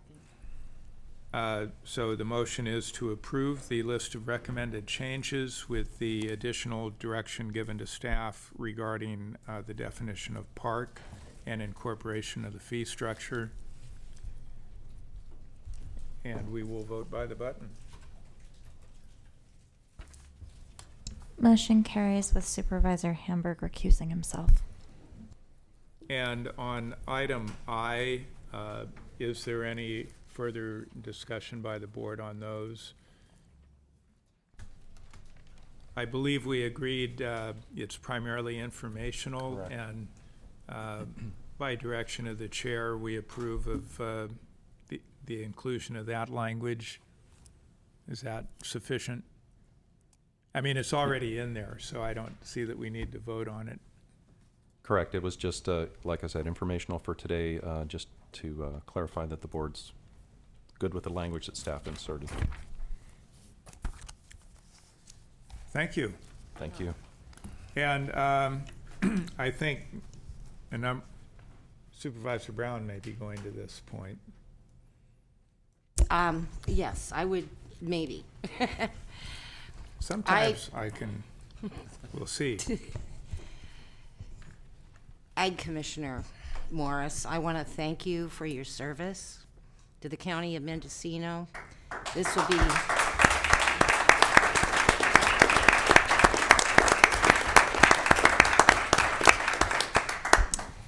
be the last time, maybe, you might come as a private citizen, that you appear before this board, and I really appreciate everything you've done throughout the years. You know what passion I have for agriculture in this county, and I just want to wish you the very best.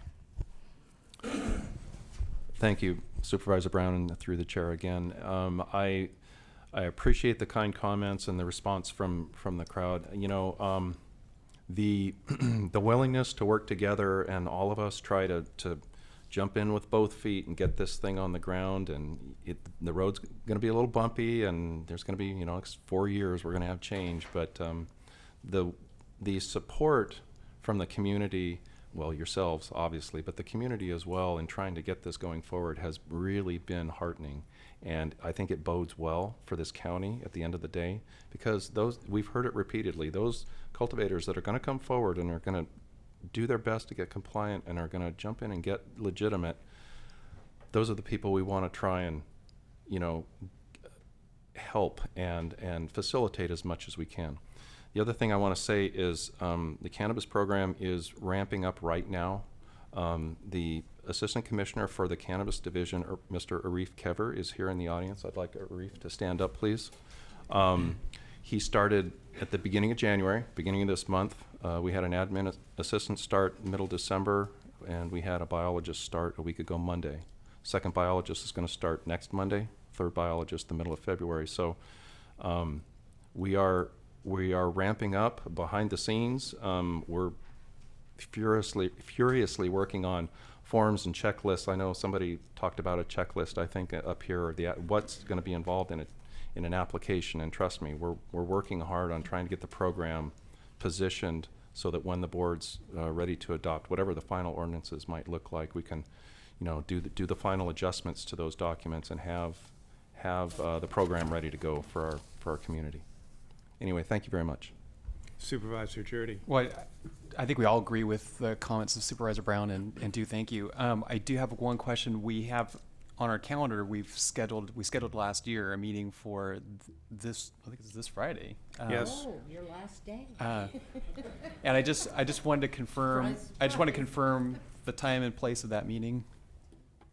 Yes, and the agenda for that has been published, and my screen's not up right now, but it will be Friday, the 27th, I think, 9 in the morning? 10 a.m., Chair 10 a.m., McCown. 10. right here? Yes, right here in the boardroom. So 10 a.m. This Friday in these board chambers for all of the non-cultivation permit types. And is the draft ordinance online yet, or we're hopeful by tomorrow? Do we have an answer? It wasn't up this afternoon when I looked. Same thing I was going to say. It's right here. The ordinance? The agenda? Well, the agenda, but are there any backup materials? I don't No, I don't believe the backup materials are So ready. staff is working diligently to get the draft ordinance completed for all of the non-cultivation type permits. And I'm optimistic that at least by tomorrow we'll see that up on the screen. So certainly it'll be available before we convene the meeting on Friday, I hope. And I do want to concur with Supervisor Brown, and I did sense where you were going. We do all owe a debt of gratitude to Ag Commissioner Chuck Morse. When your predecessor gave notice, we were all very concerned, and you stepped in and didn't miss a beat, and in addition took on the huge responsibility of helping shape this program. So, you've been a great Ag Commissioner for us, and we certainly wish you all the best going forward. Thank you very much. Appreciate that. Thank you. Really do. Well, with that, we will go to the capital improvement program. No? Okay. Chair McCown, I don't see the staff in here, so possibly you would want to go to the next item, and we will contact the staff to be here. Supervisor Hamburg. Oh, that's right.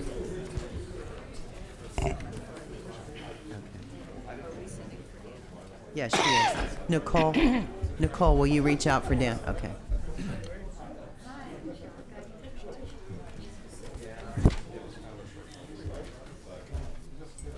I have 5E.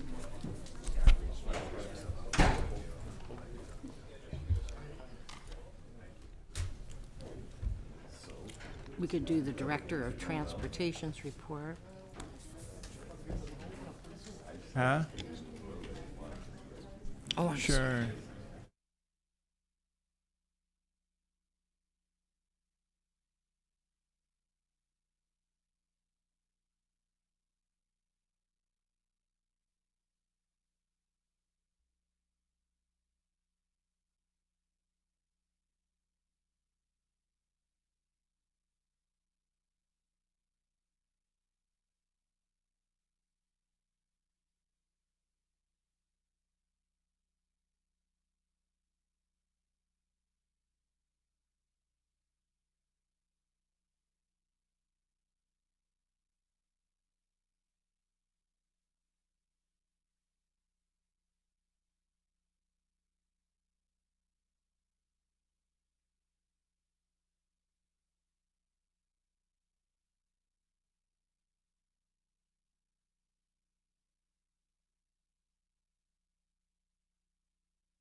Sorry.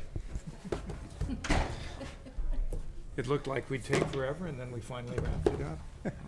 So, item 5K, adoption of resolution introducing, reading the title, and waiving further reading of an ordinance adopting the 2016 California Building Standards Code with proposed local amendments to Title 18 of the Mendocino County Code, adopting local findings and making other technical and administrative revisions to Title 18, and setting the date for a noticed public hearing to consider the proposed ordinance. Planning and Building is the sponsor, and I will go to Director Dunnicliff to introduce the item. Thank you, Mr. Chair. Steve Dunnicliff, Director of Planning and Building Services, and here today with Mike Lockett, the county's Chief Building Official, and I'll turn this item over to Mr. Lockett for discussion. Honorable board members, back on December 19th, I brought forward the California Building Standards Code Title 24 with amendments. California Building Standard Code Title 24 serves as the basis for the design and construction of building in California, improve safety, sustainability, maintaining consistency, new technology, construction methods, and reliability. The state of California has adopted the California Building Standards Code Title 24, is in effect as of January 1st, 2017. I would like to touch on the question that was brought up on the December 19th board meeting about 2x4 construction. I found after a lengthy research that nothing prevents 2x4 construction from the current code cycle.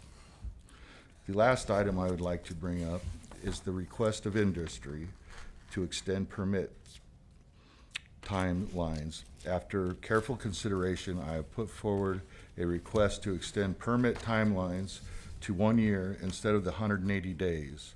This will not apply to structures in violation trying to legalize previous unpermitted construction.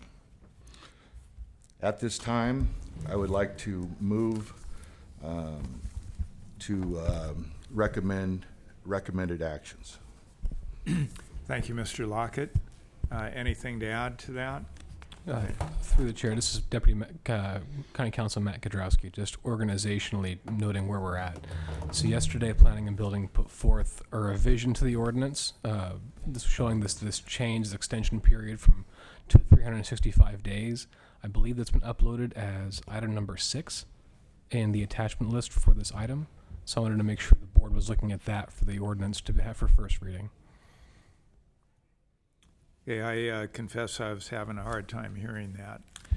So the list of attachments for this item includes the ordinance draft as of 12/21. Yesterday, Planning and Building uploaded a version that includes the change that Mr. Lockett was referring to, making this change from, I think, 180 days to 365 days. Mm-hmm. That version of the ordinance is in the list of attachments that I'm seeing on my screen as item number 6. Thank you. So it's dated 1/23/17. Correct. And one is the clean revised and the other is the change. The other is a memorandum showing the change specifically. And I'd like to take this opportunity to thank you for the research you did on the 2x4 versus 2x6 question, which had been brought to me by a member of the public. And I had the opportunity to read your analysis of that and your research, and you did do a very thorough, complete job of it, and I appreciate that. Thank you very much. And then also the significant change here, we're talking about extending from 6 months to a year the open period for a building permit. Yes, sir. And, I think that probably reduces the workload for our staff as well as for the builders. Given that they wouldn't have to come in to seek the extension, ideally. And I don't see that rarely happening with the builders, but a winter like this would prevent them from going forward with construction projects, and they may have to have that little extra time to have, but I'm sure that the builders here in this county would like to get these projects over as quickly as possible. Thank you. Are there any questions of staff at this time? Is there any public comment?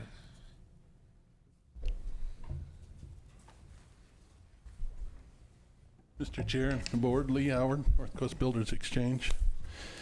I want to thank Building and Planning for what they've done here. We have been able to work through this.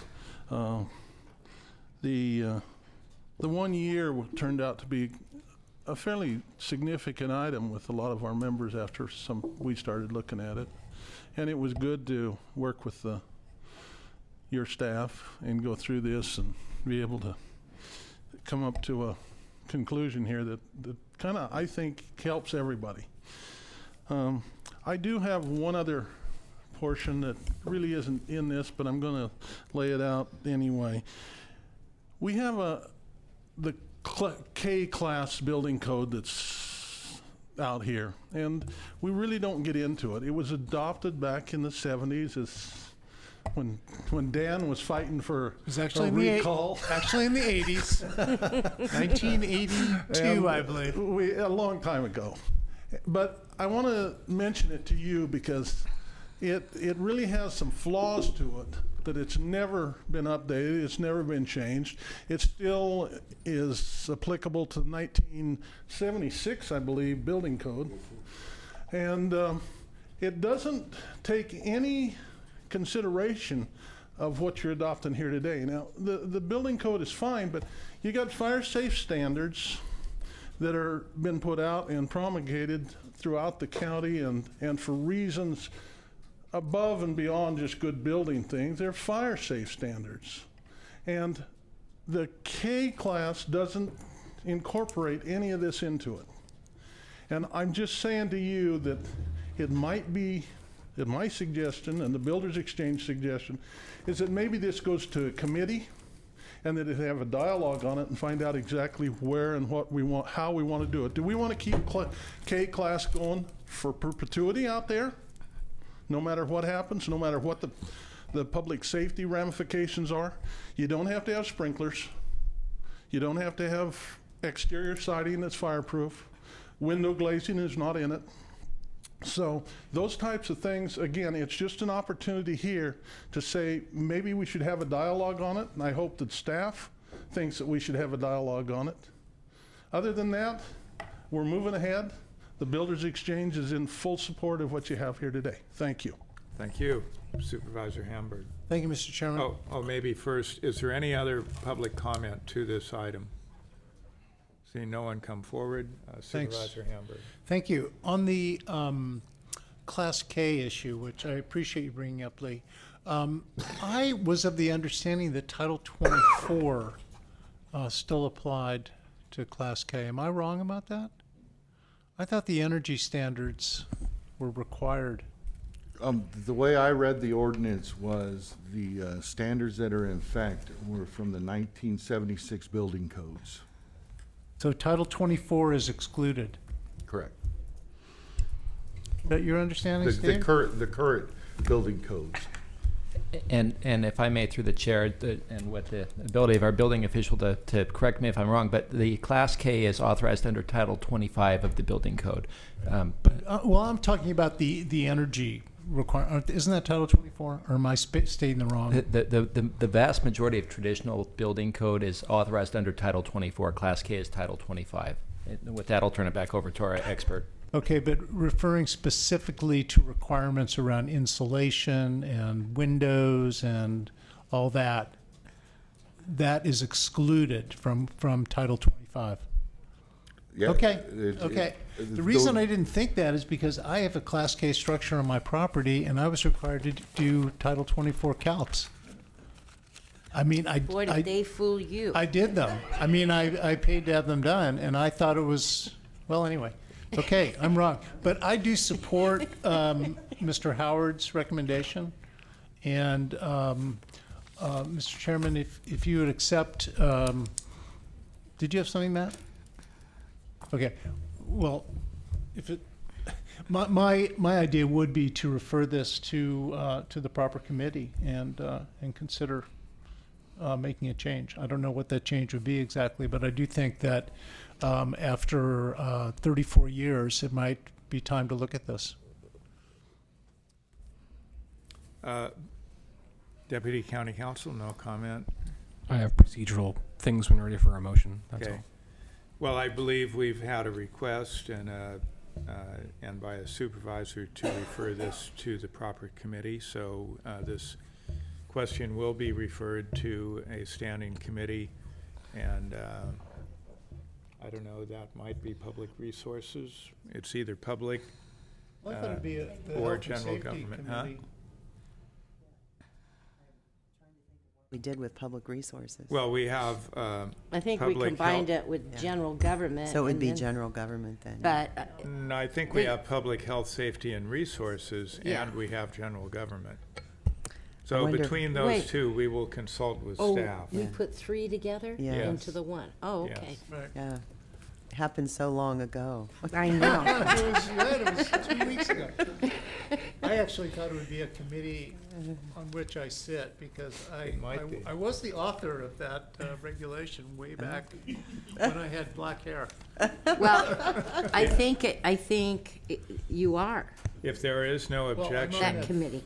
if there is no objection, it would be referred to public health, safety, and resources, So who sits on it? which he chairs. Oh, okay. Yes. Okay. So now that brings us back to the item at hand. We do have a recommended action. And again, I think staff's done a great job in bringing this forward to us. Supervisor Brown? Thank you.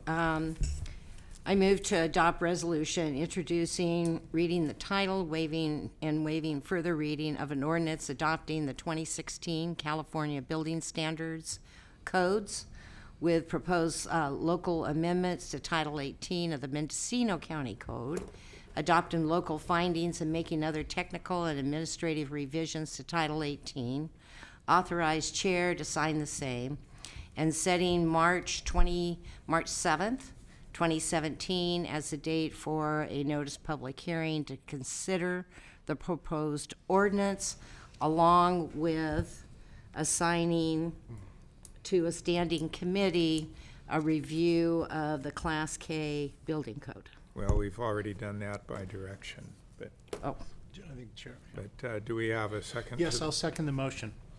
Motion by Supervisor Brown, second by Supervisor Hamburg. We Chair will McCowan? vote by the button. Chair McCowan, excuse Oh. me. I had two comments procedurally. One was to note that the ordinance that was posted still has a draft watermark, so we'll make sure Planning and Building gets a version of that without the draft on it, submitted to the clerk of the board today with the same content. And the resolution itself has a blank in it for the date of the public hearing, so I wanted to make sure clerk of the board staff inserts March 7th as that. Oh, okay. So then we're simply adopting the recommended action, but not the final action. No, This but is they this have is to waiting for have- the reso is doing the first reading. We'll come back on the 7th for second reading. I just wanted to clarify the resolution has a blank in it, as that's how it was presented to the board. Okay, has the great, date set. great. So vote by the button with those clarifications. Thank you.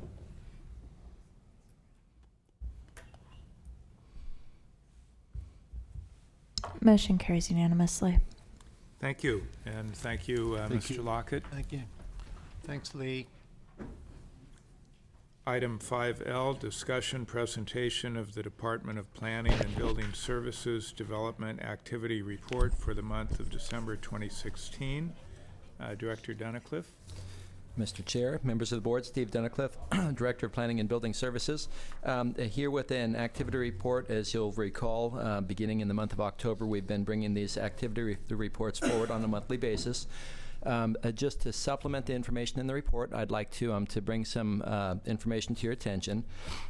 As your board is aware, the county's administrative services manager was appointed by the governor to a position with the state, and we have selected Adrian Thompson, a longtime county employee within the department, to replace Mr. Moore. So Adrian Thompson is our new administrative services manager. Angie Hamilton, our code enforcement officer in the Fort Bragg office, is retiring at the end of this week. And we have selected Lisa Washburn to fill Angie's, or attempt to fill Angie's shoes. Lisa's had the advantage of working with Angie for about the last year, and we've still got Trent Taylor on board, who has been helping update all of our process and procedure. We're currently recruiting for a new chief planner. This will be our second recruitment. We're recruiting for a new code enforcement officer in the Fort Bragg office and a new commission services supervisor. And so the one advantage that we've got with the current vacancies is because two of them were created by promotions, we do have expertise within the department still.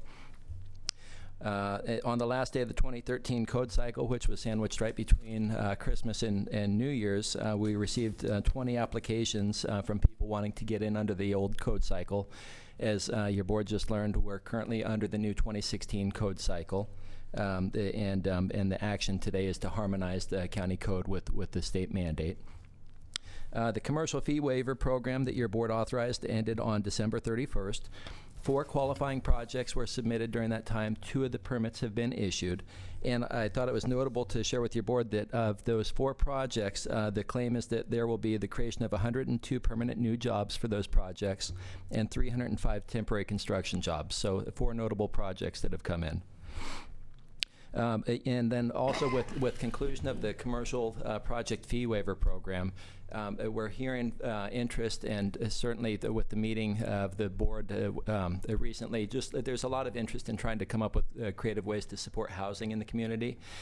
And there may be an opportunity for your board to consider some sort of a fee reduction or fee delay mechanism for housing projects that are of a type that the county may want to support. With that being said, I also want to bring to your attention that we've received a new application for a relatively significant subdivision that would be in the county. Although that application has not been reviewed yet to be deemed complete, there's the applicant is certainly interested in the concept of some sort of a fee delay mechanism. So not a reduction, but a fee delay mechanism, so that they can smooth the costs that they're incurring. Your board supported simplification of the planning fee schedule, and that simplified fee schedule will go into effect in early February. The department also has authority through Chapter 18 of the County Code to use the most current valuation tables as published by the International Code Council.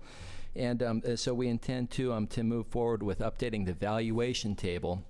And it'll be the first time it's been updated since 1997.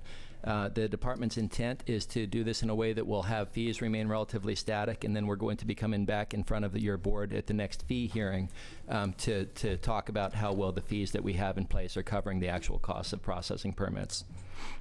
And then just the final item that I know your board is aware of, but the Planning Commission made a recommendation to your board regarding the cultivation ordinance. They did that after a long meeting on Thursday. It went from 9 o'clock until almost 6 o'clock. And that item is expected to come before your board for initial discussion on February 7th is the latest information that I have. And then was already mentioned today, you've got a workshop scheduled this Friday to begin discussing the non-cultivation aspects of cannabis. So that's my update, and I'm absolutely available for any questions. Well, not a question, but just a comment regarding the number of applications for the amnesty program. That seems to be quite popular. And if I may respond on that, the department is also working. We've got Laco and Associates, one of our contractors, working to put together an application packet. A Class K or amnesty ties very closely with Class K that was just mentioned. After the fact permitting is much more difficult for applicants if they're not taking advantage of the Class K program. So we're creating an application packet just to make it easier for people to look at the website and know exactly what they're going to need for submittal. Mm-hmm. Thank you. Well, so Steve, if I could, so happy to hear you're able to fill the John Moore position, and curious because I think there are some deadlines coming up for the Community Development Block Grant Program, and we do have $1 million plus committed to a project. And so is there something coming back to us in terms of an informational update about how the CDBG program is moving forward during this, I don't know, next period? So absolutely, if there's interest from the board, the department can bring back just an informational item for you. If I can go into just a quick report. The primary expenditure of funds from the dollars that your board committed is for the RCS Tiny House Project or Housing First Project, and we've been working with them. There is another related issue. The state has questioned reports that were submitted on program income dating back to 2001. Staff have been working to reconcile the reports, identify where points of concern were from the state's perspective. We've found issues with the spreadsheet that they had created, and we've found issues with some of the reports that were submitted. We believe that we're on track to getting this resolved. We were just talking with the state yesterday. Again, we've got a follow-up meeting set for next week where we're hopeful that we'll get a green light, which will mean that the funding is available as soon as RCS is ready. So with all this being said, there's still a pretty significant question as to whether or not the county will be eligible to apply for CDBG funds in the current year's notice of funding, because of a very narrow interpretation of what the state calls the 50% rule. And certainly I can either go into a little bit more detail now if your board would like, or else we schedule a discussion to bring back in front of your board in the near future. Supervisor Jurdy, your preference? Well, I don't know how packed the upcoming agendas are. Well, February 7th I think is pretty packed, but the next available agenda? Second meeting in February? We could do, I had the schedule here. I think we could do the 14th. Primarily, I'm just curious if we have options to spend down some of the program income, because I think that's one of the issues. This is my impression, is one of the issues. And maybe we don't have options to spend it down. We do have time on the 14th. So maybe Supervisor Jurdy, you can, meet with Director Dunnicliff, and then if it's appropriate, we would expect to have an agenda item if there's something where the board may need to take action. Okay, thanks. Okay. And I would invite Adrienne Thompson to come up and formally introduce yourself, and congratulations on your new position. Thank you, Supervisors. Adrienne Thompson, Administrative Services Manager now for Planning and Building. So I'm available for questions. I've helped Steve on the monthly report if you have anything else. Who's going to take care of the Planning Commission? I know. They'll find someone. I'm still here. Okay. Well, thank you and congratulations. Thank you all. And I think that concludes that item, unless there was any public comment to it. Then we will go to item 5M, update on the status of the Mendocino Town Local Coastal Plan Amendment. Do we have anything to report on that?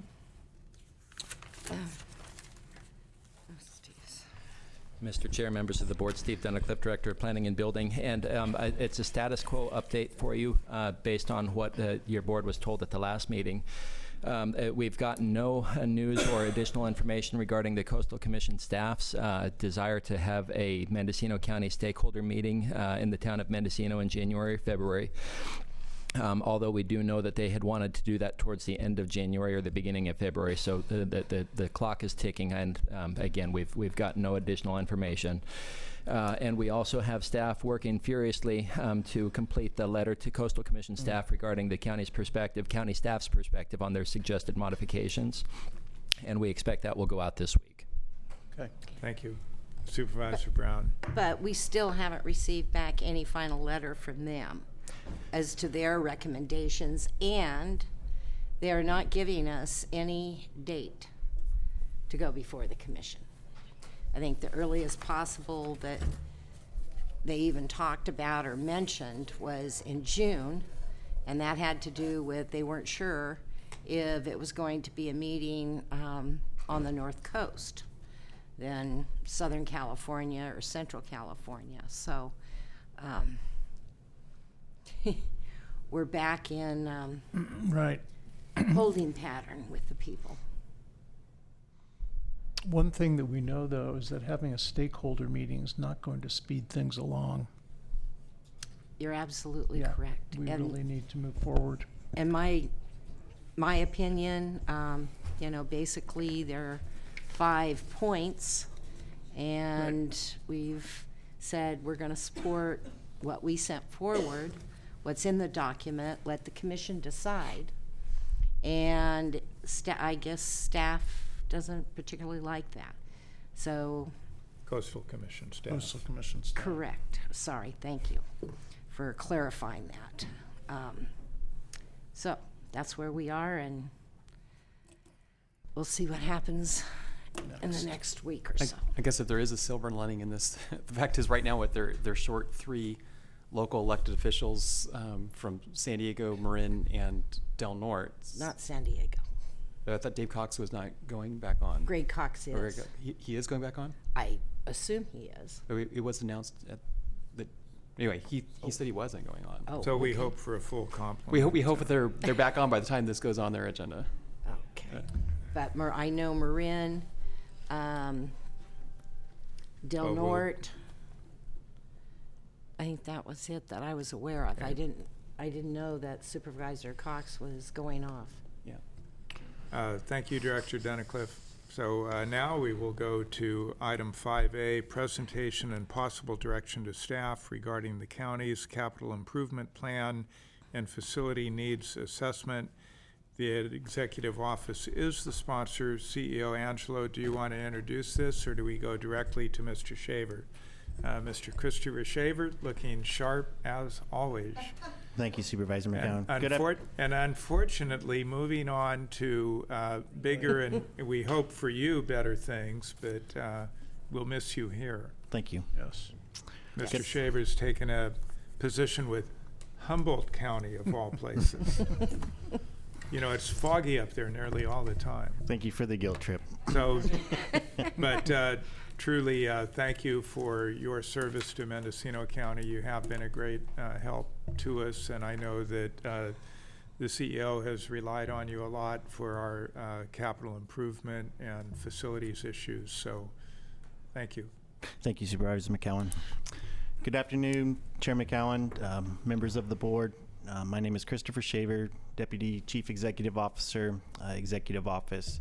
Before I start with the presentation, I'd like to introduce our Building Maintenance Supervisor, Mike Wesolowski, and have him speak for a few minutes, basically about his experience and some of the leadership initiative that he's participated in and kind of the role and day-to-day operations he does. So, Mike Wesolowski.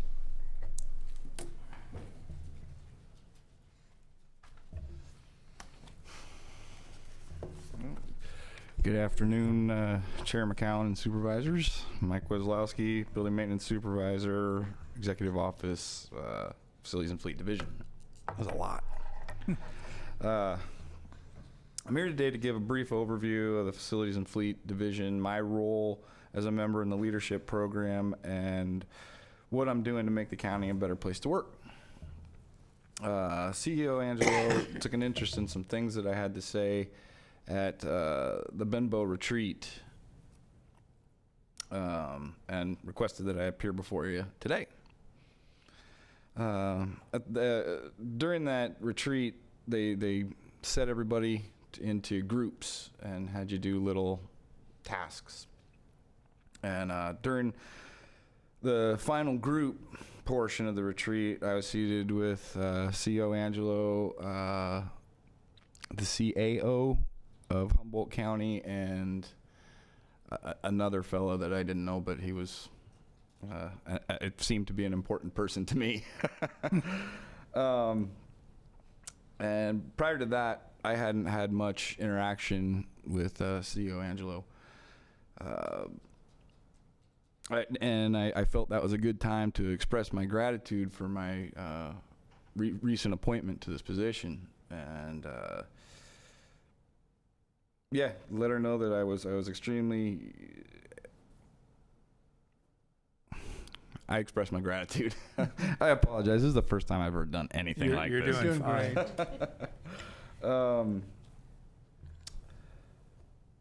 I also let her know that I really enjoyed my job I look forward to coming to work every day. I look forward to the challenges.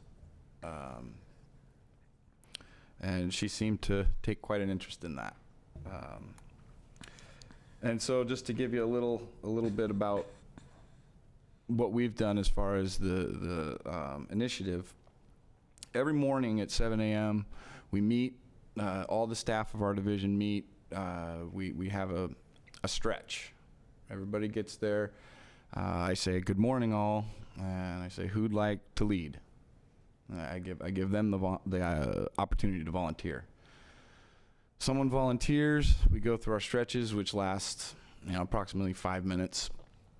And once that's finished, I ask the group, does anybody have anything to bring forward? And that I believe gives everybody the opportunity to feel included, gives them a voice. And we've been doing this now for about a year and a half, maybe 2 years. And in the beginning of it, it was very difficult to get any input. I think a lot of folks didn't like to speak in front of the group for fear of whatever, but now that it's been going for as long as it has, we get a lot more input. And it can be from anything to what's going on in their building, how they're feeling about their job, how they're feeling about their coworkers, that sort of thing. So I feel like it's a pretty good thing. It brings everybody together, makes everybody included. And I believe that was one of the largest complaints that the staff had, was they didn't feel included in the division. And so in addition to our daily meetings, we have bi-weekly meetings, and these are more focused. We do them, as far as with the building maintenance staff, we do it slowly with them, and with the grounds maintenance group. And then the next week, the custodial staff have a meeting. And that's, again, another opportunity for them if they don't feel comfortable in front of the group. This is a little more tight-knit. These are their close coworkers. So again, and that can range from anything from tools to equipment to ways they think that the division can run a little better, how I'm doing as a supervisor. And again, all input is welcome in those. It's my hope that we're letting these folks know that it's a good open forum. They're not going to be harassed, or they're not going to be given the crummy jobs because they've voiced an opinion.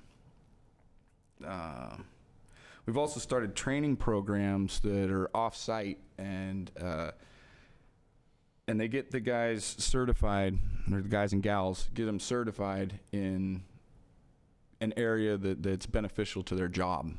So we're not just sending them out to get them away. They're getting certified in all sorts of things. First thing off the top of my head would be HVAC control systems. And finally, once a month we do a potluck, where everybody, in the morning, at the onset of it, we ask, what would you guys like to have? And we've had everything from barbecue to tacos to whatever everybody agrees upon. Everybody brings an item. And this, again, I believe, informally, it gives the opportunity to bond, gives the opportunity for everybody to joke, laugh, eat some food, and have a good time. I believe that brings us all closer together. Again, this is just a small look at our efforts. I'm looking to promote loyalty, a sense of duty, respect, selfless service, honor, and integrity in our division. It's not to say that that's not there, but I'm putting forth an effort, and so is, I believe, Dan Mazzanti, and with the continued support of the executive office and the staff there.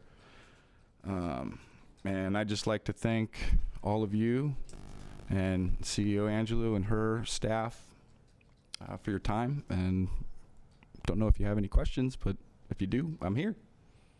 Well, I'd just like to say thank you for your report, and it sounds like you're taking a very positive approach to how you manage the responsibility to, get feedback from people. Not only if there's some issue, let's get it out there so we can address it, but also suggestions for improvement. Sure. And let everyone know that there's an open forum for all of that. So that's great. I've tried to let the staff know that, I don't believe that I have all the answers, and I'd be foolish to think that. And I need their input to make it a better division. Thank you. Thank you. Because it's often the person who's the most hands-on has the insight into how can this be improved. Yes, sir. Well, great. Thank you. Thank you very much. Thank you for your time.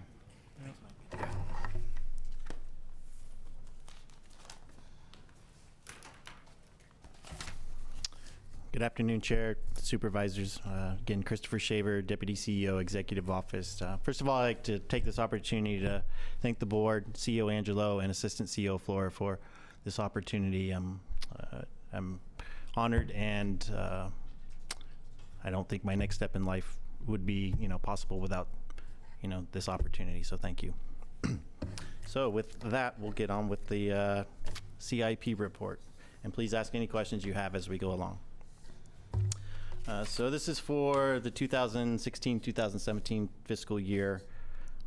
So we'll go over board priorities, some staffing, division philosophy, the CIP budget allocations, progress to date, deferred maintenance overview, some emergency projects which aren't officially part of the CIP program that come up and where we have to devote time, staffing, resources, materials, and if need be, we bring those items before the board if it's contracts and anything over that dollar threshold. Fleet operations, and then also future needs of the capital improvement. So I'd like to just go over the CIP project priority, and this is basically the board's, this is the board's direction, and this is how I've grouped it to have it make sense to where when we look at these facility modifications that we receive during the budget cycle, how we can assess what needs to be done depending on the board priorities and then also available funding at that time. So what we call imperative, it cannot be reasonably be postponed. So it's health and safety issues. A couple projects that come to mind would be jail kitchen, hazardous trees, or legal mandates such as ADA accommodations that we have to do. Essential, these are should do, and these reduce future operating costs and maintenance costs. And so what they are is operational needs, such as leaky roofs, deteriorating parking lots, and then also those that are board directed, those projects, energy audits, looking at solar, water saving measures. The other ones are important, could do to provide expanded or new level of service. So either expand or increase the efficient use of available space. One of these examples would be for the cannabis program, how we're over in the Department of Agriculture right now doing some remodeling, so the cannabis staff has a place to work and operate from. And then we have relocating some other people within ag, the trappers, to an alternate space, which is right across the way. And then last but least, cosmetics. So desirable, but only if funding is available. What we have for as far as the example in the capital improvement plan is a remodel to our conference rooms. Took that budget to where we took the opportunity to repaint, put some new carpeting, and then also get some pictures there to, as far as the idea going. This is where we invite guests from inside the county, businesses, local officials, and then outside officials and potential businesses, and giving a good first impression, I think, is important. So we made some of those changes during the CIP. So in terms of staffing, Facilities and Fleet Division is under the Executive Office, and with that, Dan Mazzani, he is the facilities and fleet manager. He keeps everything moving in the right direction, lets me know of any issues that we have, and is always there to provide alternative solutions and some of his insights and historical knowledge to as what we have going on with a lot of our facilities. Then we have our project specialists, Doug Anderson and Lisa Russo. They're responsible for taking facility modification requests during the budget cycle and turning those into estimates for budget purposes. And then once the board approves those projects, funding is allocated, what they do is they take the project from basically the beginning to the end of its life cycle, and that includes everything from preparing the contract to approving payments and then closing out the project. Basically what Dan and I philosophy in regards to that was that we were having some issues as far as staffing with our administrative staff, and so with the project specialist taking that from point A to point Z, then we didn't have to rely on an administrative specialist to handle a lot of that paperwork and so forth, so they became self-sufficient on that. We were able to keep projects moving forward. Our building maintenance staff supervisor, who you just met, Mike Wazlowski, very positive, energetic individual, and is always looking out for the best interest of the county, and is always interested in doing the right thing. Under him, he has building maintenance crews and groundskeepers, and the number of work orders that he receives keeps him pretty busy, along with handling projects that don't always fall into our capital improvement, but more of a deferred maintenance. So he's right now learning to go out for bid with bid specifications and prepare contracts, award those, and then also manage those projects on a smaller scale than would be such as a roof project or something like that. So everybody's in the division is kind of taking ownership of their roles and a little bit of expansion on that part. It's not working out of class or anything, but just knowing what they're doing, where they're going, and what each other is doing. And that way, if Doug Anderson or Lisa Russo is out of the office, Mike can go back and help get a project going and started in that event. We have a new custodial supervisor also, so I'd like to thank the board for approving that position during the adoption of the budget. His name is Jason, and he's the newest person to our team. He's got a pretty difficult job is managing all the custodians on all these different facilities that go from Willits to Fort Bragg to all their facilities in Ukiah. And then last but not least is our fleet. We have 2 mechanics and a service technician. The 2 mechanics are Charlie Fales and then Ryan Rose, and then Marshall Zanella is our newest member of our team for the fleet. He's been there about a year. And so what they're responsible for is maintaining the county fleet, scheduling services, and then also all the pool vehicles that everyone drives for out of county travel. Marshall's responsible for making sure those are available and get checked out accordingly. So the philosophy that taking from the executive office CEO Angelo and assistant CEO Flora, and then moving it on to the division, what I'm looking for is to where we provide responsive customer service. It doesn't matter what the service is, whether it's custodial service, a building maintenance mechanic doing work orders, or we're doing a capital project. It's making sure that we're answering questions, we return our phone calls timely, and just moving forward with that. It seems basic, but that's how we're building relationships and trust with the rest of the departments. We develop and propose positive solutions. So it's not a culture of no, which seemed to be something that was in the past, and I think a lot of it had to do with what was available in the budget. It's easier to tell people, no, you can't do it, because if we don't have any money, it's very difficult to do. But what we're looking for is, instead of saying no, is this is possibly we can take this approach and do these modifications. We can look at that one next year for the next budget cycle, or if we do it this way, it's going to be cheaper and achieve the same goal. And then also communication, so leadership at all levels. And that's where we're owning projects, communicating service disruptions, and this is always a work in progress. One thing I've learned from CEO Angelo is communicate, communicate, communicate, and then times it by 27. It takes a while to get that message out there and everybody to have the same message, and we're constantly working in that direction. Quality control is another thing which I'm instilling in the team. It's when our project's finished, we need to be out there. Well, we need to be out there during the whole time of the project, but also when it's finished, making sure that the contractor or our maintenance mechanics have completed those projects to the scope and the workmanship is to our standards. If not, then what we do is work with the contractor or we go back and fix it, which the fewer times that we have to do that, the less costly it is. And then implement methods and processes to foster continual improvement.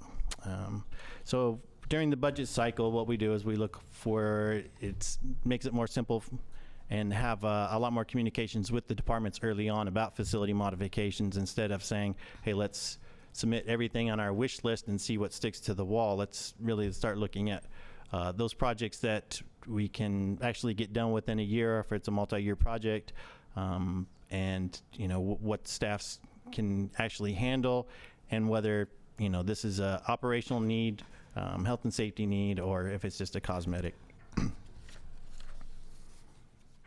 So the funding overview for fiscal year 16-17, we do have some money sitting there that my plan is, and the way it's going forward is we'll have quite a bit of it expended because we have some major roof projects coming up. We also have some billing that's left over that for phase 1 or phase A of this admin roof project. So we're moving forward in the right direction. I always wish that we could move projects faster and spend the money quicker, but we do, yes. And I believe about $4 million from 15-16 was carried over. Yes. And is that included in the 6.4, or is it in addition? It's included. Okay. So, yeah. So but we are making progress in those regards. Like I said, I always want to be able to do things faster than a lot of times they can get done, but. We do have 2 project specialists working on all of our capital improvement projects, plus any other projects that come up to date. And so I'm learning to be patient. So I hope that you can have your patience with me too.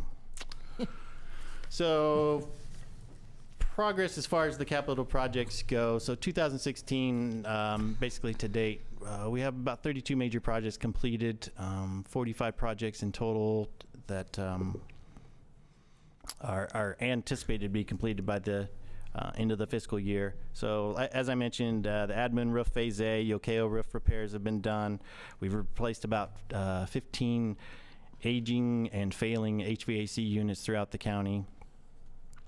We've also been doing quite a bit of work for our retirement association, which basically we were reimbursed for those services through an MOU. We've done new storefronts, new carpeting, new painting, some moving of some walls and some framing. So there's been quite a work going on there, and then also having to work with their tenant on the other side, doing those same modifications for them has extended the project just a little bit, just due to timing and be able to accommodate schedules. In 2015-16, as you can see, we did about 36 major projects. 2014-15, 27. So we are making continual improvement. We are progressing in terms of, the number of projects completed, and focusing on those for the most part that a lot of environmental operation needs, such as, the leaky roofs, and I don't think anybody wants to have bladders in their office. So that's one of the main goals that we're still moving towards, and reducing those. It's just a lot of leaks that we have to deal with at this point in time. Deferred maintenance is another issue, and a lot of that stems from, past budgets. When budgets were tight, it was easier to basically say that well, we need this money for certain operations, so we'll put this maintenance off and defer it. So we're constantly working with things due to deferred maintenance. One example I can give you is over at the Department of Agriculture, we are doing the remodeling for the cannabis permit offices. And within that, we discovered a leak in the wall, mold. So we're doing that abatement. And that unfortunately adds time to what we have to do to a lot of these projects. As I'll just go over that real quick since we're to this point.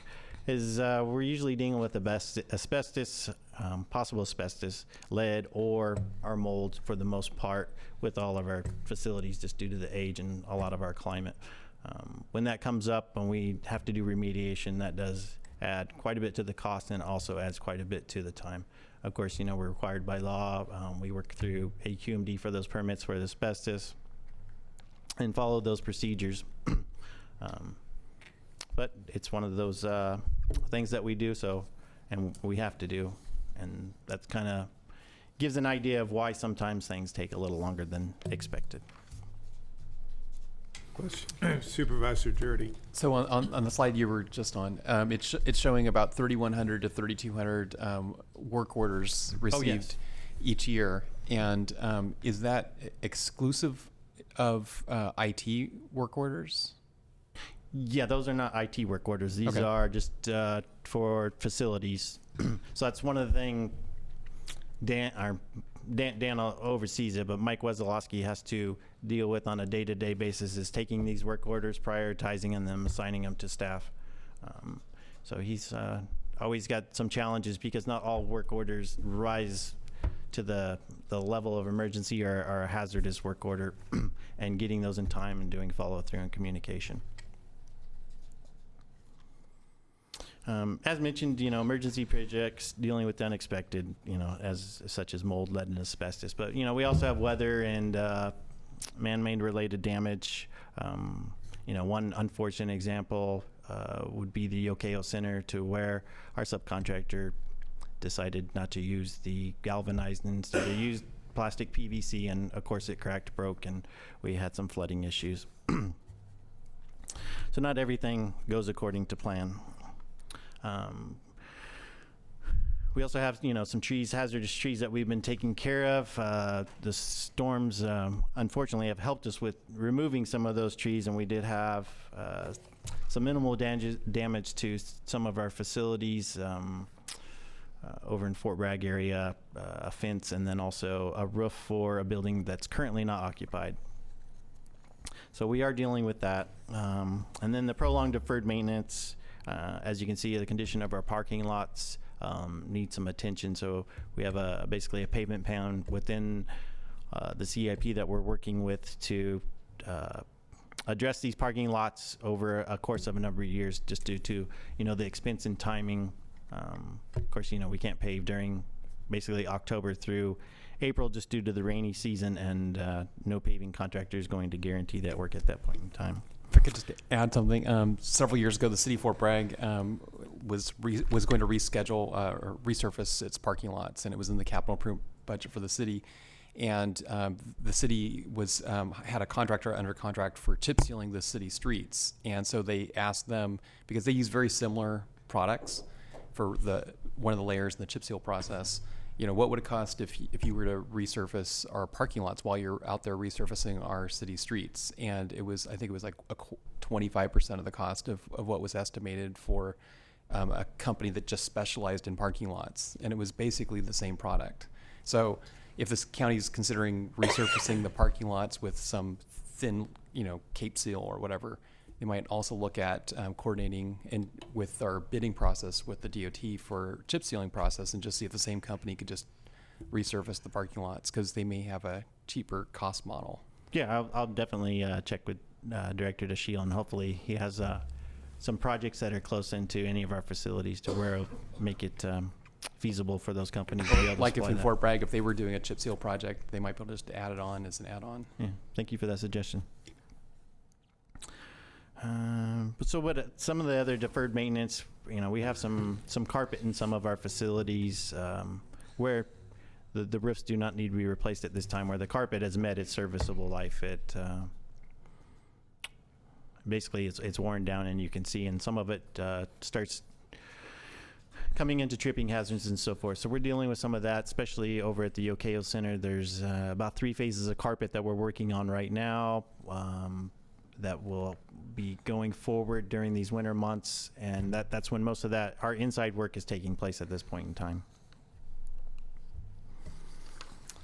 Moving on to the fleet. So, what I've been doing is moving towards more the hybrid alternative fuel vehicles, and replacing those that are aging, high mileage, or just maintenance issues and costing us more to maintain than to keep in the fleet.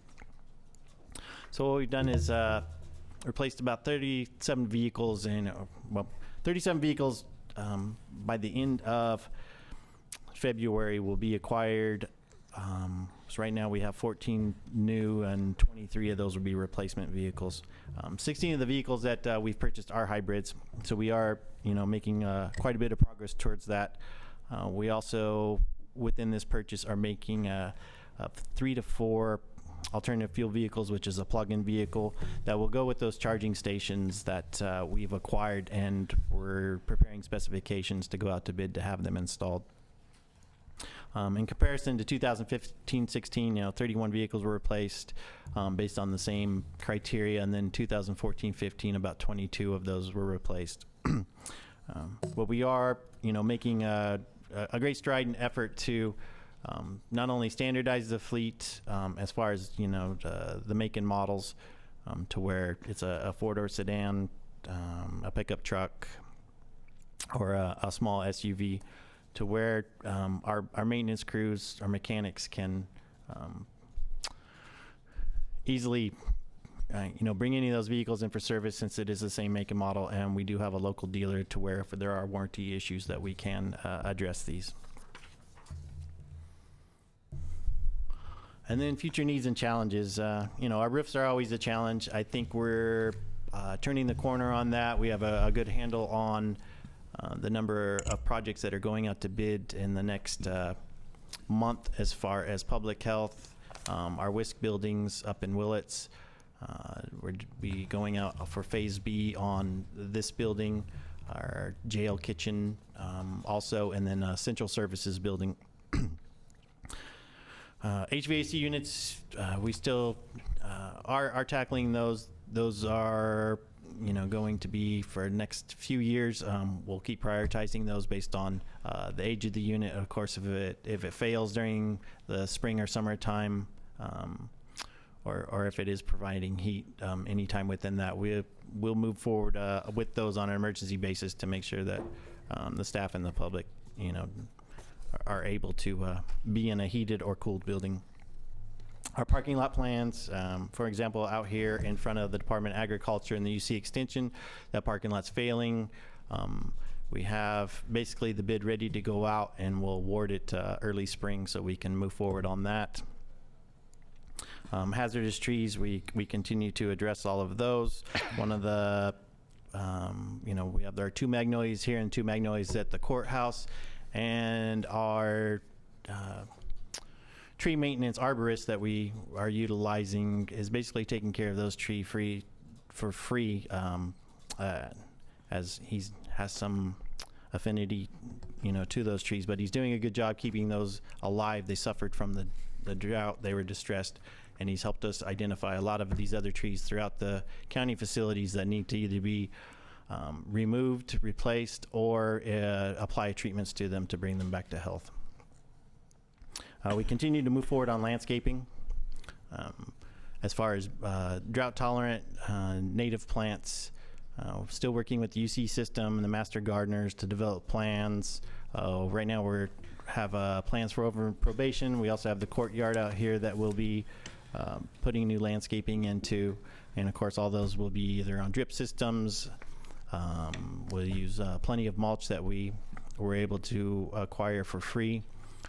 I think we had at least 10 truckloads of redwood bark, and then another 10 truckloads of the wood chips that we are able to use up at the dog park, and then the redwood mulch to spread out throughout the county facilities to help maintain the moisture in the ground, and then also keep the weeds down. Still working with energy efficiency. We're working with Aircon Energy. They're still reviewing our electrical bills for our larger facilities and coming up with a plan to see what we can do to either reduce our costs, operating costs, by installing whatever energy efficiency methods that they propose at that time. So we'll hear something from them soon. And then, of course, always dealing with the ever-present lead, asbestos, and mold. So that concludes my presentation. If there's any questions, I'm more than happy to answer them. Questions? Comments? Thank you for the update. And thank you again for the opportunity. I've enjoyed working for the County of Mendocino. I also just want to thank you for the work you've done here. Thank you, Supervisor. And you were a huge help with the Sonoma Clean Power work and with countless other things that I've worked on. You just have really been a go-to person for me. Thank you. And the NTMP and which unfortunately the didn't get through yet. MTP and just so many things. So I really appreciate you, and it will be hard to fill your shoes. Thank you. And we will take a dip in our sartorial presentation around here when you leave. Thank you. Because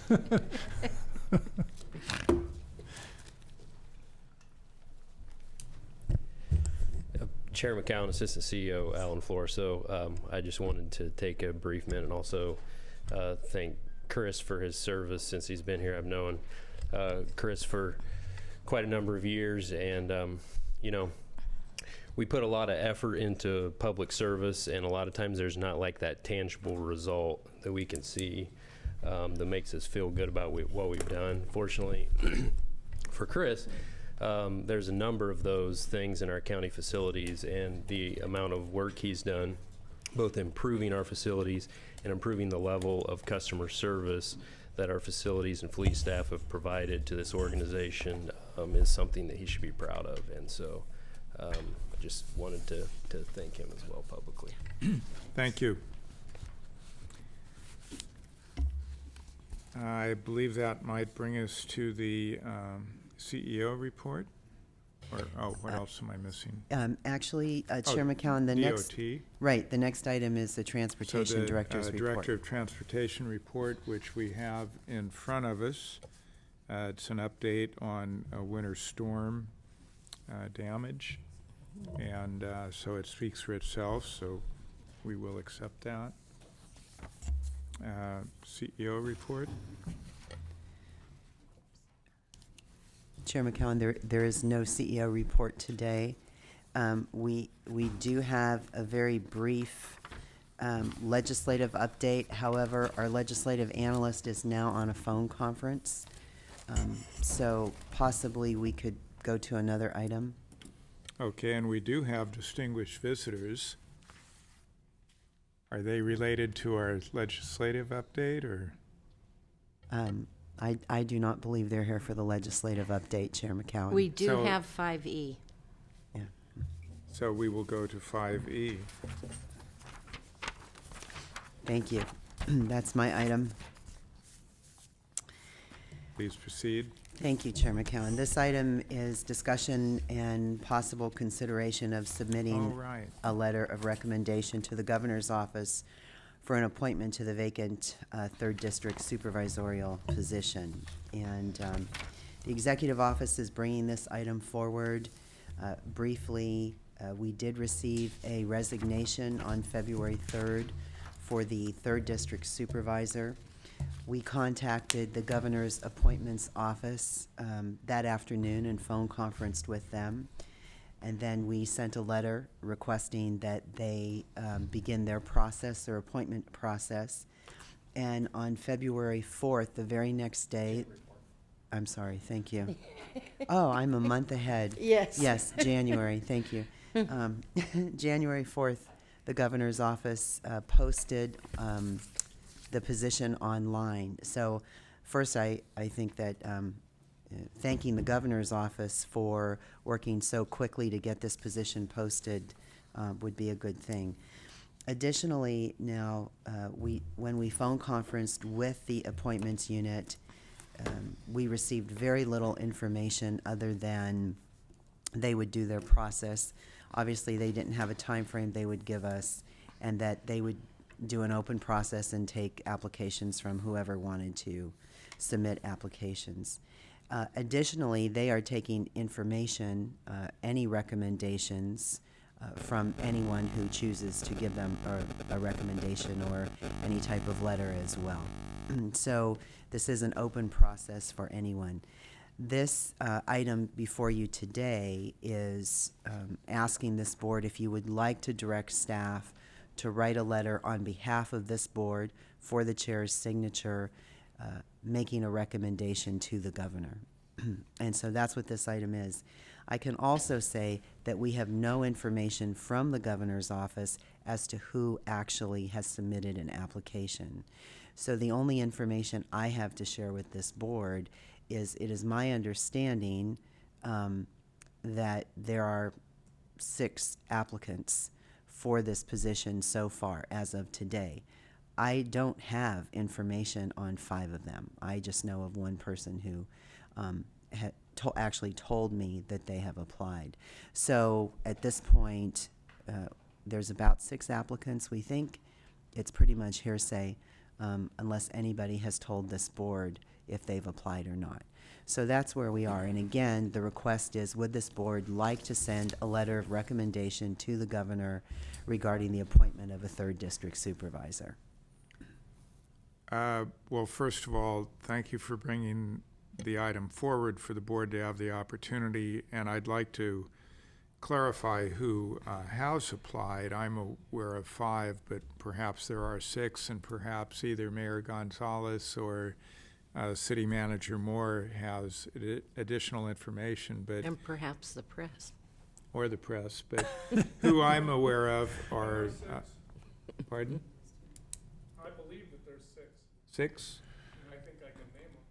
Well, I can name 5. Who is number 6?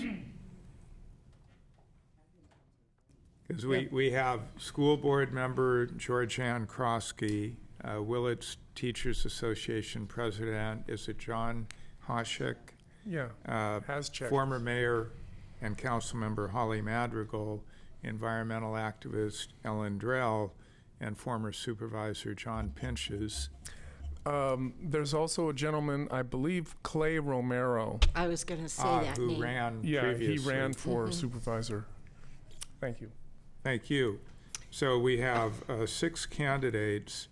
Hang on, Chair. Mr. Adair, you need to state your name for the clerk. Oh, If he cares to. Yeah, my name is Mike Adair, and that's my name. thank you. So I personally, Is that what you want? personally, if we are to make a recommendation, I will support that if we can have a unanimous recommendation. I don't think it'd be helpful for the board to, have a split position on this. And with that, I'll throw it open to board comment. We might want to hear from the public. Oh, well, if there is any public comment before we discuss it as a board. Okay. Then it's back to the board. Back to the board. Would anyone like to make a comment, No. recommendation? Maybe I'll start off. I was very pleased to note that former 3rd District Supervisor Johnny Pinches, very pleased, one, that, his health is doing great, and that he would be very interested in coming back, because it would only be 2 years. With all due respect to the other candidates, a couple of which I do not know, I really feel they all need to run in 2 years. And this is a great way to get their name out, I guess by applying. But I would really like to see the the voters be able to weigh in, and they did for Supervisor Pinches, not once, not twice, but 3 times. And I really feel that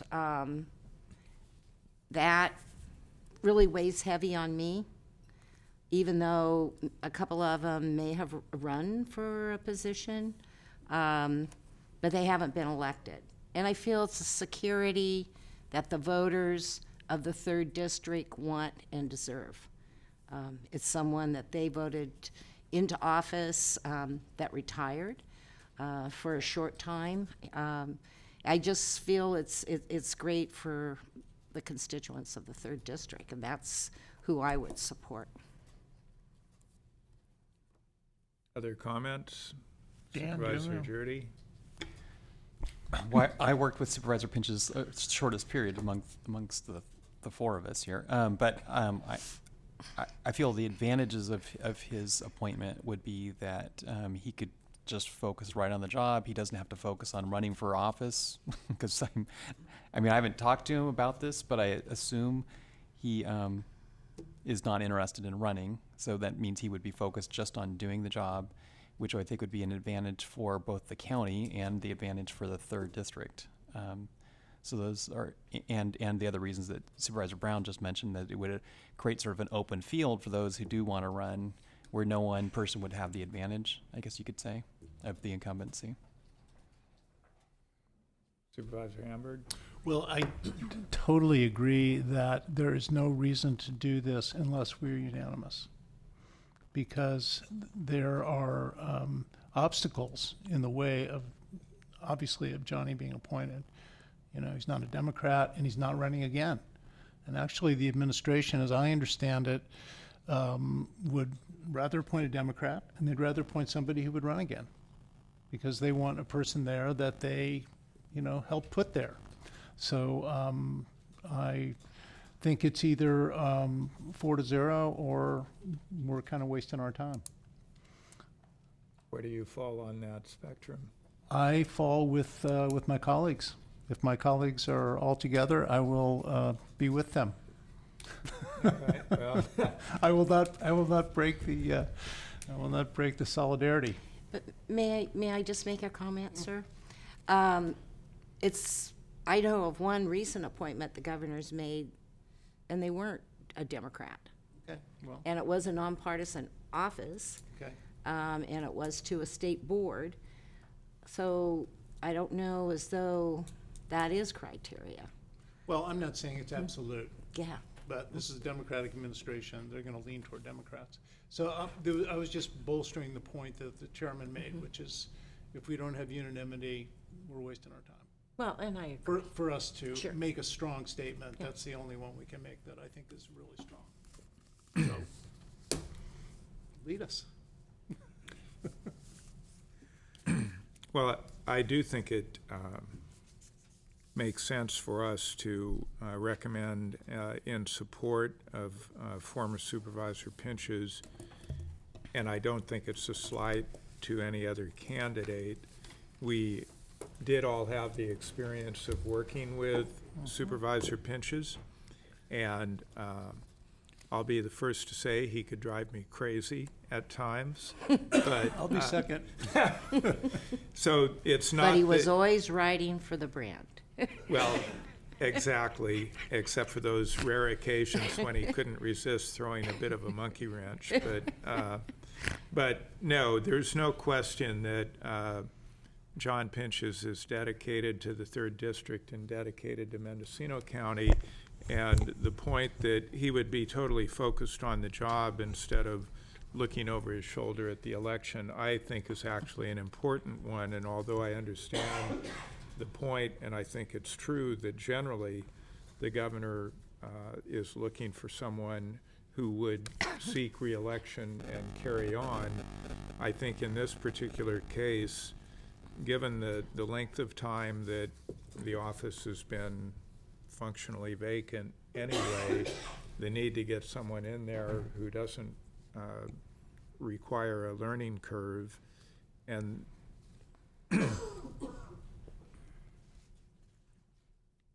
and the unquestioned dedication to the district and the county, I think weighs heavily in favor of Supervisor Pinch's. So the recommended action is for the executive office to draft a letter, and if it's board direction, I'd be happy to work with them a bit on that to make these points that we've discussed. Well, the electorate, I think, would really be appreciative. So I would go to the public again, a second chance for public input. If not, a motion. Mr. Chairman, I'll move that we direct that a letter be prepared for the chair's signature endorsing former Supervisor John Pinches to complete the unfinished term of former Supervisor Woodhouse. Pinches. Oh, yeah. Well, right. complete the No, you stated it correctly. Okay.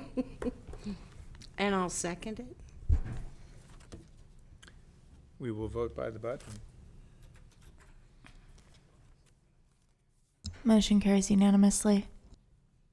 Thank you. So we will get that letter out this week.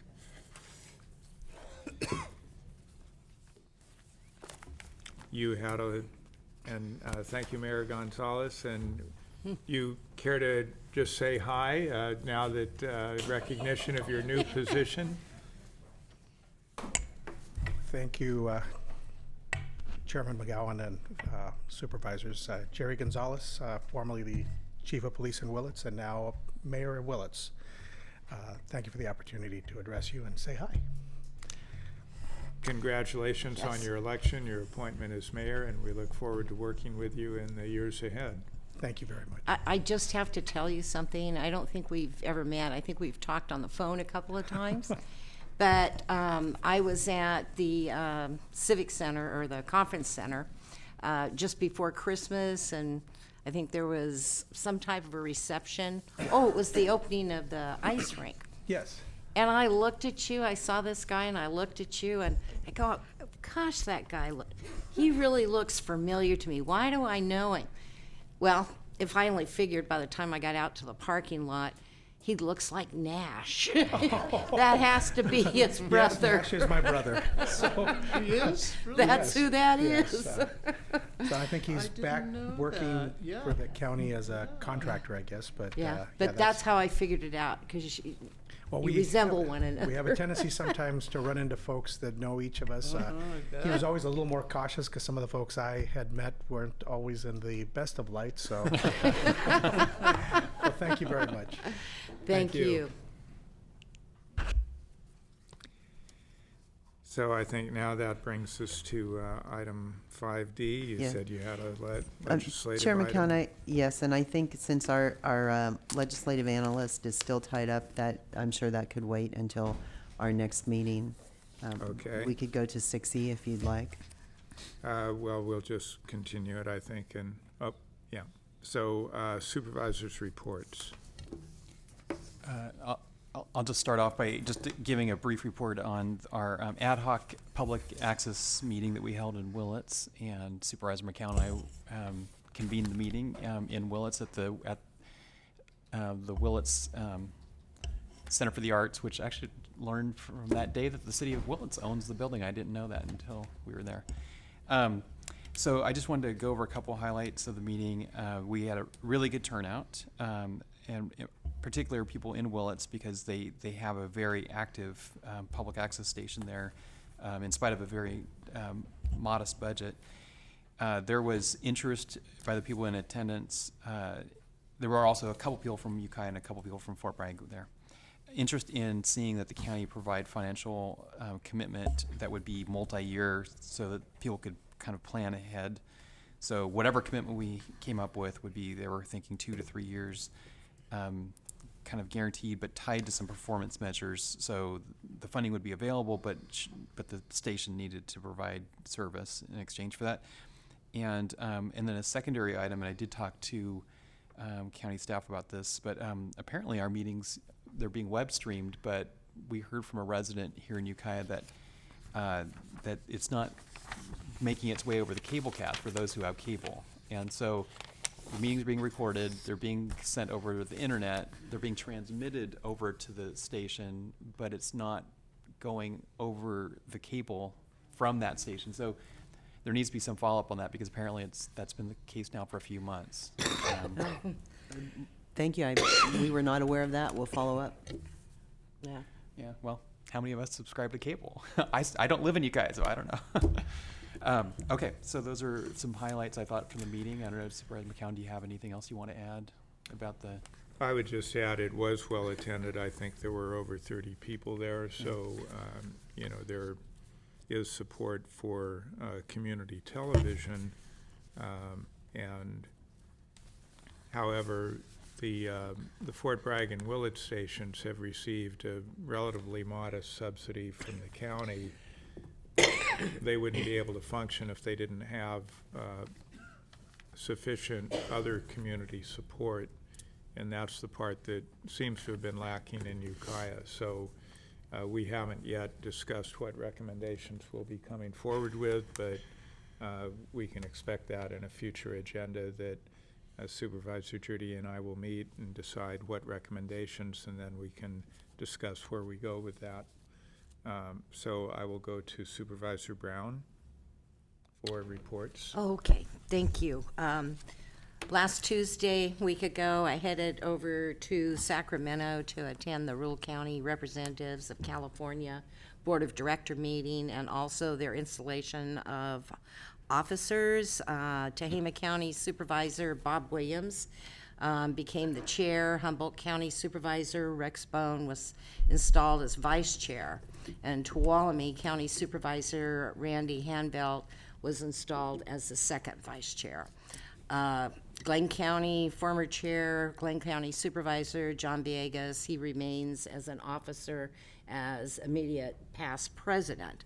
The board meeting took in a lot of administrative matters, including there's a policy to go over the travel expense each year, beginning of each year, and have approval for the Golden State Finance Authority. It's the same thing. And then we also looked at Board of Directors Code of Conduct, and then voted to approve it. We had an overview of the state budget, and we also adopted RCRC's 2017 policy principles, and that basically guides all the staff as they work on our behalf. At the Golden State Finance Authority meeting, it was announced that the Give Back program, to date, it has provided $1.5 million to Lake and Calaveras counties as a result of their awful fires, to help with rebuild and help those counties recover. Also, they did provided $320,000 to Volunteers for America for a veterans housing project in Sacramento. And it will also be serving El Dorado, Placer County, and Yolo County. So that was presently what's going on, and now the next program, it's just rolling out the first phase of Protect, and it is a human trafficking education program that is slated for 5th, 7th, 9th, and 11th graders. And these will be, the program will only be in RCRC's counties and be targeted to those students in the member counties at that grade level. And I thought that was pretty good, because from what I understand from my colleagues, there is a lot of problems surrounding that in their counties. At the RCRC meeting, and in fact I brought some things back, Sunny McPeak spoke, and it was under public expression, but she handed out their annual report, and I didn't know if Supervisor Hamburg had received one, so I brought one back for him. And she did talk about legislation to be introduced on broadband, and I think our Broadband Alliance is very aware that it would be coming up. Right. So that somewhat ends that. If you want to read any of the supplemental materials or any of the materials we had, We go over a lot of legislation. It's well explained by staff along with their backup reports. I'd be happy to share it, but it's also on their website. Coming back from Sacramento, I just want you to know I survived 60 miles per hour winds. My umbrella did not. I felt a bit like Mary Poppins walking back the 2 blocks I had to walk from the reception back to the hotel. And when it began to pick me up, I just went, this umbrella just isn't worth it. And about that time it went inside out. So it got left. I didn't want to leave it on the street. It was a horrible mess trying to pack it with all that was going on in the wind and the trees and the limbs and the leaves. Everything was flying. So at the conference center, I put it into their dumpster. So I felt bad, using a freebie, but at least, it was taken care of. So driving back this way on the 19th, I headed to the AAA Area Agency on Aging meeting in Lakeport, and it was a very, very good agenda. And the main items had to do with the reallocation of leftover funds. Every year, it seems, not always, but most of the years I've been on, there are certain funds at a state level that do not get awarded because people don't apply for it. They do basically the funding. And so every area agency on aging can go back and ask for more for their contractors. So every one of our contracts, including Redwood Senior Center, Redwood Coast Senior Center, and Coastal Seniors and Anderson Valley Seniors, all received more money for the contracts that they currently have. And I brought information on that for both Supervisor Jurdy and Supervisor Hamburg, so you'd know what is being allocated to your senior centers. And I also brought, for Supervisor Jurdy, I brought the calendar for the coming year because he is my alternate. And for the last year, his swearing in, we keep rolling over because I make the meetings, and I know how busy he is and how hard it is going back and forth to the coast and inland. The next meeting will be here in Ukiah, and it's noted there, and so I wanted to give you that along with the meeting dates. Inland Water and Power met, and the main discussion was on the main one was actually on all the actions that have been taken, the study by UC Davis. We talked about Coyote Valley Dam feasibility study and whether it's going to go forward where we are. I think we have that very good chance, but it still hasn't been nothing has been signed yet. So we are working forward on that. At the next meeting, we'll get our proposed budget passed. And I believe you read on the earlier agenda item, they will be using $30,000 of their own funding that has accumulated to pay for some of that study, and then everybody else chipping in. I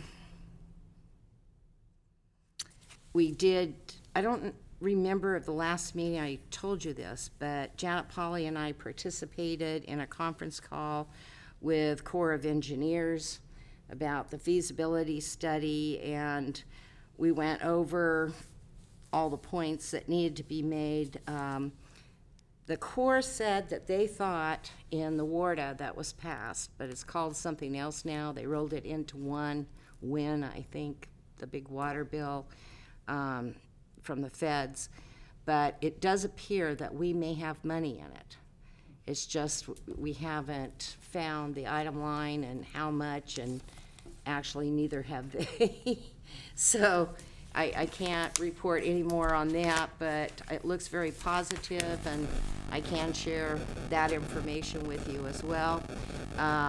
Supervisor James Gore and myself, we co-authored a letter to Department of Fish and Wildlife and also Department of Water Resources, basically on the Sigma re-ranking and explaining why the different, and I think I did report this on this the last time, but we got the signed letters off.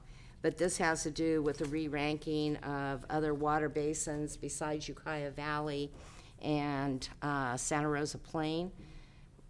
They're looking possibly at Alexander Valley, Sanel, maybe Potter Valley. I know there have been phone calls to Potter, but Potter Valley doesn't fit their proposed criteria, but who knows what the state may do. So I do have these, and if you're interested in seeing what we put in the letter, I'd be happy to share that too. And the scientific report by the Independent Scientific Panel, Review Panel, we included their study and an executive summary so that Department of Water Resources and Department of Fish and Wildlife have that available to them. So maybe we've made our point. Thank you. Is that your report? That is it.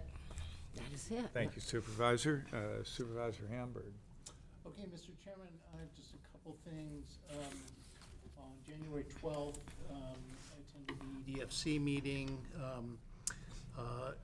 It's actually a good thing that EDFC is running out of funds to loan. They've recently submitted 2 major applications, each one for $500,000, one to USDA Rural Development, which is to, and of course these are to help build local capital within the organization to be loaned out. Also a $500,000 request to something called RMAP, which is the Rural Micro Entrepreneur Assistance Program.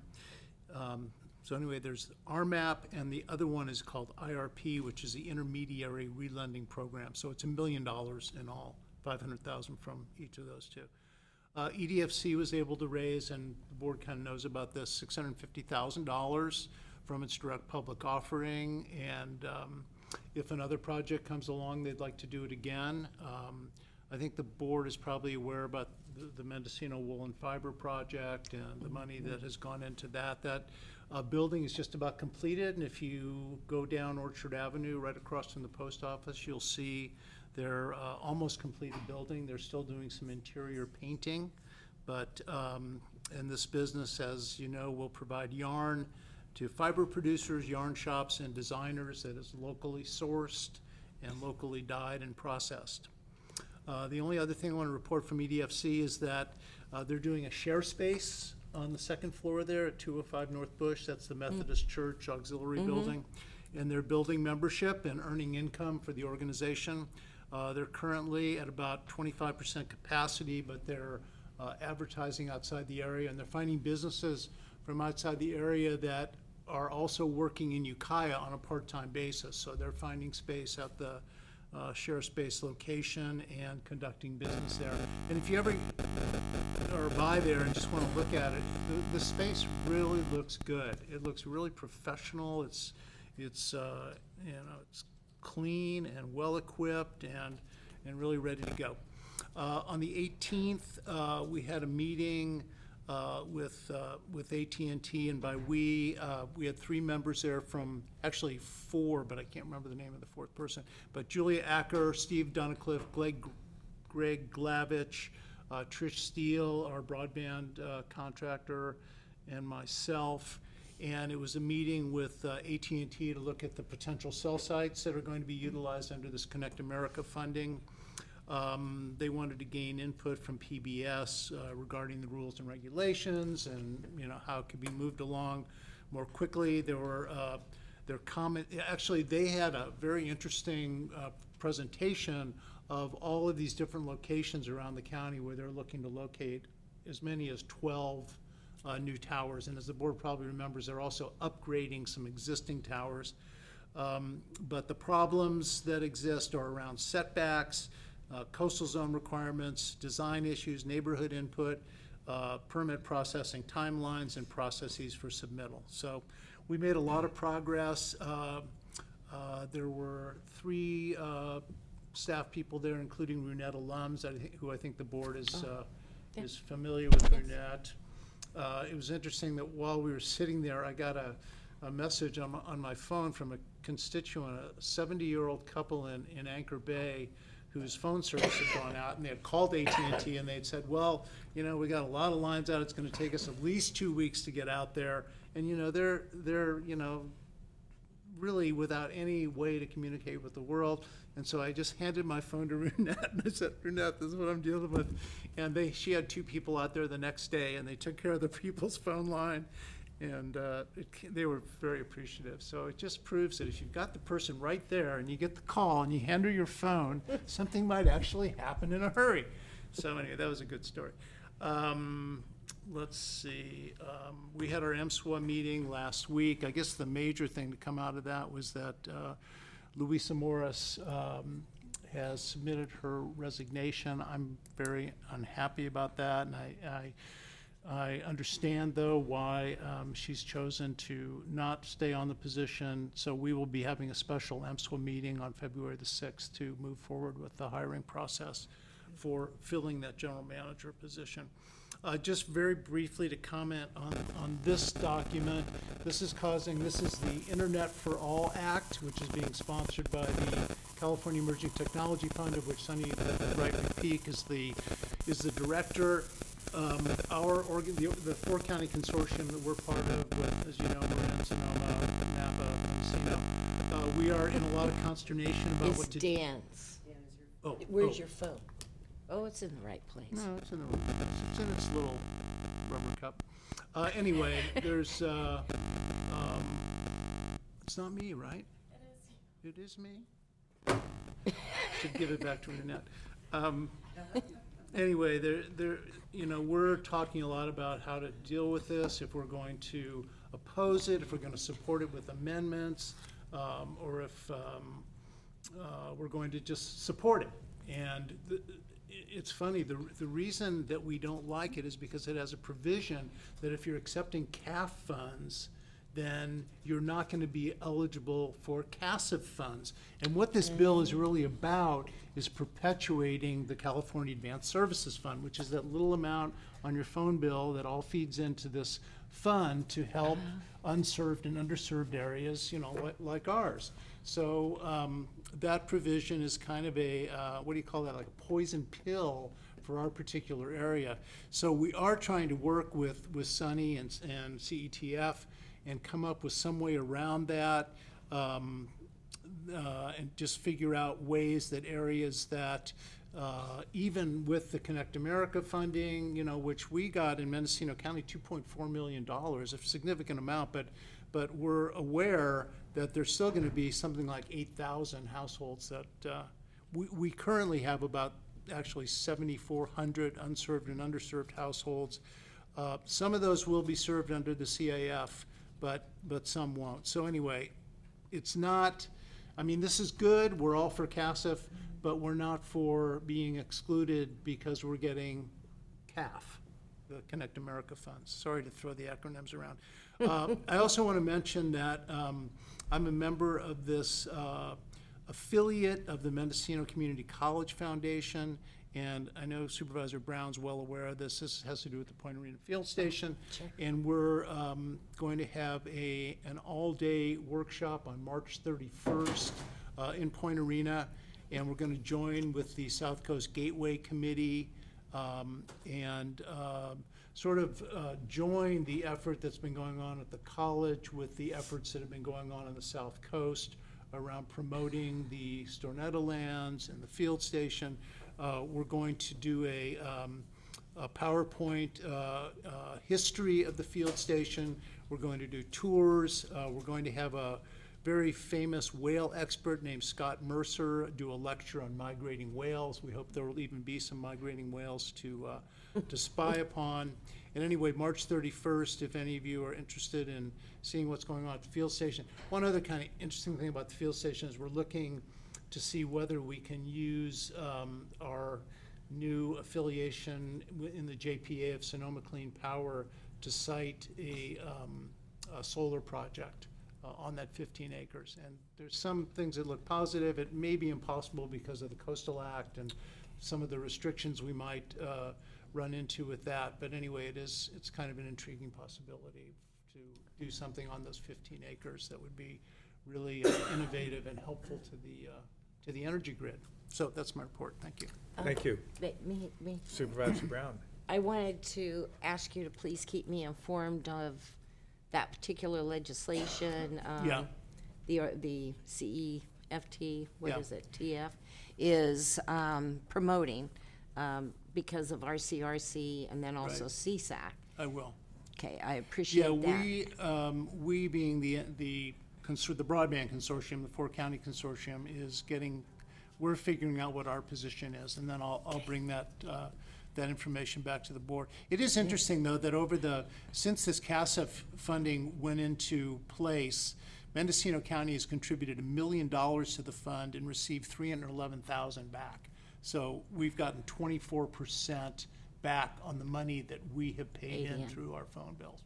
So they owe us about $700,000 at this point. Thank you, Supervisor. And I also wanted to ask you about the wool manufacturing. Yeah, the wool project. Is this for only specialty like colored wool, or is it not?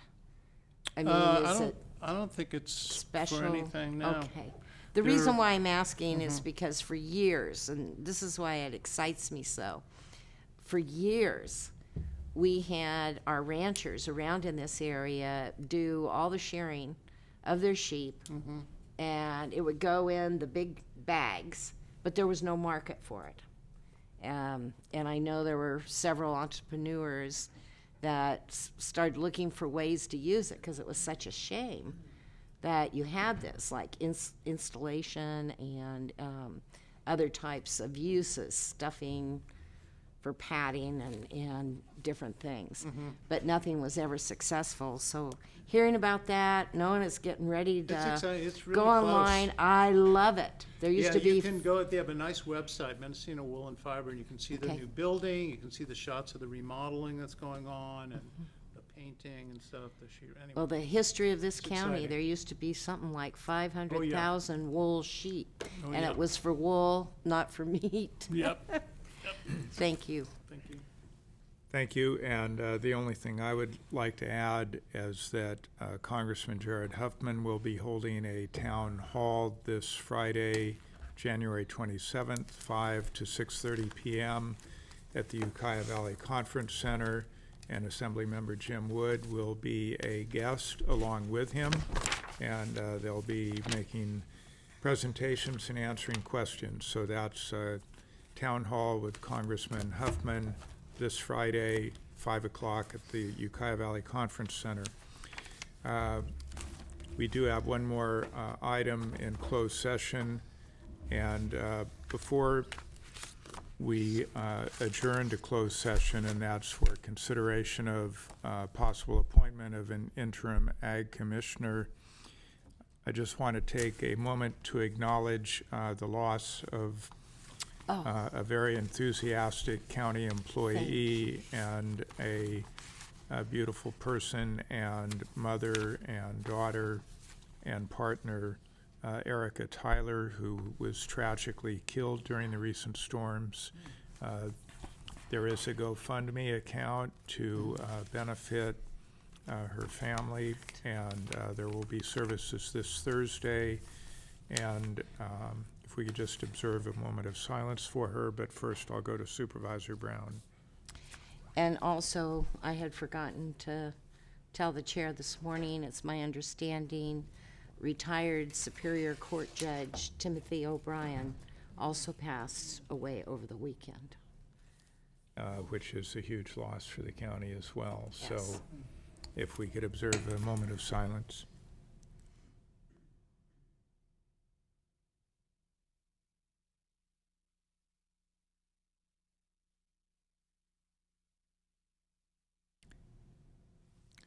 Thank you. And so we will now adjourn to closed session after, say, a 5-minute break.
So the board is reconvened in open session.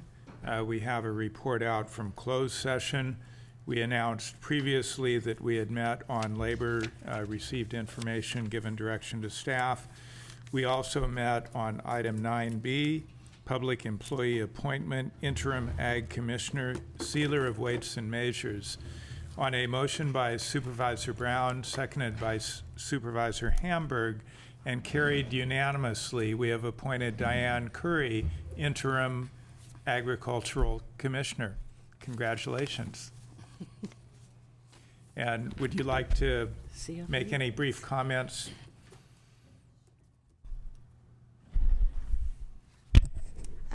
Chairman McCowan, board, I just would like to thank you for the appointment, and I am looking forward to working with the county, working with you, and very excited. Thank you. Thank you. With that, we are adjourned, and we will reconvene for our workshop on the 27th at 10 a.m.